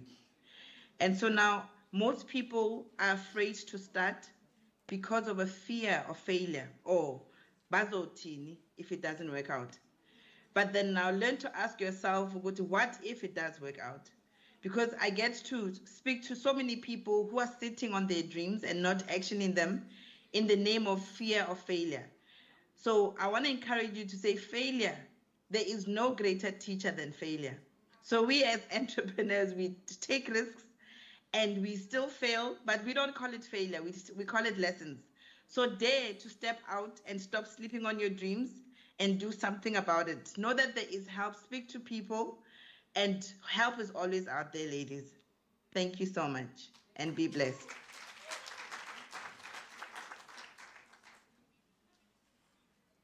Thank you. Can I just have some sound to close? Hello? Hello? 2 minutes.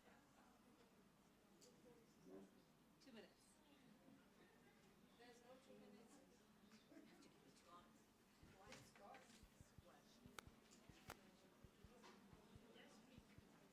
Just speak from the end of the day. So just as some closing remarks for Marjorie, the lotus plant grows in muck, and one of the most beautiful flowers on earth.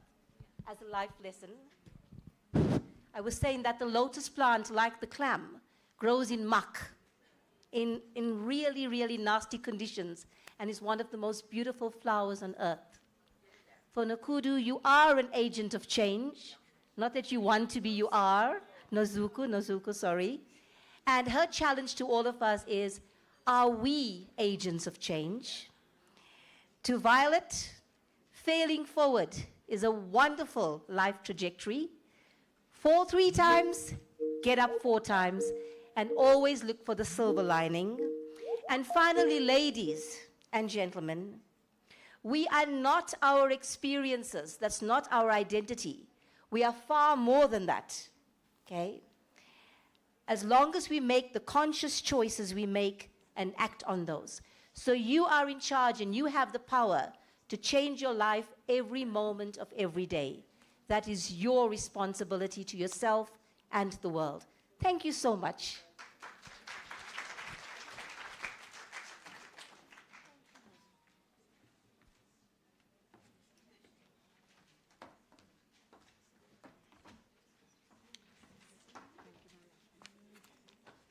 I think we need that song, Tsohle Tsohle Hle Bathong, with more vuma this time. And you can't sing Tsohle di entswe ke morena o dutse fatshe. It won't make sense. Lee and I will not be impressed.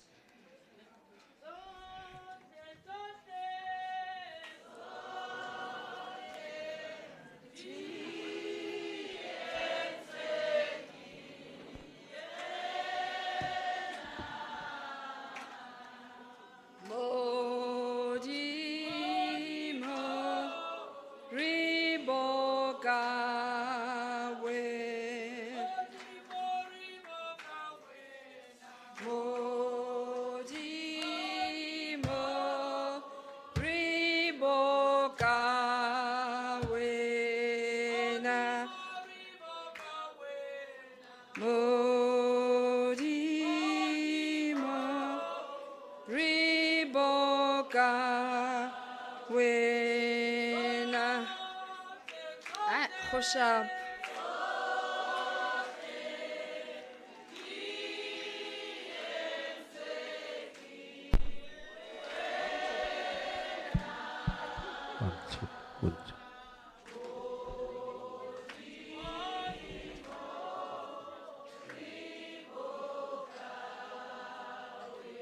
Thank you very much. And I was hoping that song actually reminds you that which you're looking at when you look to your right or your left, that is God's creation. It's important, it matters how you treat God's creation. Because Mudimu is a jealous God. Wamakala, things don't go well in your space, and woruloile. Khantu itoile wena by how you treat people. So we're moving to the next session, and I was also hoping that the song awakens you. Because the next session also requires us to have the right energy, and they know that we are limited with time. So we're going to try and make sure that we don't stand between you and the lunch hour. I also would like to negotiate that we do all the formalities and then we have lunch. Can we do that? Can we? Show of hands, please. No shame, you're under pressure. Majority has ruled. So we're going to finish all the formalities. It's just going to be the next session, and then we do cupcakes as we celebrate our birthday, and then we give you way forward, and that's closure. That's okay, right? Thank you very much for working together. I would like now to call upon for the next session, which is going to be moderated by a very dear sister of mine. She's an enterprise development specialist with more than 25 years of experience. She's the founder and executive director of Orchid Advisory. I don't know whether it's Orchid or Oche. This is an accelerator and consultancy practice that specializes in commercialization, enterprise analysis, and research. Because sometimes you have an idea, but you don't know how to commercialize the idea. Her clients are impact-driven development institutions with objectives of strengthening their beneficiaries' capacity, facilitating their business growth opportunities, and mitigating investment risks. Through the accelerator, she works with growth-oriented SMMEs, not Batubarangla Sokola, ones who are saying, I am here now, and I see myself up there.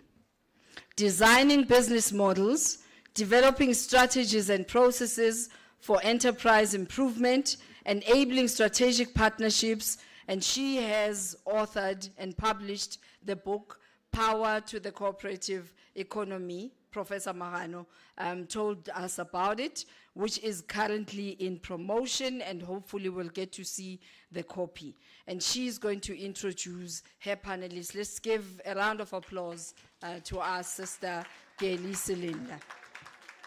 Oh, Mama Zala, by the way, I was there when we went to fetch Makoti. Can I have Mudidi Etane, please?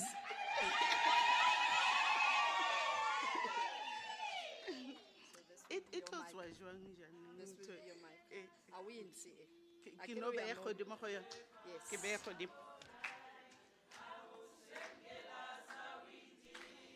You will never come alright. You will never,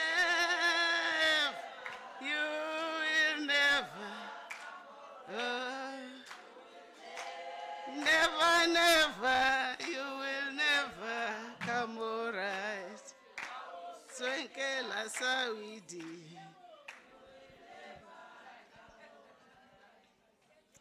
Thank you very much, and good afternoon to all of us here. It's always good to be here and to see all the faces of those that I know coming back many a times, and those that I knew, and I truly appreciate. So I won't be introducing my team with long, introductions. Sis Njancha Kimoni Alimo, she's my ausi, if she can just come. And Sis Miriam Kehuboni and Tate Mutudi Kehuboni. So if you can just come here. I'm a moderator, but I was also asked to speak a little bit about the development caravan. So I hope that my team will be able to just say 3 minutes, 3 minutes, 3 minutes on their case studies, and together I'm sure we can be able to make it 30 minutes to save time. Also because our programs that we worked on, more especially for Ntate Mutudi and Sis Miriam, has already been shown to us on a video. So they are going to be talking more about that, and you have already seen it.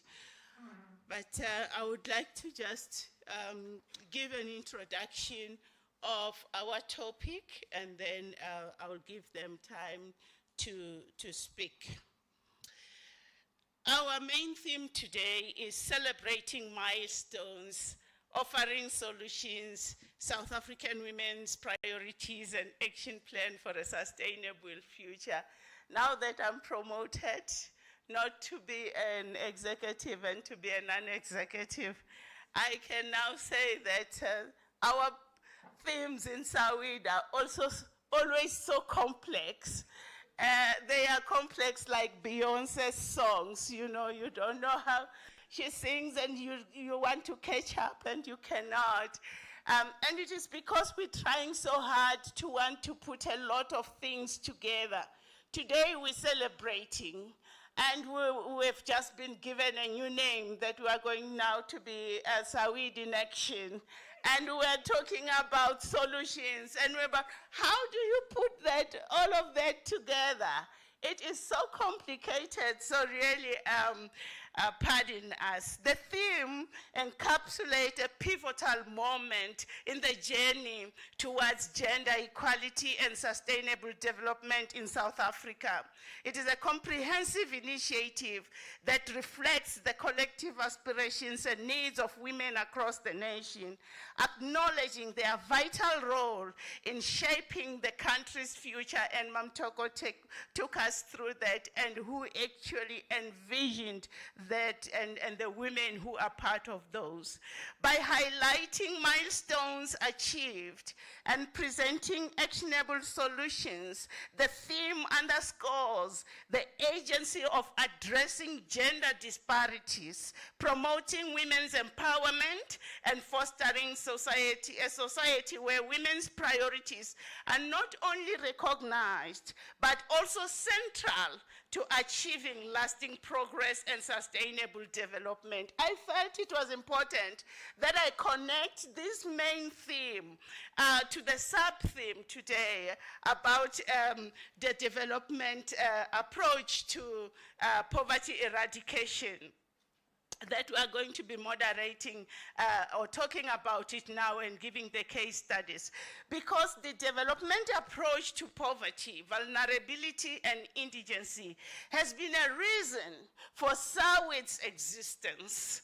When we ask ourselves today whether Sawid is still fit for purpose, we can then say with an resounding and overwhelming and a definitive yes, it is still fit for purpose because we still are poor. There still is indigency. There still is vulnerability. Now, we are always going to come, and so many people are saying, but why are we going there forever and forever and forever? It is because we still fit for purpose. But the most difficult thing about tackling poverty, vulnerability, and indigency with a development approach, which my colleagues are going to be talking about now, is that it is not a static thing. It is a moving target. As our nation democracy continues to grow and enters various pivotal eras, marked by profound economic shifts and transformative developments, at times the landscape of its struggle tends to follow a singular dimension and narrative. When we want to talk about the economy, the president just consults the banks, and the position that the banks have taken, which the majority of the CEOs of the banks are men, it then becomes the position of the country. It doesn't really sometimes look at a multifaceted and a multidimensional. But a developmental approach requires that we steadfastly follow multifaceted strategies, that our frameworks, legislatively or not, for tackling poverty are of responsive sustainable and transformative nature, which I believe they are going to be talking about now. Sometimes we also make a mistake of comparing developmental approaches and welfarist approaches or social protection approaches. We shouldn't be pitting those two things against one another. They both work together. But like, you know, the Maslow hierarchy, you need to have a social protection for the indigent. You need to have a social protection for the vulnerable. But you will never be able to eradicate poverty by social protection. You need development to be able to eradicate poverty. The development caravan, which is Sawid's model of eradicating poverty, was born out of the recognition that poverty is not merely the absence of material wealth, but a complex web of interlinked factors that encompass lack of education, health care, basic infrastructure, and I think our guest speaker spoke so well, mostly about that, and social inclusion being part of it. The development approach acknowledges this complexity and seeks to empower individuals, families, and communities with the tools and resources they need to break free from the cycle of poverty.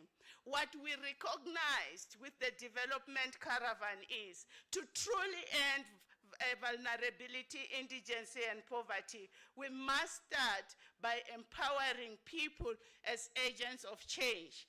Development is not a one-size-fits-all concept. Rather, it demands a tailored approach, and Sister Chacha, who's the one who taught us a lot about the development caravan, will tell you about the targeted approach.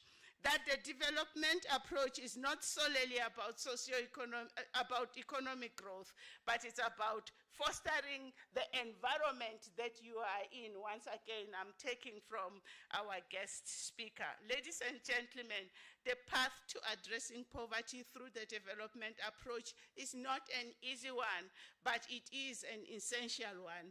It requires collaboration across borders, sectors, and disciplines, but most of all, it requires vigilance.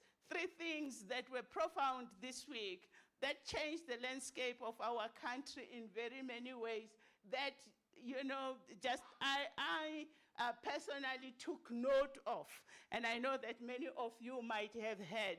I looked at the picture of our multi-party charter, and I saw men only, which was the defining picture of a party which is trying to change the landscape and the trajectory of the country. It is male. I also looked at, I also even heard the lone voice of the president. He sang alone when the Banyana were going. And he kept on saying, can we talk about the gender pay gap? Can we talk about the gender pay gap? And all that our media was repeating was saying, the president said, can we talk about the gender pay gap? Nobody joined the chorus from the SAFA. I didn't hear it. Yesterday I was listening on radio, and there was a bill in Parliament that was being debated about mega schools. And as I was listening, most of the people who were talking were about the financing of the schools and how it will alleviate the cost of schooling. But I couldn't hear psychologists talking about the impact of that little child who must live near home and go and stay far and go and study far with all the social ills that we have within our schools. So you can see that at sometimes we tend to take a singular approach and to look at problems as if they are just about finances.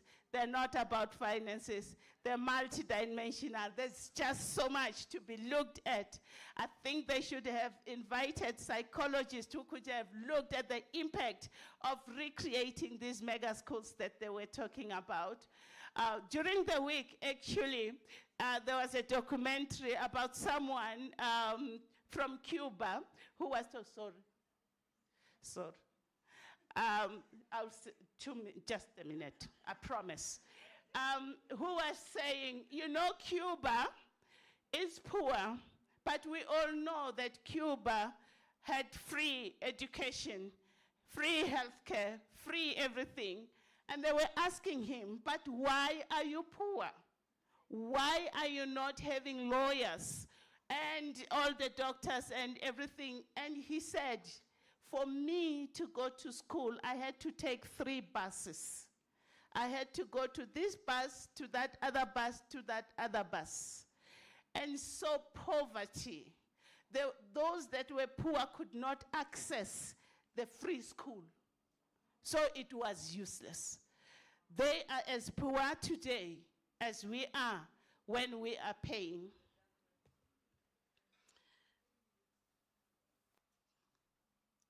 My minute to just wrap up.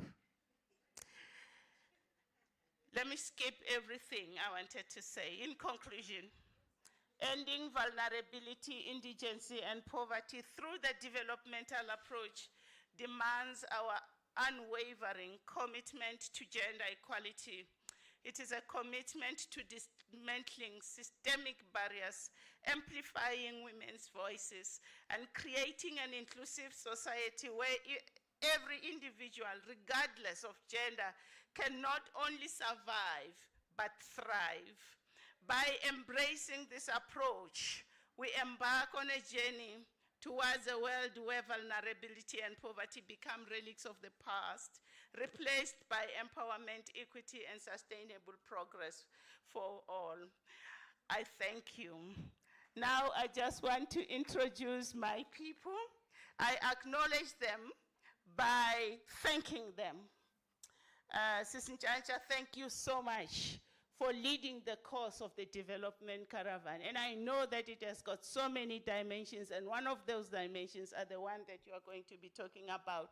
She's going to be talking about the care economy with young women in rural areas. Ntate Mutudi, Sis Miriam, thank you so much. I am not going to introduce you guys. Tate Mutudi is a strategic coordinator in the Dean's Office in the College of Economics Management here in Unisa. Usis Miriam is a farmer. They do peanut butter. She does also logistics. So she's a whoever you can call her. And so I would like them to speak, starting from Usis Njanja. Sis Miriam will speak, and Tate Mutudi will close. You will spare the people the time. I've already taken so much. Thank you so much. How are you? Let me stand up. Somebody told me that it doesn't matter whether I'm sitting. Nobody sees me anyway. Oh, okay. All right.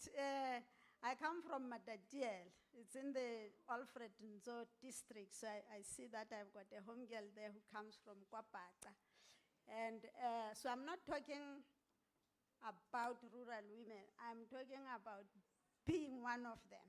I was born there, I belong there, and when you want to know me, I'm that girl who grew up there, who still goes there every year to talk to other young girls, not so young as me. And so the program we're working on is actually the opportunity. The country is full of opportunities as well, and I think all the speakers have actually made incredible points. One was saying, we are the ones we've been waiting for, which is our tagline. And there, in the rural Matatiel, where I come from, we've got young women, they are the ones they've been waiting for. So I told them that. So part of being older is actually I've got the advantage of telling them what I think.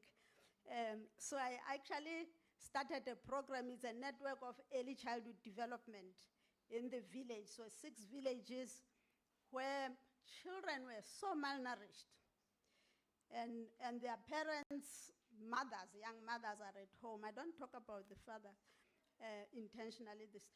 And the mothers were home, not the kids were in the ECD sites, very, very malnourished. So I organized that when I go home, I'll have a meeting with the parents. And the first round of meetings, it was grandparents. The parents were not there.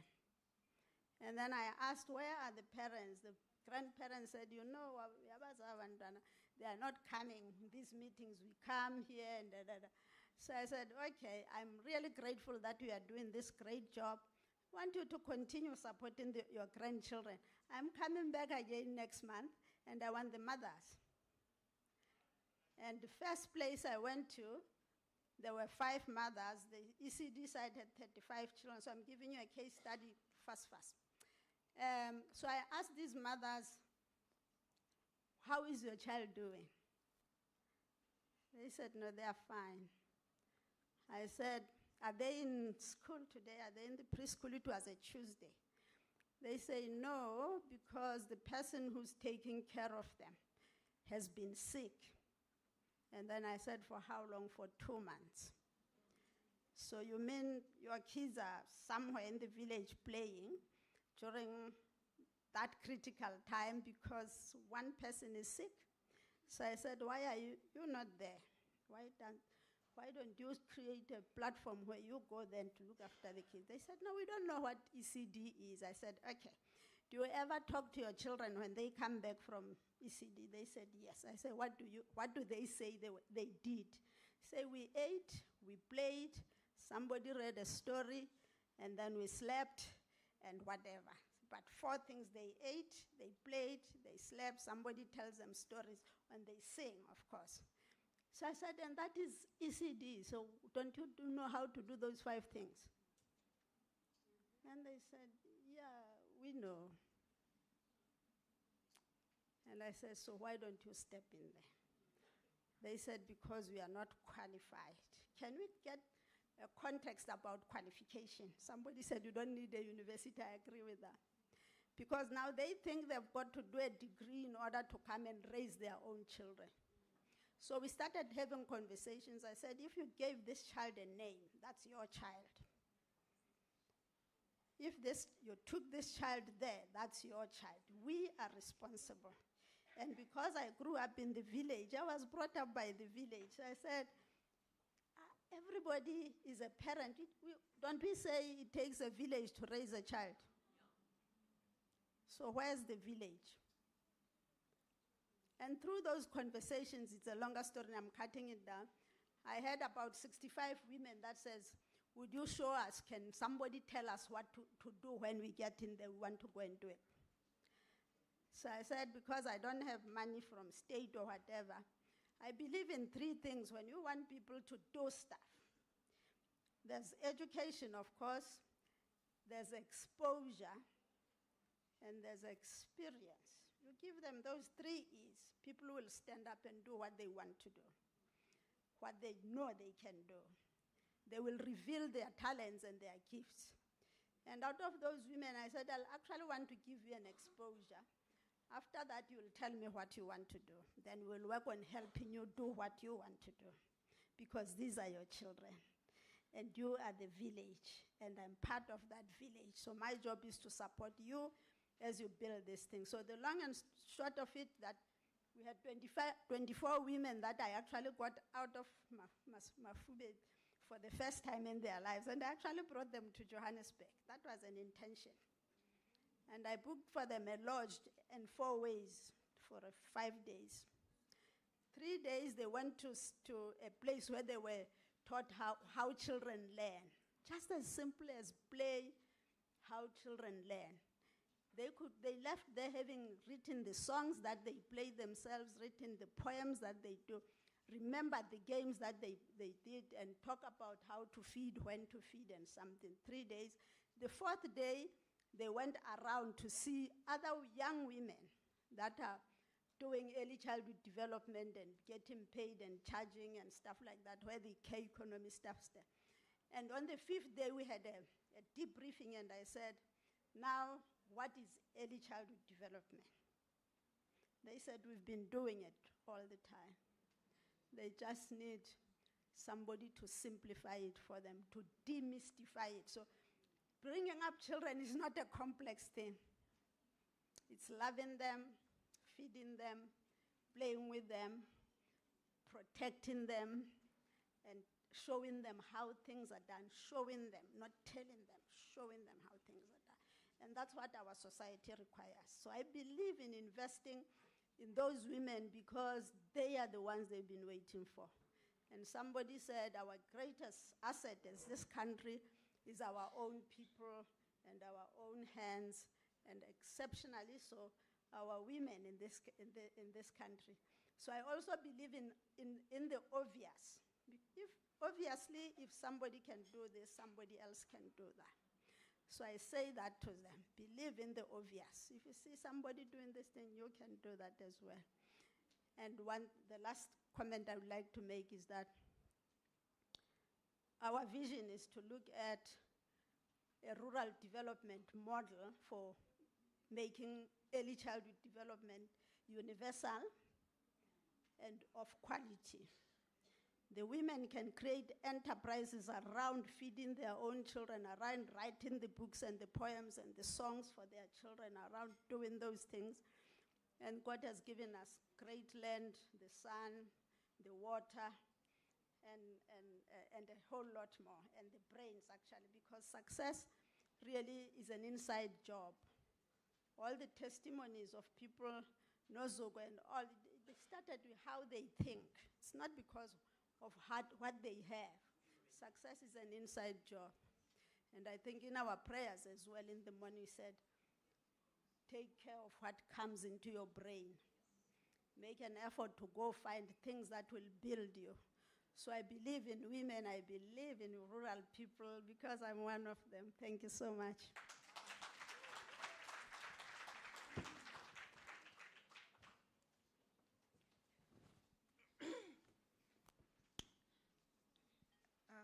Sanibonani nonke.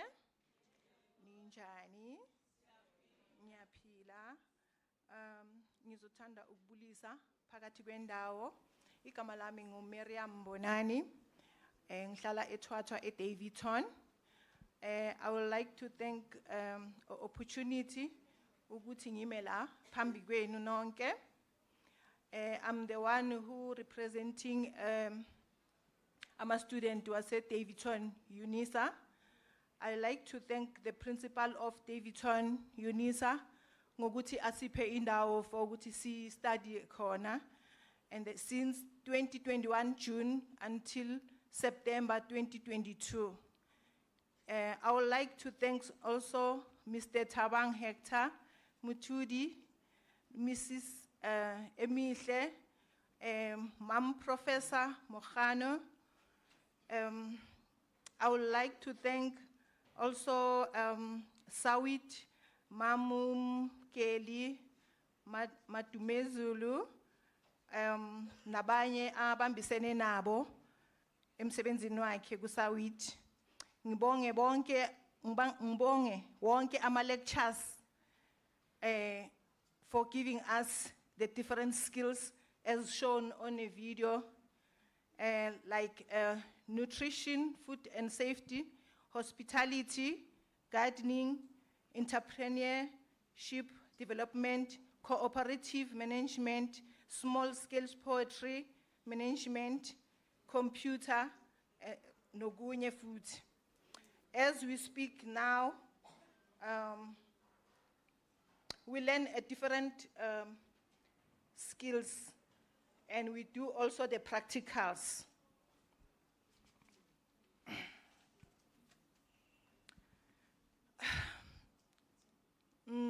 Kukumanje siyalima ezikolweni is different.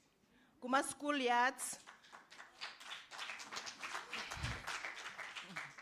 siyalima kuma school yards, kuma backyards ezithina nami ngikuleyo crew silima ku BP Mnyathaza secondary schools.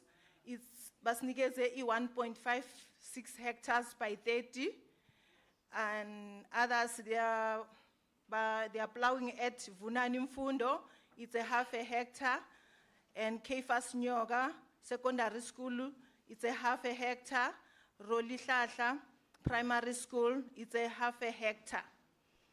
So, just a challenge esnayo, amanzi, ama-tunnels, amo-jojo tank, and ama-working tools, and borehole. And then we also need a land. But now at least we put the bread on the table. Mina.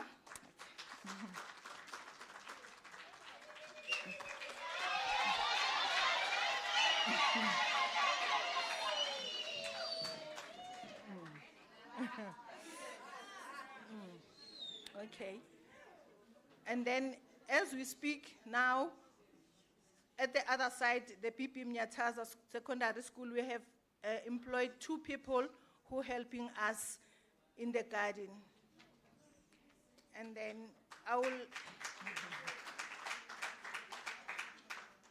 and then for job creation, Sitanda Ukbonga, Davidton Unisa, Nesawid. Sibonge, no Mr. Panyaza, Lisufi, with EWP people who at least twice a week, they come to our gardens and help us. Kuma gardens, wait. And then at least umehluko ukhona, because at least kuba nomehluko kakhulu. And then isifiso sethu, we need a land. Sizokwazi ukukhulisa i-agriculture yethu. Sitshale more hectares. Sitshale ama-seedlings for ourselves and selling for community and other farmers. We also do agro-processing, manufacturing, like peanut butter. As I speak, we have peanut butter we brought, and the vegetables for sample and the testers. And then we also have a challenge. Sidinga imaginary, at least industrial machine, branding, SAPS, and the product, equipment, etc. For ukuthi produce more peanut butter. Siyacela usizo sifisa ukuvula amathuba womsebenzi, especially for our youth and kuma locations, and grow umnotho wethu. Sicela nisibambe ngesandla, nihambe nathi, angeke nizisole ngathi. Ngibonga ithuba lokuma la ngaphambili. We are proud of you, Davidton, Unisa, and Sawid. Siyabonga kakhulu.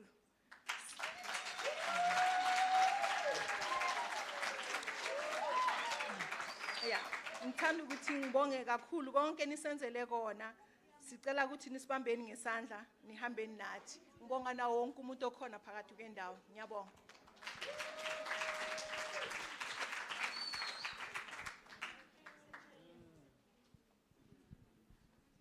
Dumela Mbomme. Dumela Nzimbogoto. Happy Women's Month.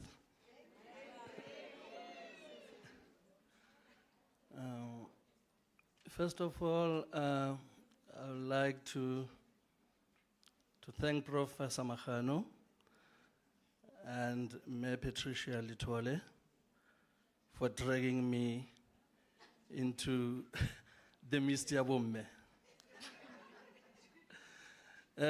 Last week I was receiving an award of appreciation from UWF. And when I stood up to collect the award, a song started with Musadi Mutleso. I happened to be the only male. So here again, Prof. Yeah, thank you, Prof. Anyway, it all started in 2021, and I was approached by Mayor Patricia Litole, the Ekurhuleni Regional Service Center Manager, and she introduced me to Professor Mahano. And then Prof said, welcome to UWF. And now UWF is not letting me go, you know. I can't run away from UWF. I'm always a male, you know, in the midst of bomme. Just to share a short story with my wife, one day she was dropping me at work, and then there were about a group of 80 women waiting for me outside the gate. And then she said, "Where's jwang ka hara bomme ba bangata ngata?" I said, "Give me a I mean, I have to be there. Relax, Prof thing and Melitolo thing, nothing will happen." Yeah. Fast forward, the story began, and then we had a meeting with a delegation from Sawid, UWF, Ekurhuleni Regional Center staff, Gauteng regional colleagues were also represented there. And then during that meeting, also the community leaders were present. And then this is where then a recruitment campaign was established to, you know, go and recruit women in the Davidton area who will participate in the program. And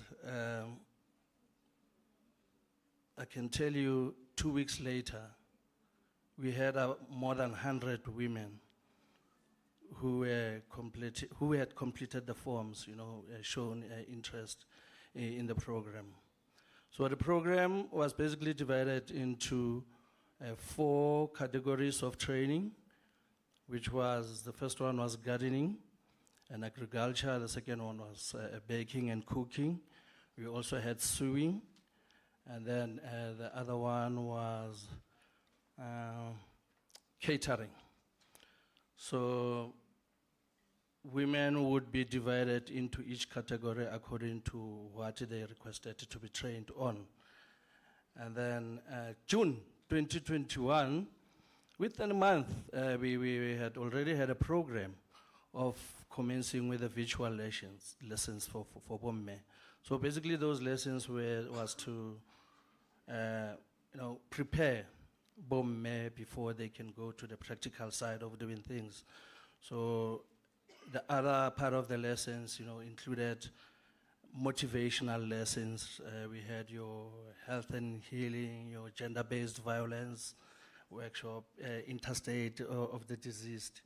You know, those were those emotional sessions. Whenever I was in those, you know, group libomme, this is where bomme would vent, you know, call me as in that who has never been in psychology as well. And then, you know, I had to play a very, very big role there, you know, talking to women about the issues such gender-based violence. I remember at some point, one of the women's husband came in to you know, drag that woman out of the class, you know, because of Ntate Muturi, who was always, you know, mentioned whenever, you know, that mayor would go out in the morning saying, we are declassing, hey, Ntate Thabang, they call me Ntate Thabang.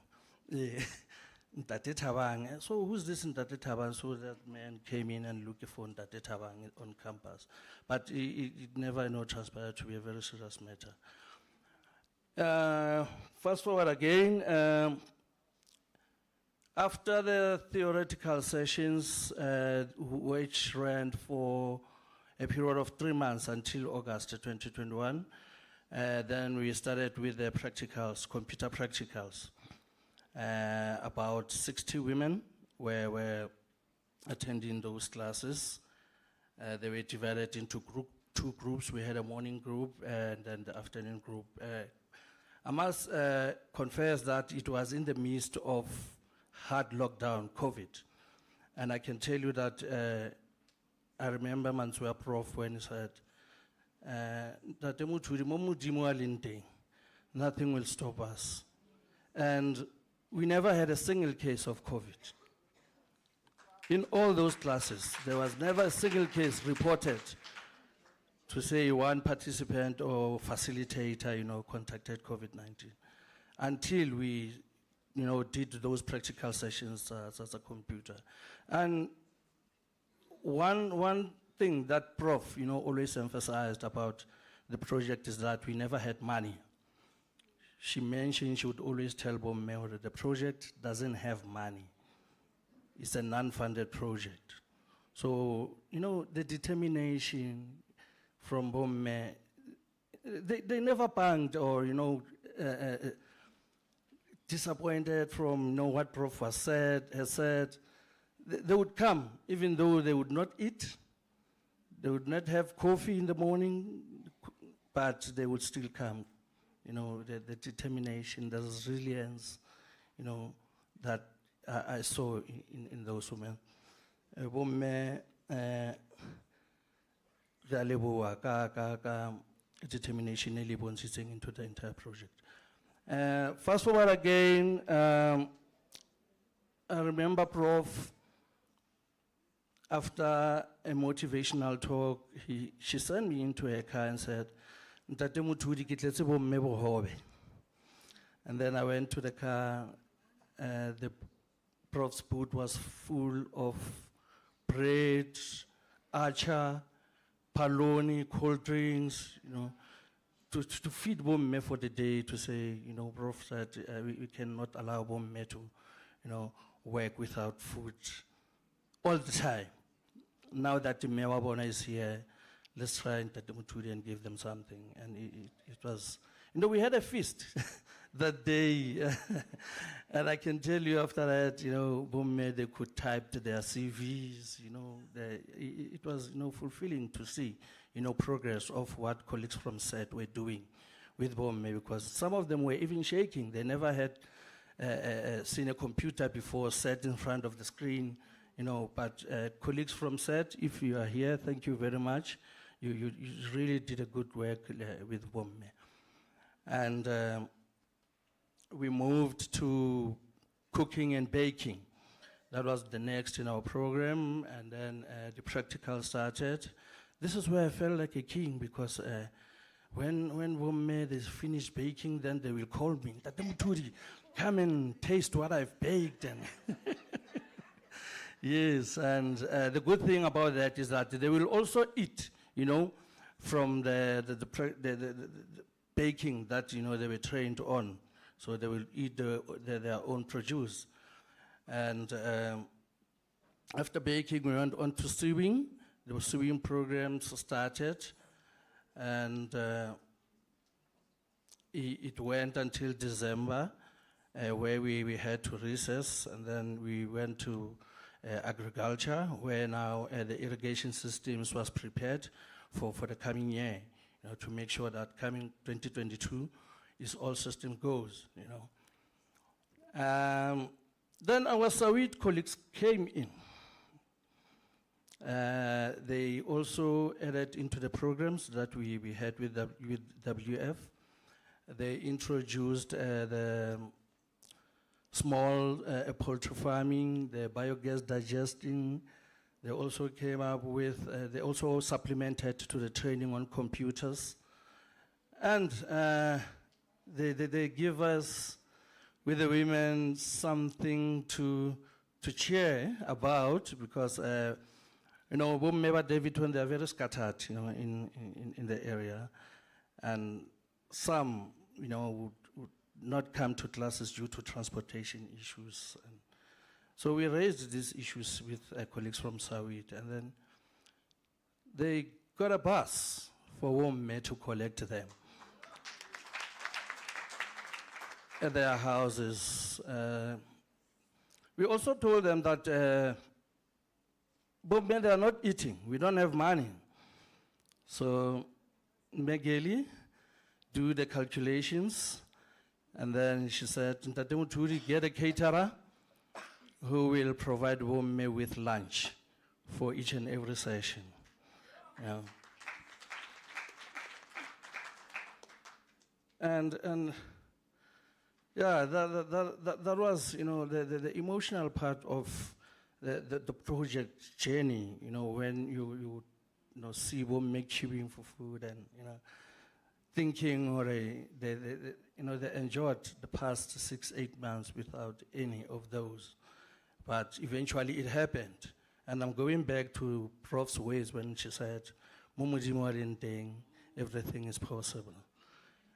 And it became very possible because now the programs went, the practicals, for women, computing, small poultry farming, they would go out to the farm, learn about how to start a chicken farm from, very, very basic stage until you have fully grown chickens. And then the other one that I'm not forgetting about Sawid, let me just refresh my mind quickly. Fast forward, I'm rushing through the slides here. Thank you. And then it was about graduation. That was supposed to happen, and then there was a meeting that was held that Sawid and UWF will each, give Bomme about 60 women who were awarded certificates for what they have done, throughout the project. And the principal of the university also graced the occasion. She came in, she gave Bomme the certificates, which was a very wonderful occasion at Ekurhuleni. And Katabayanako, Hakisako Katseding Negerekia, Kalishrela Hore, Huetzahetzi. Thank you very much.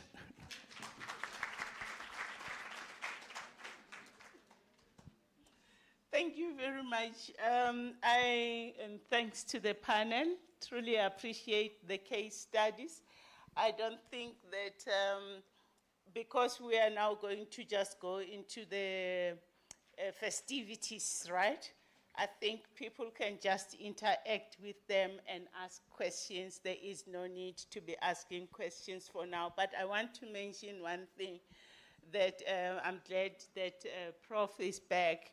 We need policy briefs on the case studies and the models, Prof. Rakolota. We need policy briefs. We need the models to be documented. We need a book on models. Ritwara, our own guest speaker, she spoke about water harvesting. She spoke about all of those, all the just transition. We've got just so much that we need. I don't know who's got a good title on their head. What are we going to call that book? Haibo, where are the thinking caps? Sawid in action, whichever one. Oh, that book must be full of models of developmental approaches to poverty eradication, indigence, and vulnerability.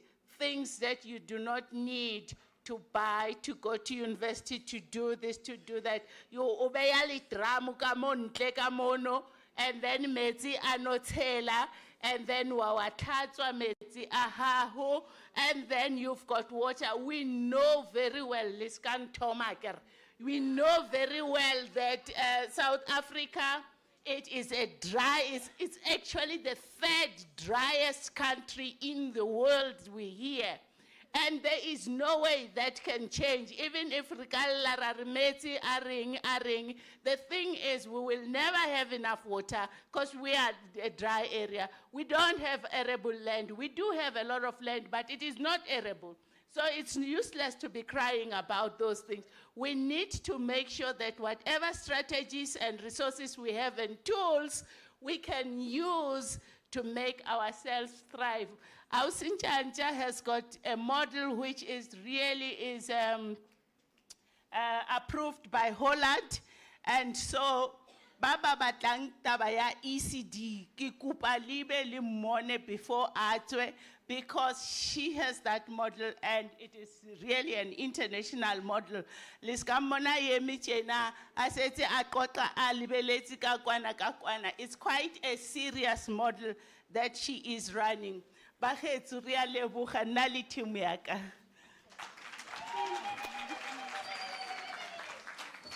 Oh, o setse o tshwere dilwana.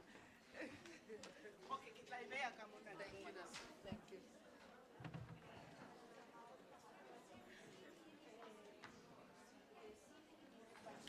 Ngicela nizothatha amazambane nomrorho.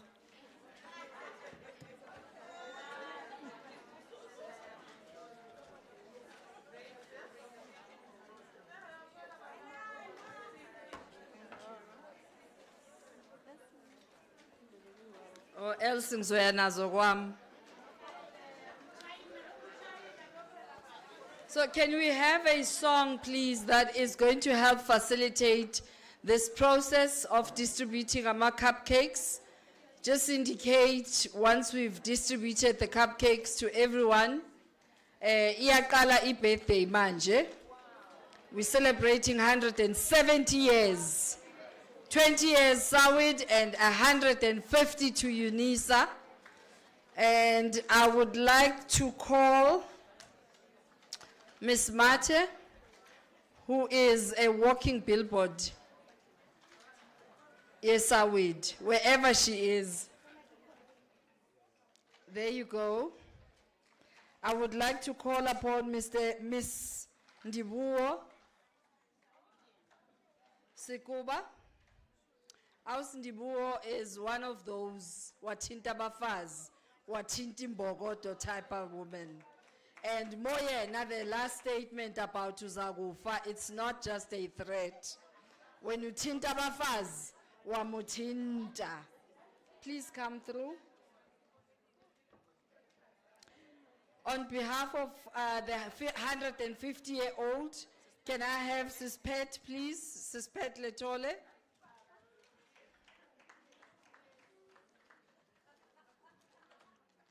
So they are each going to say briefly what this birthday means for each institute. And then we are going to light up the candles, celebrating, or I'll light on behalf of all of you and blow. And hopefully I will be making your wishes when we blow the candles. So please, by the show of hands, can we see who still needs to receive cakes?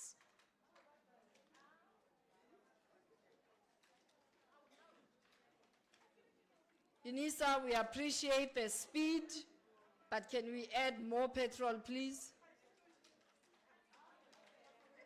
End up with media people, please. There's still so many people who haven't received.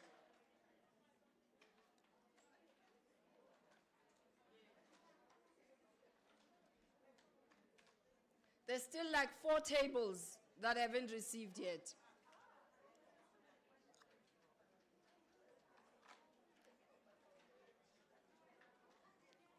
And can I have 3 for the speakers? I've already got, I get 2. I don't get to be God's favorite daughter for nothing. Please serve these ladies. No, allow each person to take out for themselves. Thank you.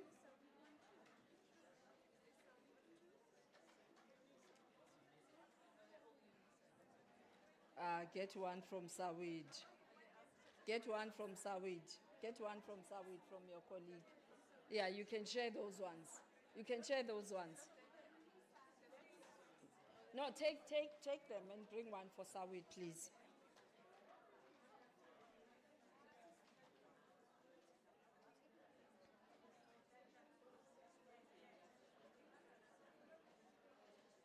Leli lizwe lamakhosikazi asoze aphela amandla. Can we have one for Sawid, please? Cupcake.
Awusesiphele amandla manje, sure.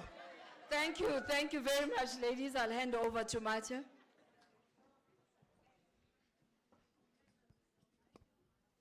Thank you very, very much, Dr. Griselda. We heard Mam Thoko speak earlier today about, and referring to our founder talking about Sawid being a match made in heaven. It's very clear that when you have two cupcakes, Sawid and Unisa, we know that we are a match made in heaven.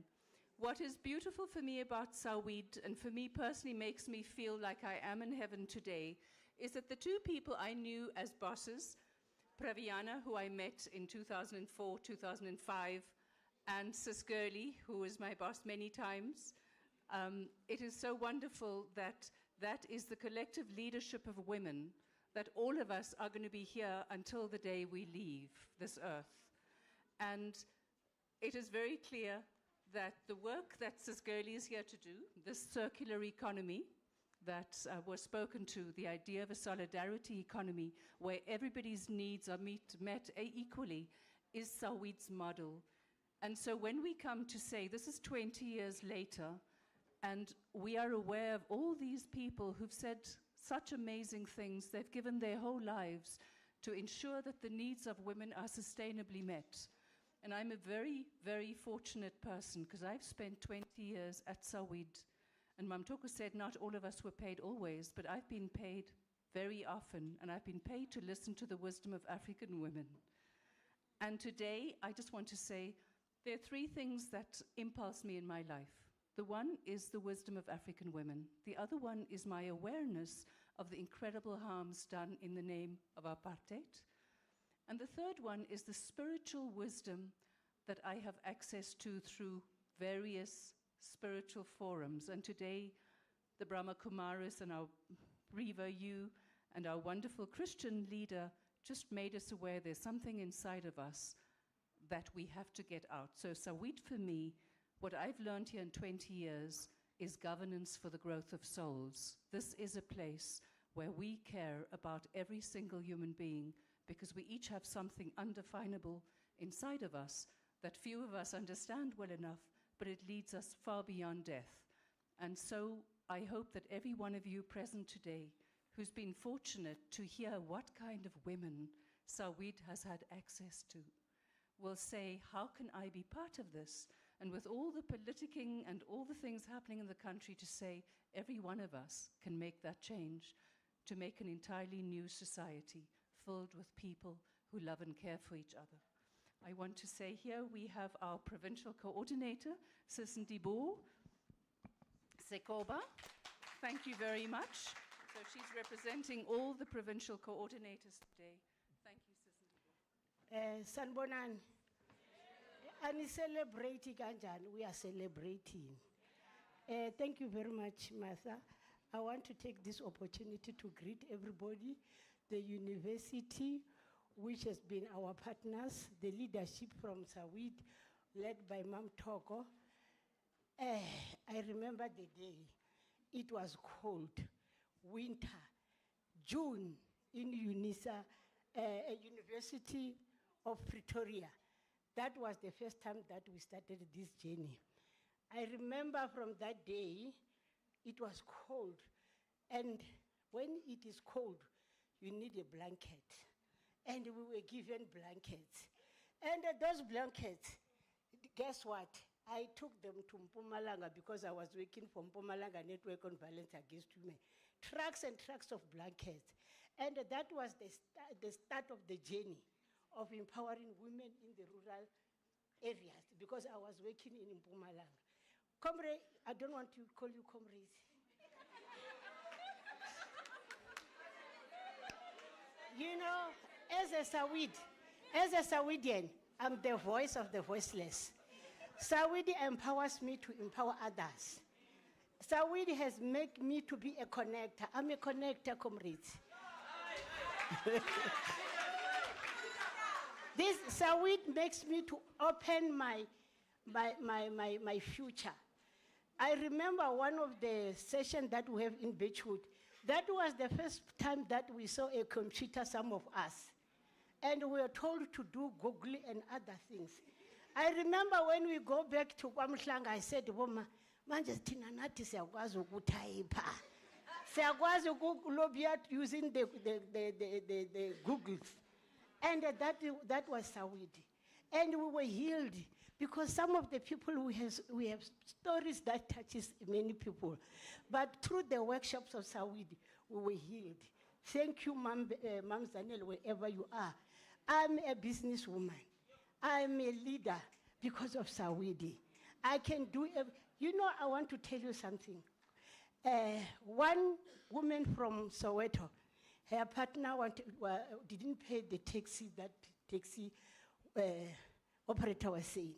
So they attached her taxi because he was not paying through ABSA. You know what happened? Miracle happened. She came to me crying with the husband. I said, no, I'm a Sawidian. I'm going to speak to the chairperson of ABSA board. And I called her. She said, come to my office. Even people in ABSA, they could not believe that Wendy Lucas can talk to me. Because what? I'm a Sawidian. I am a Sawidian. I can open, I can connect, I can help, I can support. So Sawid is a platform to empower all of us here. It's not about you, it's not about me, all of us. So as you are coming to join Sawidian, remember the love that we preach, the support that we preach. You are right, Mam Thoko, to say, we help one another. There was a woman that said, Kinaliba too, they need wheelchair in Yovel. And I said, I'm a Sawidian. Within two hours, there were about 4 wheelchairs that were coming. So to be a Sawidian, you are a mouthpiece of the vulnerable people. I can speak and speak because I'm a good speaker. But today, I'm saving time for Creselda. Thank you.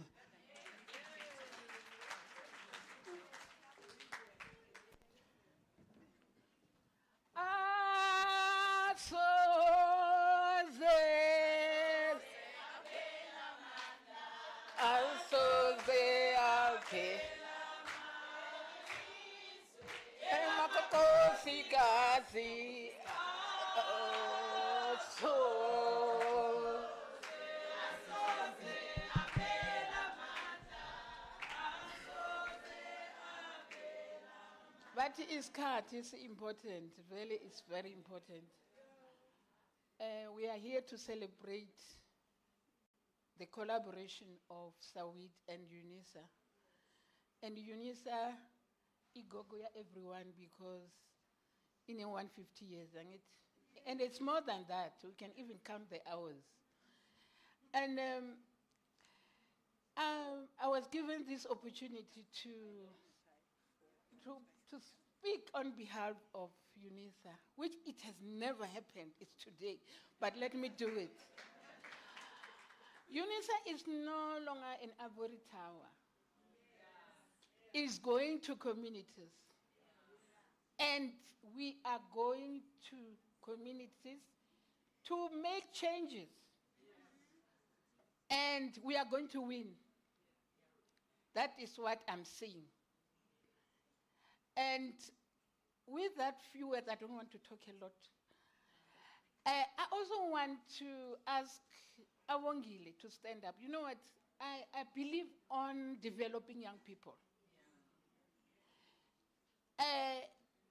I will ask Awongile to stand up because Awongile is the one who at the moment is busy marketing, is busy organizing for the project which is in Ekuruleng, Davidton. Sorry, I'm not the principal. Sorry, I'm not the principal. I'm just a manager. I'm a manager. I'm not a principal, but so the other thing that I want to maybe to share with you is that green secular economy is the way to go. And it's possible because in Ekurhuleni, we have 2 projects which are doing that. And it doesn't need you to be somebody else. It needs you to look at what other people are doing and emulate that, and you will win. Communities are everywhere. I remember when Prof. Mahano said to me, Pat, communities are everywhere. I said, where are those communities which she's talking about? And because every day she was emphasizing that, even here I can see communities. There are people who are wearing orange. There can be community of orange people who are wearing orange. We can do something about that. I think Sawid is happy the way we are working with you. I'm sure you are so happy. And we are so happy also to work with you. You are a nice people. But there's something that is left which we need to deal with is the use of language. English is too much. And we are saying that we need to accommodate both those who didn't know these languages and whatever. There's no excuse of saying whatever. We need to disrupt that. Yeah. We need to disrupt all dominance. Yeah. Thank you. I behaved with time. You did behave with time. We're disrupting everything, including language. You left your cake. We are now at the end of the program.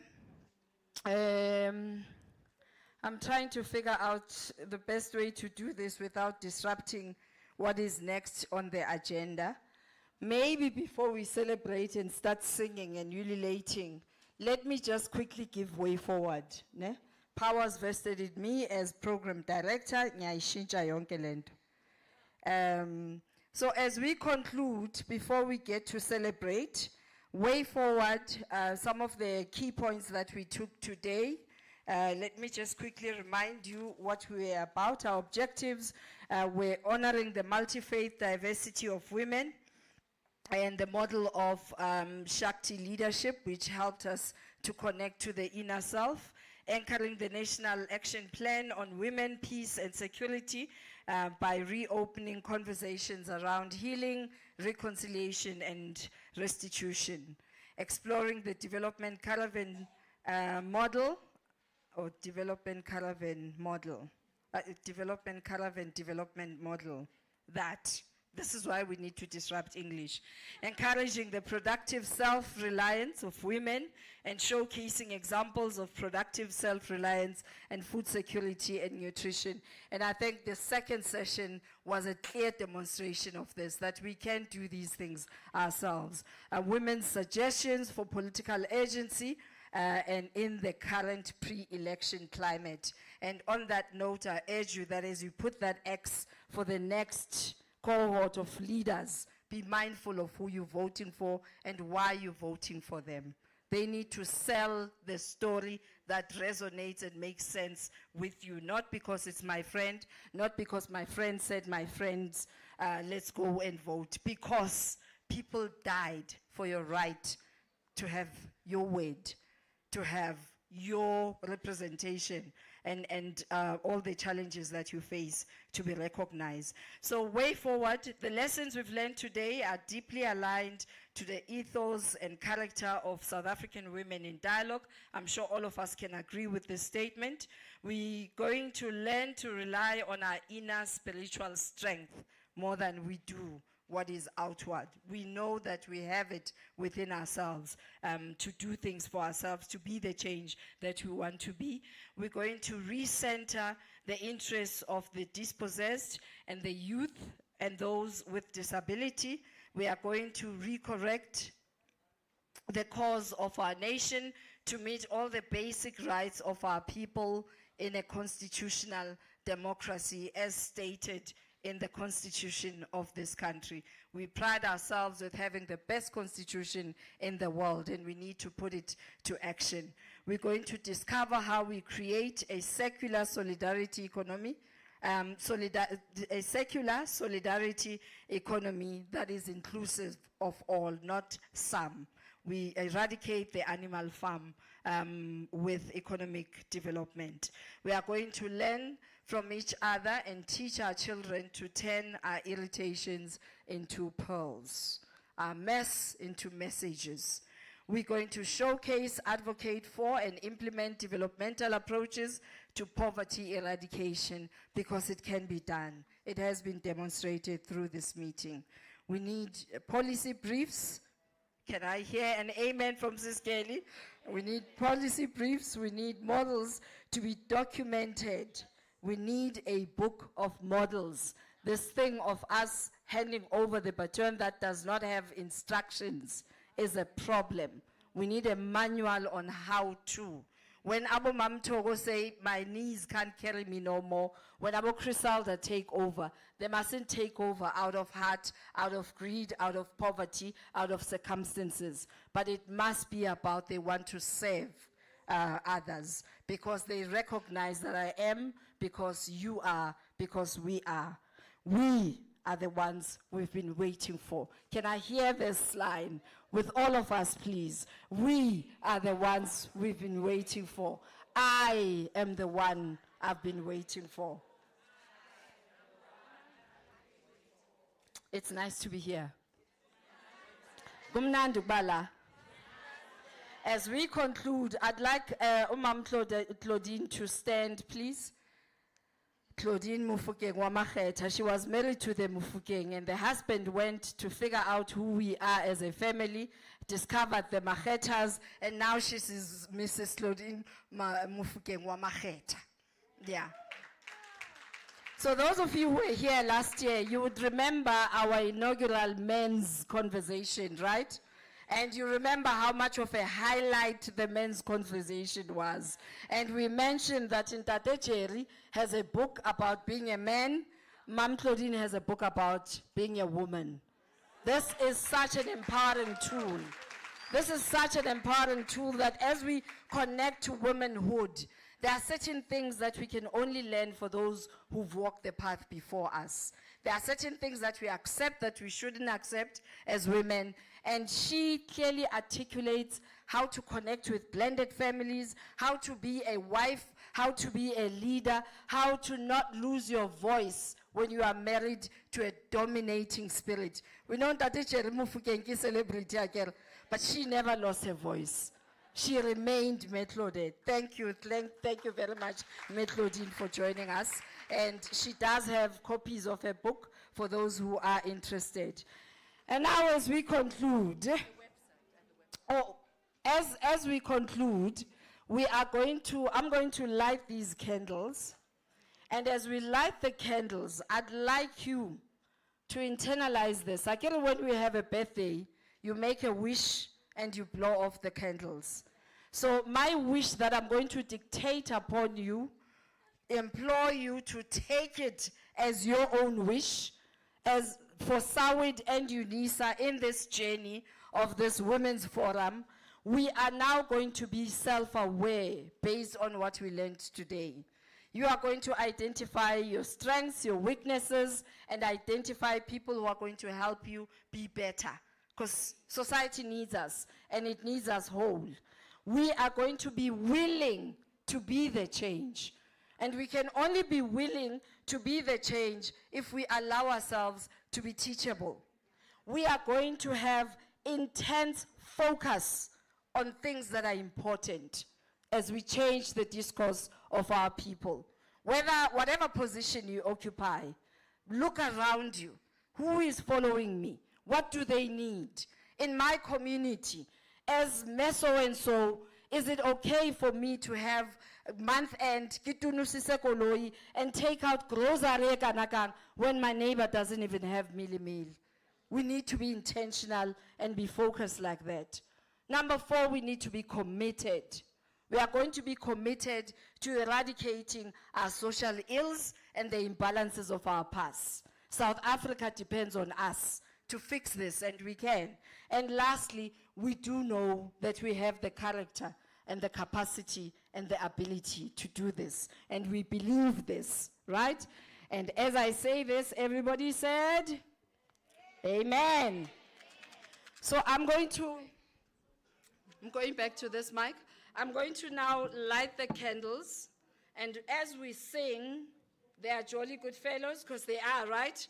As we sing, they are jolly good fellows, and whatever song that the Spirit leads you to sing, please view. This is our website that we have launched. Please visit it, interact with it, so that you can be informed in what other activities are going to be linked to our celebration of 20 years of existence as Sawid. We have many projects that we're leading to the 20-year celebration, and one of which is launching a proper website so that we can begin to document our stories, so we can begin to share the journey. Some people, when you tell them about the phenomenal stories of Sawid, they look at you like, are you crazy?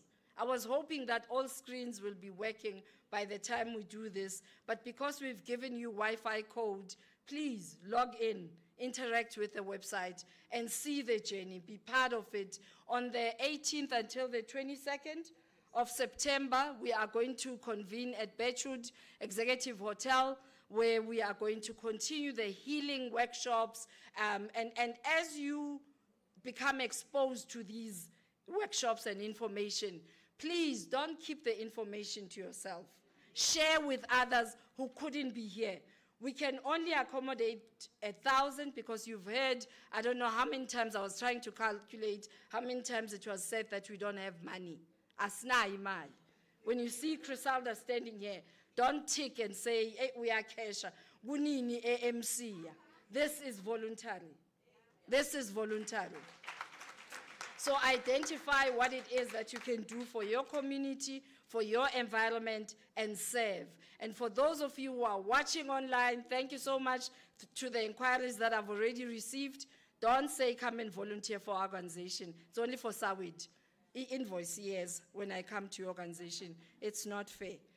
They are jolly good fellows. They are jolly good fellows. They are jolly good fellows. And so say all of us. And so say all of us. And so say all of us. Sawid is a jolly good fellow. Sawid is a jolly good fellow. Sawid is a jolly good fellow. And so say all of us that Unisa is a jolly good fellow. Unisa is a jolly fellow. Unisa is a jolly good fellow. And so say all of us. I'm going to breathe in, blow out, and you then toast with your cupcakes.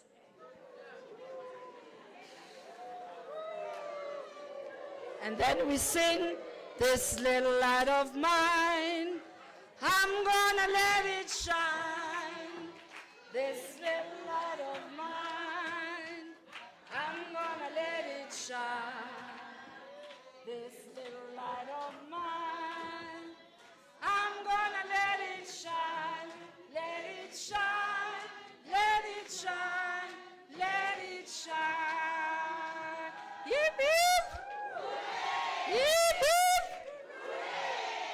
Let's go out and shine this light and make South Africa a better country, influence the continent, influence the world, because we can.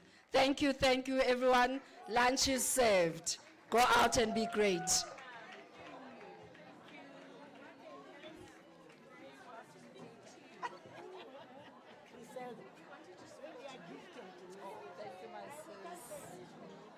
Thank you so much. Ndiyabulela wethu. Enkosi. I just thank you, ma'am.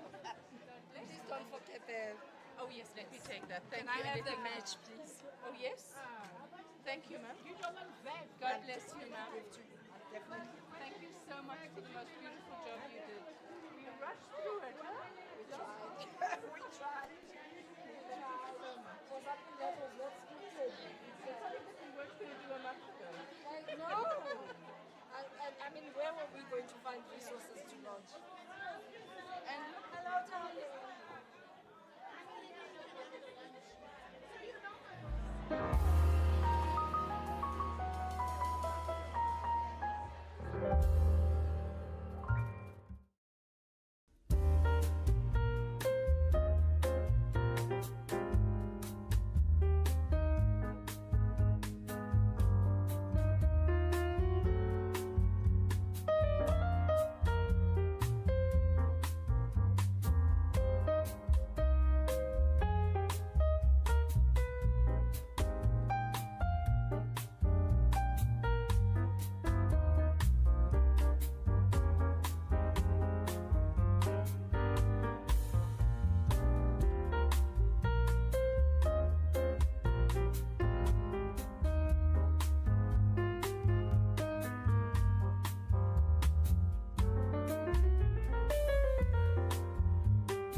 Untitled.